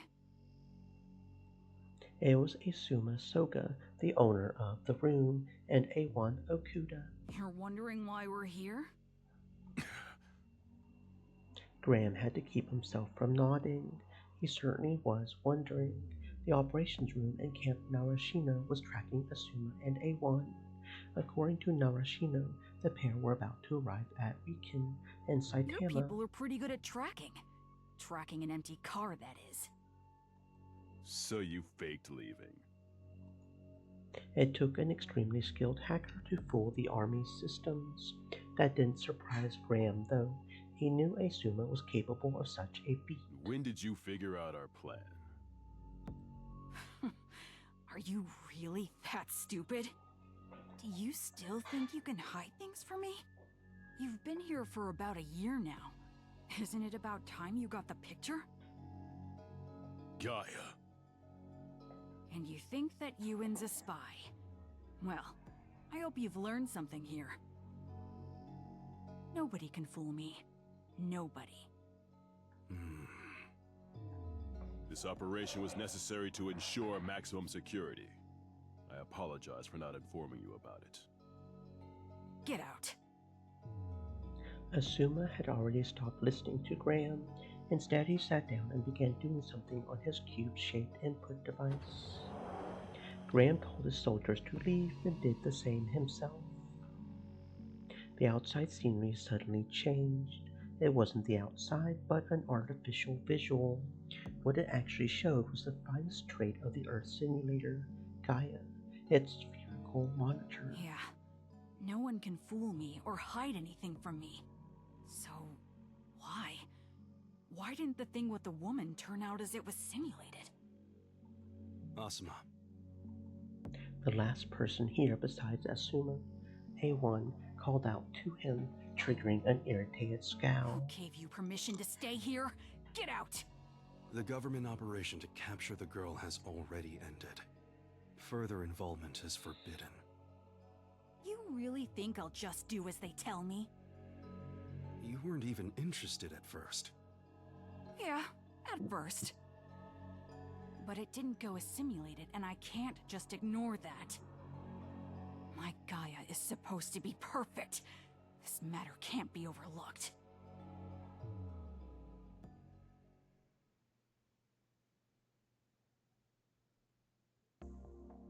Time to celebrate Takaoka's successful or failed elopement! And welcome Izaki and Hosho! Symphony! Symphony! What kind of cheer is that? After our chat with Oz, we went to Symphony, where we were greeted by Wind.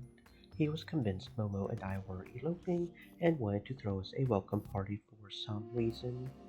And, well, this was the situation now. So, Izaki, where are you from?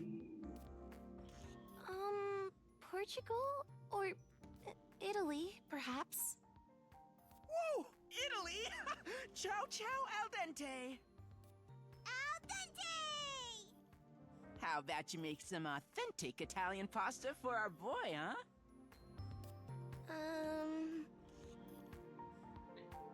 November 25th, Mini Lotto. 13 winners so far. 11,341,700 yen prize pool. Numbers 14, 18, 23, 29, 31. Momo was a bit overwhelmed, but there was something about Win's energy that compelled her to join in. Nakano Symphonies was a sausage fest before, so it's gonna be nice having some girls around. We've got a real floral aura going on now. Dude, why are you talking like you're part of the team? He was just some weirdo who liked coming here. He enjoyed hanging out with us, but he never showed any intention of actually joining. I like the retro feel this place has. You do? I just want to get the hell out of here. The person who owned this place was one of my late dad's regular customers, back when he used to do his hacker work. The jobs were never that big, though. My dad just had to locate people or objects, stuff like that. After he died, Symphony's owner redirected those jobs to me instead. I was left without a single relative and had to feed myself somehow. so I had no choice but to take them on. The owner ended up letting me use the place. Well, it's more like he gently forced me to use it. I could appreciate someone who was worried for me. But I had kind of been funneled into doing hacker work, so that level of consideration wasn't totally welcome. Izaki, Hosho, you can come here whenever you want. I'll welcome you anytime. I see how it is. To you, I don't actually count as a girl. Ah, hold on! I'm a man who's happy as long as I can flirt with you, Yomi. I've no eyes for anyone but you. You should have said that at the start, dummy. Wendy and Yomi me are lovey-dovey. Sure are, but that's just how lovers be, right? You'd know something about that, wouldn't you, Izaki? Pardon me? Oh, so innocent. May I ask who you're speaking with? Oh, you can't see Yomi. Sorry about that. I'll introduce you both later. Oh, okay. Please do. Momo was acting like nothing had happened. But the stuff she had told us at the Chinese restaurant was straight up unbelievable. I could see that Oz was dumbfounded, but my face was probably about as shocked. My mission here is to save the world. Huh? The world will end on January 19th, 2038 at 3:14 and 7 seconds. Seriously? It wasn't so much Momo's statement about the world ending that surprised me. It was the fact that Momo was the one saying it. It seemed way too insane to be real. I had convinced her to talk, but I was hearing it all for the first time, just like Oz. My real name is Lucia. I came to Japan to look for a hacker known as Kent Korihisa. Who's that? He currently goes by Cicada 3301.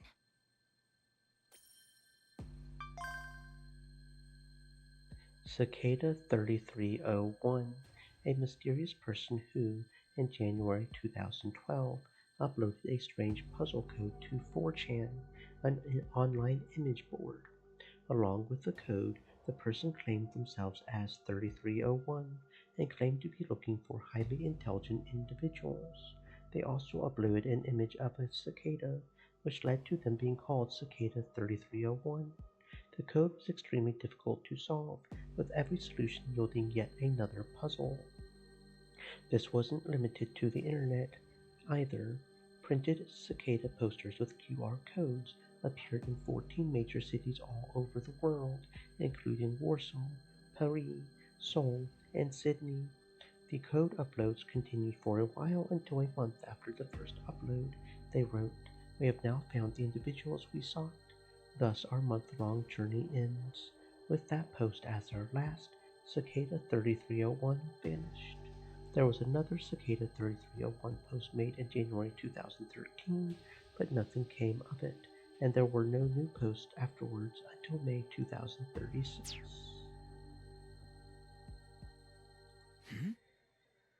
Cicada? I've heard that before. The quests. Yes. Quests was a term used for certain events. There was one godlike hacker causing trouble all over the world. They could do stuff that seemed like wizardry. Their name was Cicada 3301. Their name had been well known since the first appearance in the early 2010s, but someone calling themselves Cicada 3301 had appeared just last year. It wasn't clear whether it was the same person, but the new one seemed to be sending challenges to hackers all around the world. They went on 4chan's hacker board and posted crazy difficult puzzles involving the real world, and those puzzles hinted at tragic events that actually happened soon after. Cicada 3301 was the person causing the incidents. All the evidence was situational, but it seemed almost certain that that was the case. It seemed like Cicada 3301 was challenging people. Their actions were almost inviting people to solve the puzzles and use the hints to prevent the incidents. The hackers of the world were up to the challenge, of course. The hackers on 4chan went and named Cicada 3301's posts quests. And every time a new quest appeared, all the hackers rushed to complete them, eager to stop any incidents from taking place. There had been 4 quests so far. Hackers from all over the world had taken them on, but not a single quest was completed. The first incident was pretty tame, but the second one resulted in actual deaths.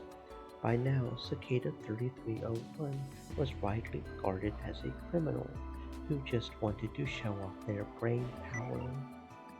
Was that really the person Mova was looking for? Even back in 2010, Kent Korihisa was considered a genius hacker.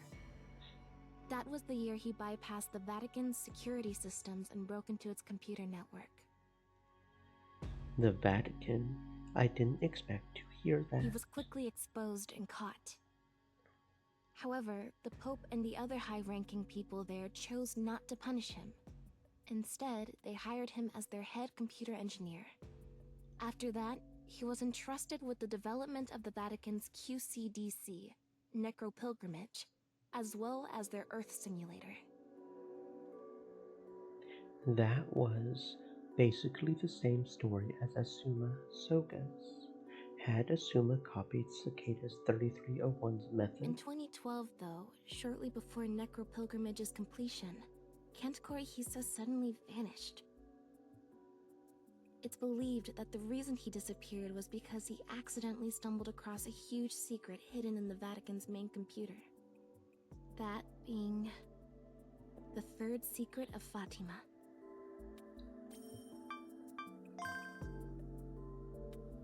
The third prophecy of Fatima, one of the secrets told by the 1917 Marian apparition in the Portuguese town of Fatima. The Virgin Mary first appeared before the 3 children, Lucia, Francisco, and Jacinta, on May 13th, telling them to gather at the same place on the 13th of every month. And indeed she appeared the following month. The rumors of the apparition began to spread, and by the 13th, there were 5,000 people watching as Lucia, Francisco, and Jacinta were bestowed 3 secrets. The first told of the end of World War I and a great misfortune that would come during the next Pope's tenure. The second told of a strange light that would be seen at night before the great next misfortune, claiming that was a warning sign from God himself. The third was a secret the children were only supposed to reveal in 1960, but they told the adults regardless, and the information was said to be so terrifying that the Pope at the time fainted upon hearing it. The revelation of the third prophecy was delayed past 1960, and there was even a hijacking incident in 1981 where the perpetrator demanded that the Pope reveal the third secret.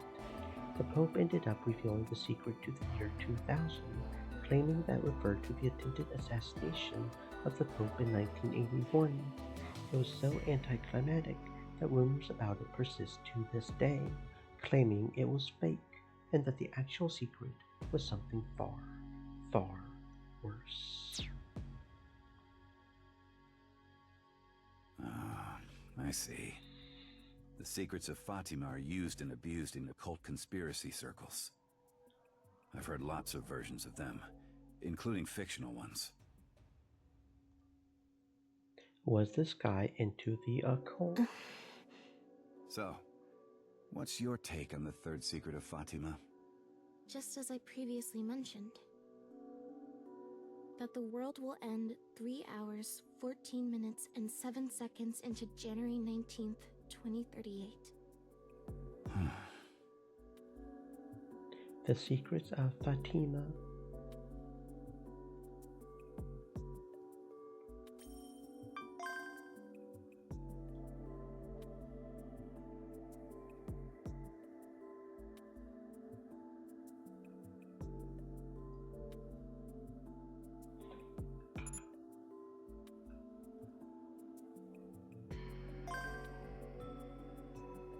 Hmm.